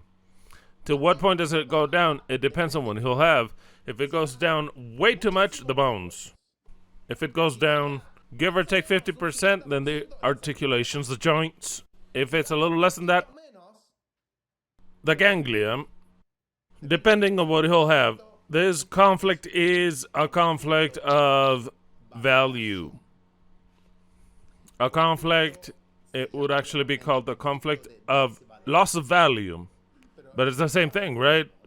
A value conflict. So then when you lose value as a macho, especially in this moment, like a macho, if your loss of value is very strong, then the calcium in your bones, you start to lose it. It will not stop until you revalue yourself, and it will not stop. If give or take, like 50%, but the brain handles that. That's what I'm telling you. If it's less, it attacks either the ganglia, the lymphatic system, or the joints. I think that the softer of them all, the most soft of the devaluations, the minimum one, attacks the joints. That's the minimum one. That's the way it is. If it's very minimally, but you devaluate it, then your joints start to hurt.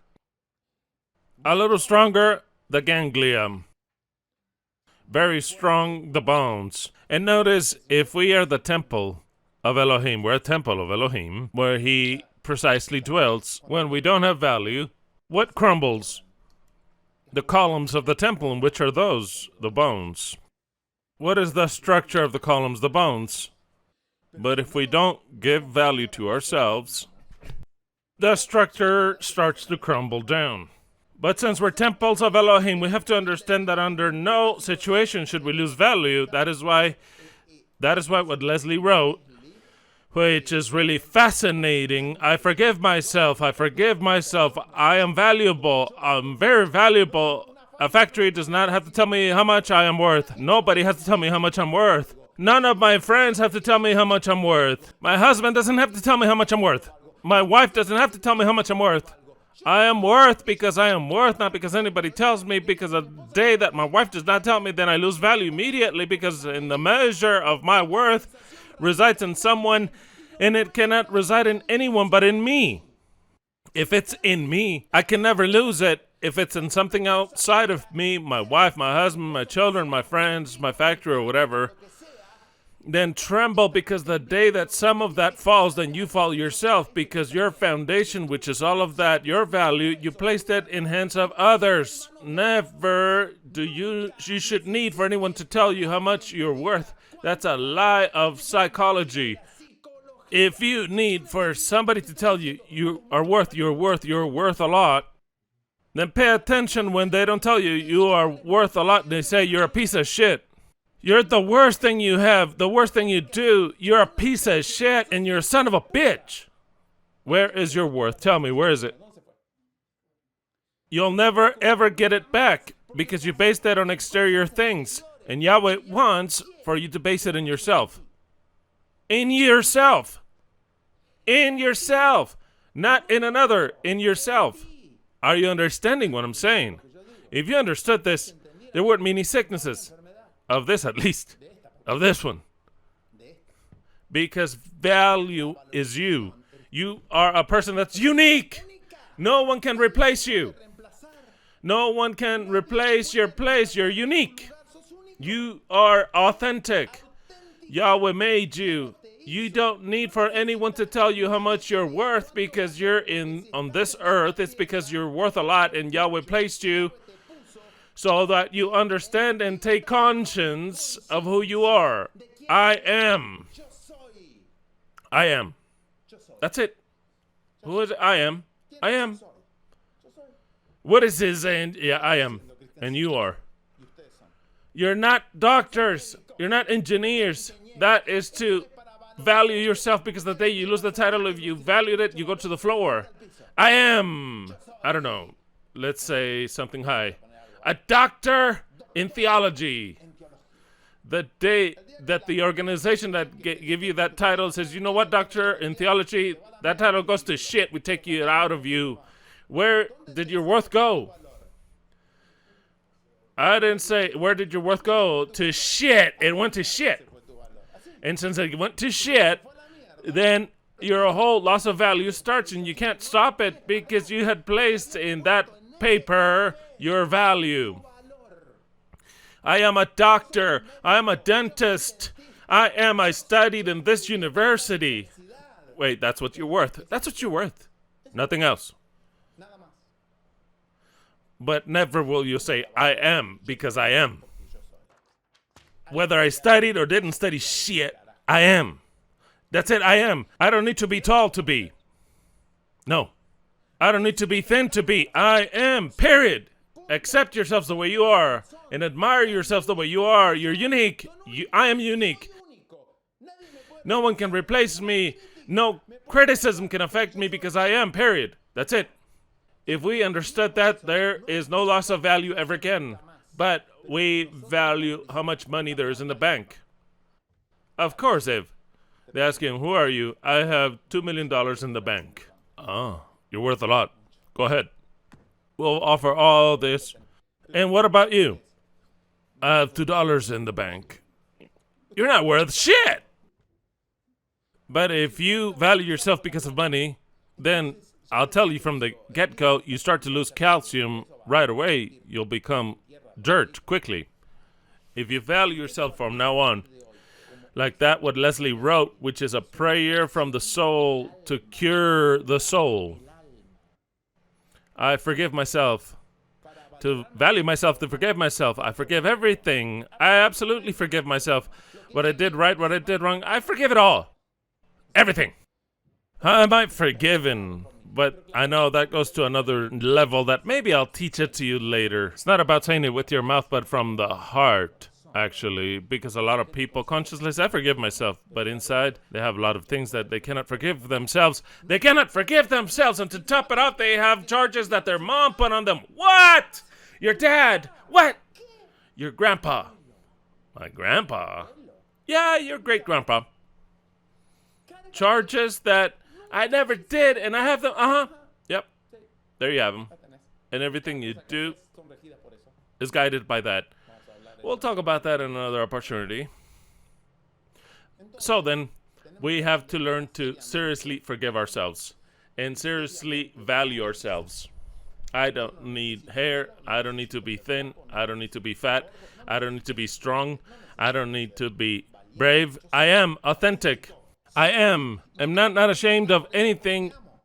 Why? Because I love myself. What? I love myself. Yes, I love myself.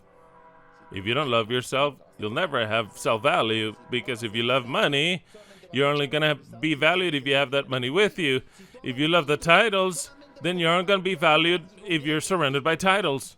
But the day they take the titles out and they shove them up somewhere else, where did the value go? The day that they take your money, where did your value go? It went to shit.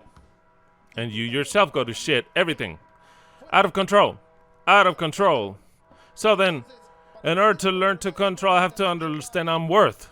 No matter what the others say, positively or negatively, I don't care. I forgive myself, and I love myself. It is very important. I love myself. The way I am, I love myself. If the other loves me, I could care less. I love myself. I love myself. And there's something else. Elohim forgives me and loves me. What more value can you have? But why does that not give us value? At least to some, because we don't believe it. If you would really believe that you're the son of the most powerful being of the world, you don't need titles, you don't need money. You would say, who are you? I am. I am who? The son of Elohim. What did Yeshua do? Did he have money when he was walking on this earth? No. And what did he say? Who are you? I am. He referred to I am Yahweh, but you have to refer to I am. I am who? The son of Elohim. I am. I have all the money of the world. I have all the personality of the world. In fact, Yahweh designed me and created me this way. And right now, from now on, I'm becoming conscious, taking conscience to learn what the eternal truth is, the biological laws of Hammer, so that from now on, if I have a sickness, I'm suffering a sickness or a biological problem, or I want to avoid what a biological problem is, with that you avoid the biological problem. Do you understand? It is absolutely a cleansing of the sanctuary. Today is Yom Kippur, and we have to start to cleanse the sanctuary, which is full of shit. Just like that, full of shit. Why shit? Because it's the lies inherited from our parents. They shit on us since we were born. And they continue to shit on us by giving us vaccines upon vaccines and teaching us nothing but lies. We are extremely ruined unless we value ourselves, not based on others, based on Elohim himself. Do you understand? It is an exercise. I forgive myself. I love myself. My Elohim, Yahweh Sebaot, Yeshua HaMashiach, forgives me and loves me. What else could I want? What else can I ask for? Nothing. Nothing. Well, and that is what I will talk to you about up ahead a little more, but oh well. So then, we have that this guy, he went into devaluation. So then what happens? What happens with our friend whose name is Bruce, who felt very happy every day? He was smiling. He lost that place. Devaluation. Depending on how severe, it'll be in the joints, the bones, or the ganglia. Okay, very well. Jose. Jose is our fourth character. Jose is a person that suffers the DHS, just like the others, and triggers the three at the same time. All three.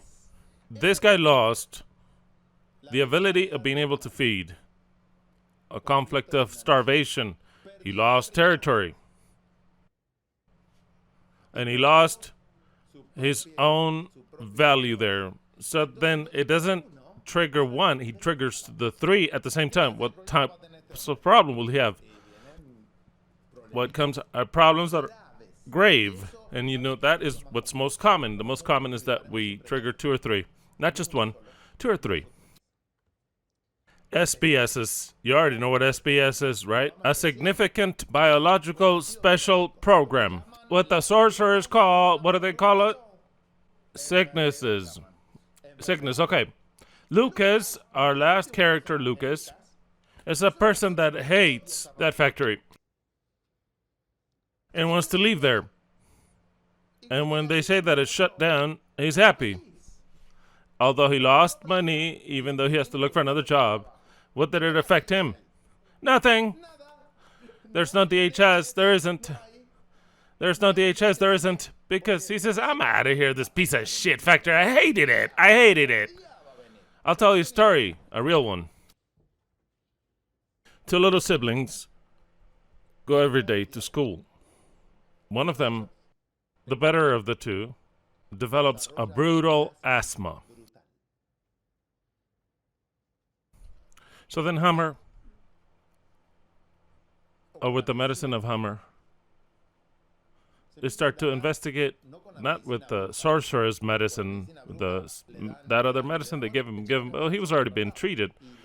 And all the antihistamines and everything that you can imagine for the tremendous asthma, the asthma he had, okay? Brutal. So then they started to find out why he is the better of the two. He's the one that likes to go to school. The other one doesn't like to go to school, the mother says. When I tell him to go to school, he says, bye, Mommy. Are you happy? Yes. And the other one is like, I hate that school. I hate it. I don't know why I have to go. I hate that school. And he doesn't get sick. But the one that says, bye, Mommy, with a smile, he gets sick all the time. And he gets to school, and the teacher's like, how's everyone doing? Great. He says, great. You're great? Yes. We're all great. The other one, how are you? What'd he say? For example, I never took a notebook to school. Just like that. Just an adventure, like I'm telling you. I would get up to high school without a notebook, without a pencil, without shit. Professors would be like, Christian, you don't have a notebook? No. Why didn't you? I could care less. Whatever you say, I could learn it just by you saying it. I don't care about writing anything down. Leslie is a witness. I am not lying. All the subjects, I would do them on purpose wrong. Just like that, the tests, I would draw things and sign it. When I have to turn in my subjects, except for the piece of shit French, when I had to get a test, it would take me a day to learn them all. I would grab math, what people was so difficult for them. Oh, what is it? I would just grab it, I would study the formula, and I would pass the test. 1 or 2 days. Yeah, because I had to remember the story a little bit about it. 1 or 2 days. Not French, because there's no logic in French. French is a shit. Or at least that's what I thought. Fucking French of le mort. I hated it. I couldn't deal with that one. So then, there are people that are that way. So then this kid would cuss the school out all the time. Oh, that piece of shit teacher. I hate this fucking bitch. Well, he was like that. And so then, this guy didn't get sick. And the other one was sick. What happened? The other one repressed what he felt. The other one hated the school just as much as the other one. He hated to leave her mom. He hated to have to go to school. But what did he go to school? And within, he would live something that he would not exteriorize. So then evidently, he needed air. And what happens is that nature does not forgive you the incoherence. Remember these words.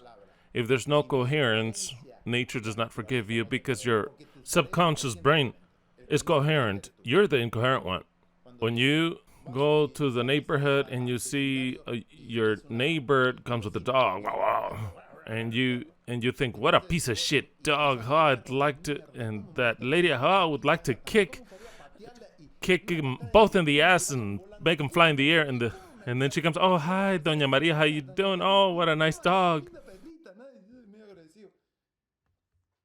He has a prospect for sickness because you cannot keep what you feel. You cannot keep it. You have to understand that if you keep it, your brain does not, your brain transmits it into sickness. So then what happens with that lady? In 2 or 3 days, if she did that many times in 2 or 3 days, she has a pain on her back and in the lumbar and even in the sciatic nerve. Why? Because she should, in her mind, should have kicked both the neighbor, the dog, and didn't do so. Because he didn't do so, then the body says, hold on, I'll help you.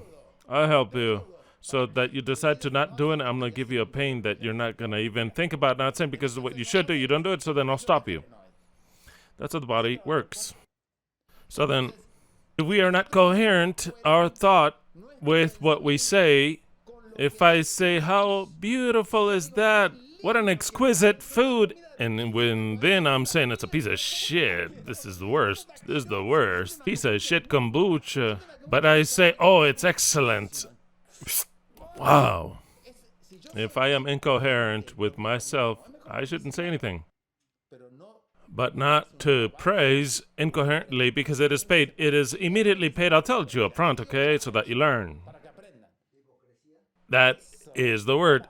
Incoherence is hypocrisy, but sometimes it's very within. The hypocrisy is very within. Let's suppose that the husband does not like the smell of the woman. For some reason, they have sex, and then a little smell that he doesn't like. Did you know that? It's all real cases. What happens? The husband loses the sense of smell. And he loses the sense of smell, and he can lose it forever.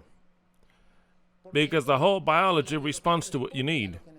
You don't need to smell because he smells bad. So then I'll take it out of you, reduce it. Well, there's a lot of cases. There's a lot of cases, but you're understanding how biology responds to what happens to us? Because if the guy would have told the wife, look, there's a small smell here. Let's solve this because I'm smelling it. I know that. Well, whatever. I'm sure the wife might get a DHS right there. I mean, we're in a problem, everyone.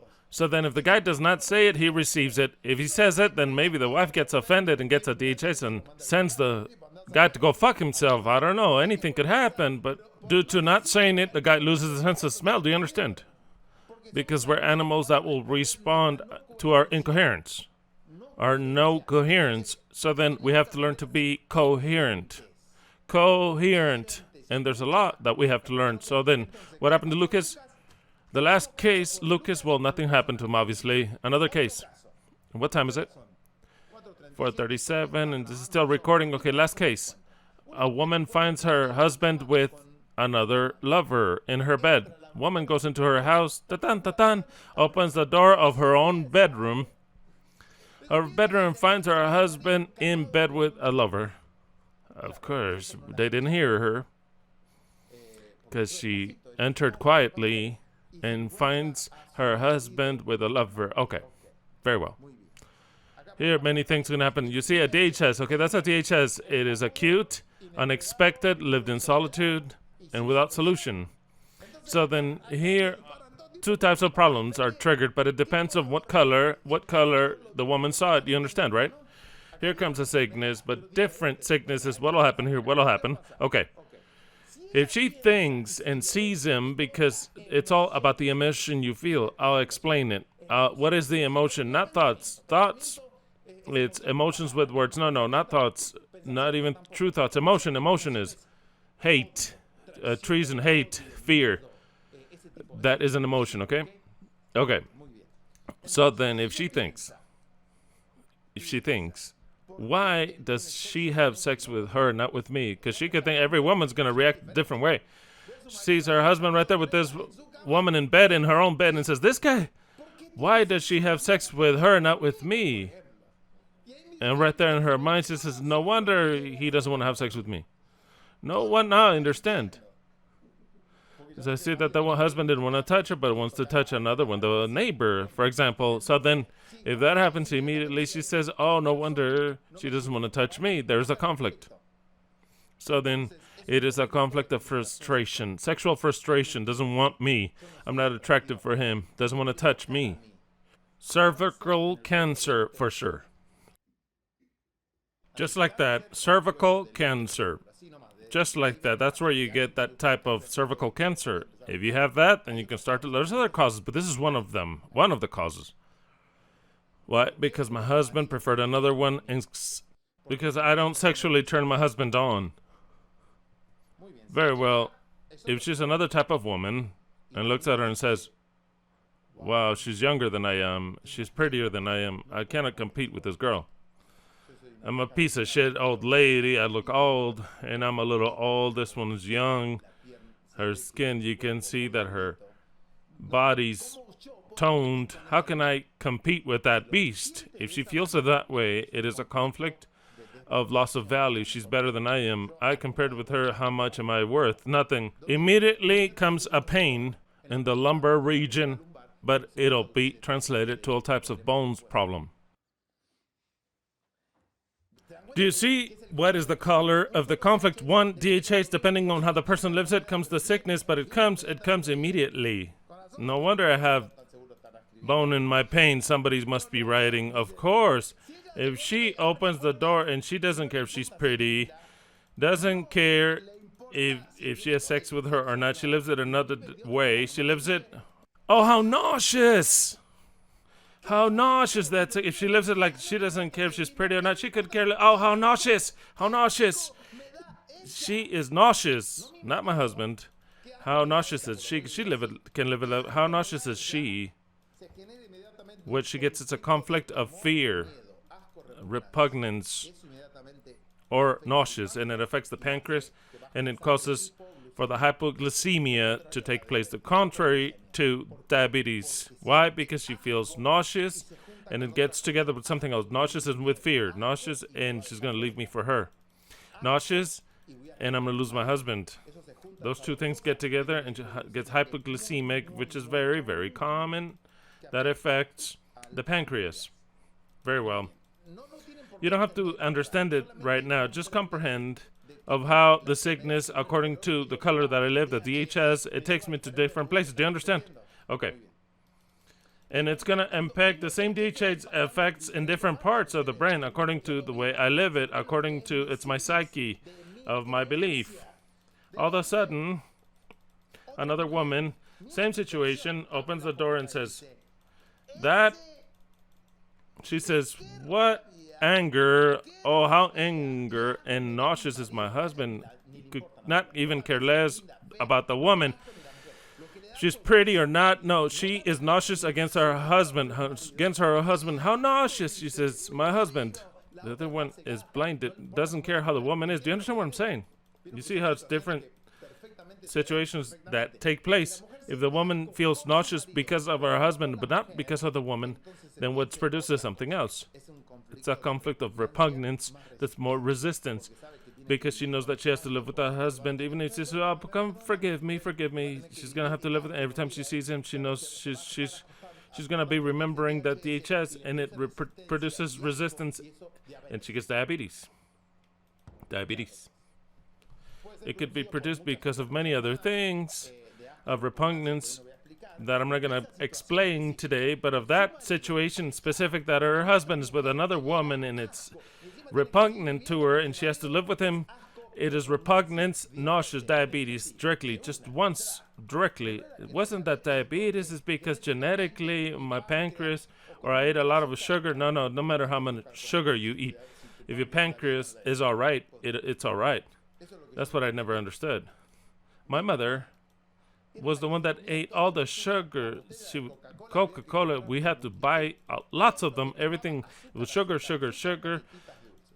cookies and everything. She never had diabetes. My dad, who didn't drink anything with sugar or took care of himself, he was the diabetic. Well, what the hell?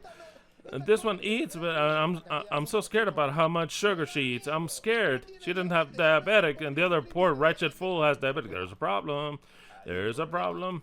It's not the pancreas. It's not the genetics. And it's what's happening here. And what do I generate here? So then, another conflict. The woman enters and says, that is my husband. And this is my house. In my own house. And in my own bed. What affected her there? Oh, obviously territory. She couldn't care anything else. She sees him territory. What are you doing, you son of a bitch, in my house? You fucking bitch, in my own bed. You see different colors of the conflict. So then, what it affects this lady, a conflict of territory. The first thing that she's going to have, it's a bladder infection and maybe other things, but she lives the conflict differently, completely different. Another one comes, the last one. And she says, wow, what a good excuse, because I wanted to get divorced, this piece of shit idiot, for a long time. How did it affect her?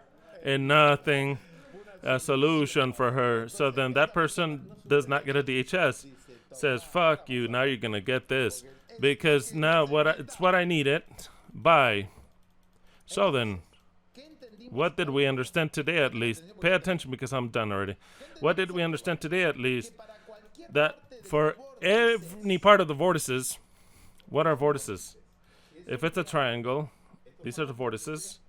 So then we've got the psyche, we've got the organ, and we've got what else here? Come on. Okay, I have to write it, the brain. This triangle is affected always at the same time, psyche, brain, organ. Psyche, brain, organ. It's all together. Psyche, my thoughts, brain, organ. Depending of how I live, what color of conflict. So then, knowing what Hammer discovered, Moses Hammer, he has another name. Having discovered what? The patriarch of the medicine who created the laws, discovered the laws, and created them.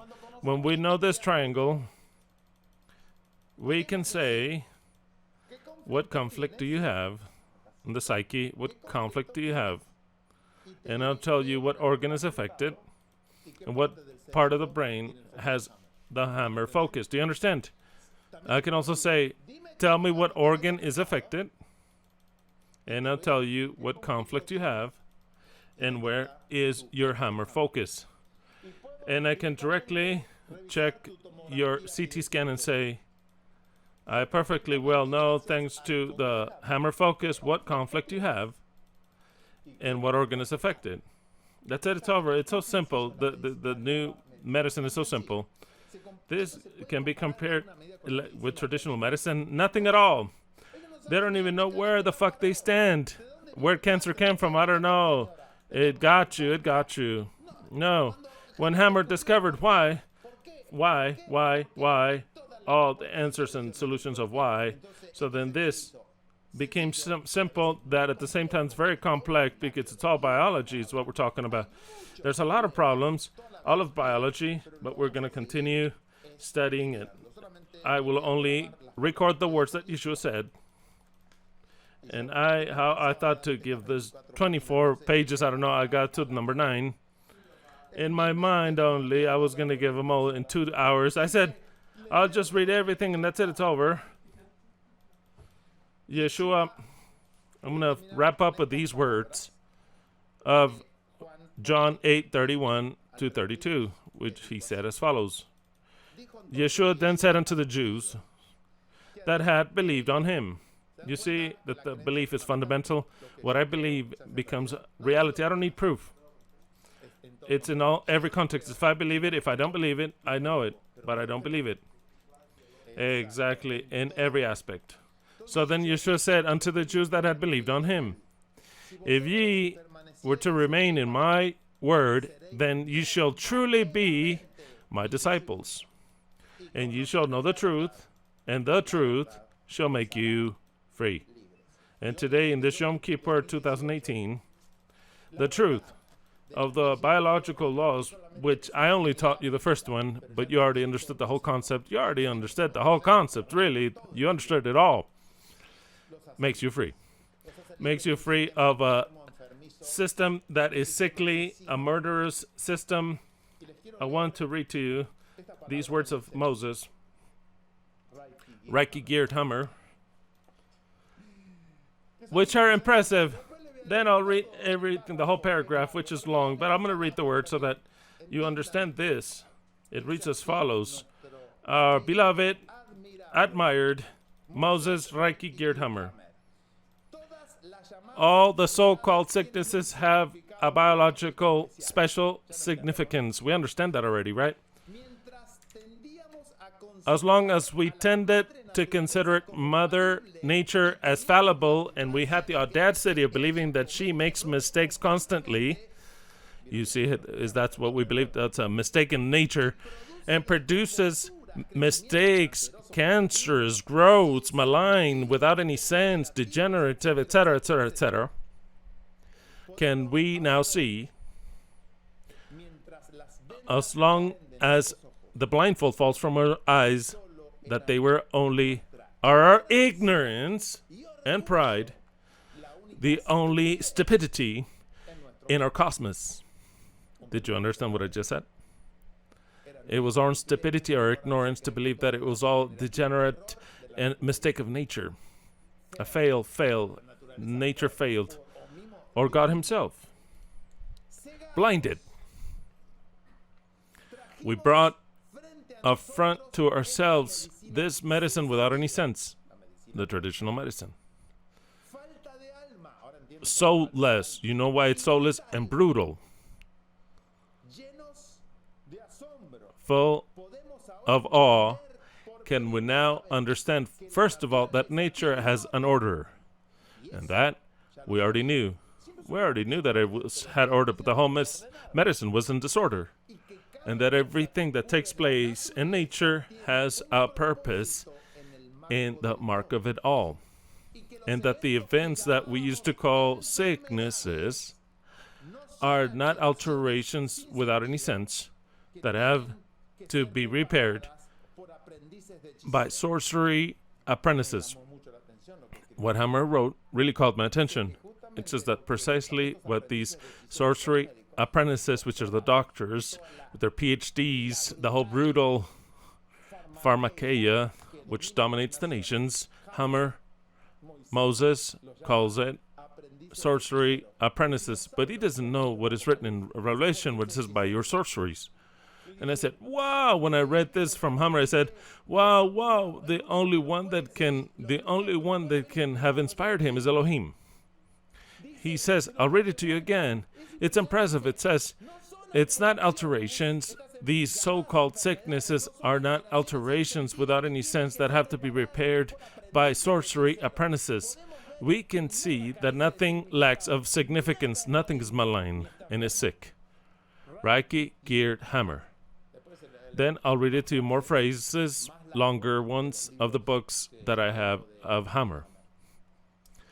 And you shall know the truth, and the truth shall make you free. So then, what did you learn today? To be free. Of diagnosis, doctor diagnosis, and that nothing can make you afraid, even less death. We should never be afraid of death because Yahweh has an hour for us. So then, we have a tumor, we have a cancer. Breathe deeply and thank the Lord. Thank you, Lord, because you're teaching me something that I have to surpass. Something that I felt, that if I knew that that which I felt was going to bring me what it brought me, next time I will surpass it and I no longer need to have this special program. I have this special program because I did not know how to deal with a situation that I should have dealt with, and thanks to this special program, am I still alive? So then, today, we're free. If you believed something of what I explained today, you no longer need to know anymore for now, because we're really free. All the pharmakeia is a lie, even if it saves your life in an accident, because they are good for that. Of poisoning, because they are good for that. In case you're stung by or bit by a snake, they are good for that. But for sicknesses that are born from unexplained sources, it's no good. The only thing they're going to do is to kill you, to take your whole money, and end up killing you, your family, everyone. It is better to die with honor in your house than in a hospital. In a hospital that you know that belongs to this pharmakeia. We have to start to value ourselves. If we're going to die, we're going to die, but under our own terms. Under our terms. I will die under my own terms. I don't need for an idiot to come and save my life. I'm going to die under my own terms. Period. Why? Because I am a son of Elohim, and if I have to die, Yahweh is calling me for something. That's it. It's over. We shall continue a second part of this because I know that I was not able to advance more. May the Lord bless you and keep you. That this whole treasure that you received, really, it's so valuable, like the Torah. It is the Torah, biologically speaking. It is the Torah for our physical part, so that we comprehend. And for a reason, the Lord, in the last instance of this world, raised hammer. Do you think that this is not by accident? It's precisely makes him die in the 70th year. There's no chance in the very least. May the Lord bless you, keep you. We shall meet again celebrating Sukkot, because next Shabbat we shall be way deep into Sukkot. May this information and that Yahweh fill your life, bless you, and that we really learn to become better, to value ourselves, to know that we really have an extreme value, that there is no human being, nor honor, nor place that can give us worth. We are worth, because I am.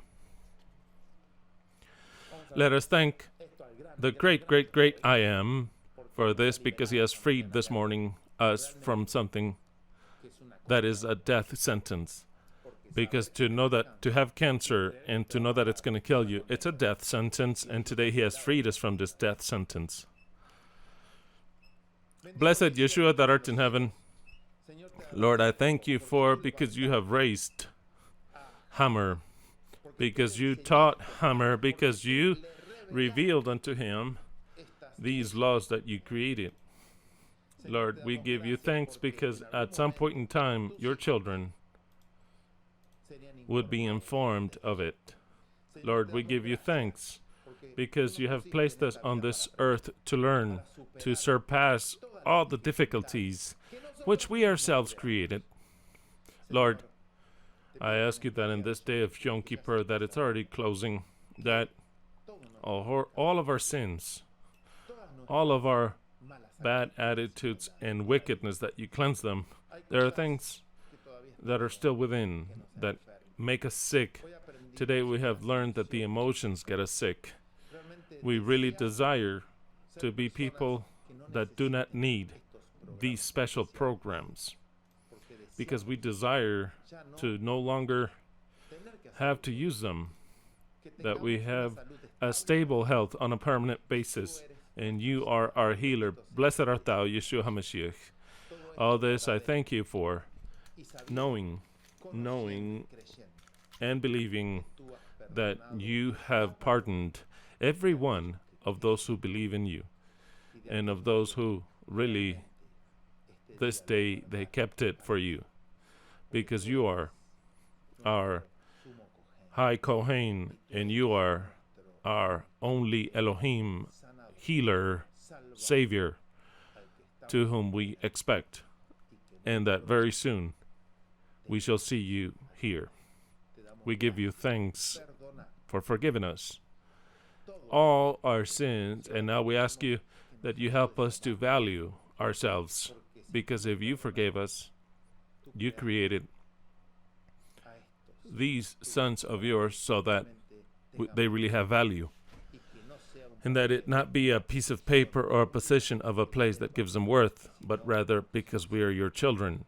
Blessed art thou, Father, for all this, because these things you hid them from the wise, from the understood, and you revealed it to the children. All this I thank you for, In your precious name, Yeshua HaMashiach. Amen. Very well, we shall meet again next Shabbat, and this camera withstood. Next Shabbat we can start right away because you've already chewed this, and next week everything will be very clear. Automatically you say this, and when you least expect it, you will know what's happening to you, or to your son, or whatever, and you shall know how to regulate. So may the Lord bless you and keep you. Blessings to everyone. To all of you, we shall meet again in Sukkot.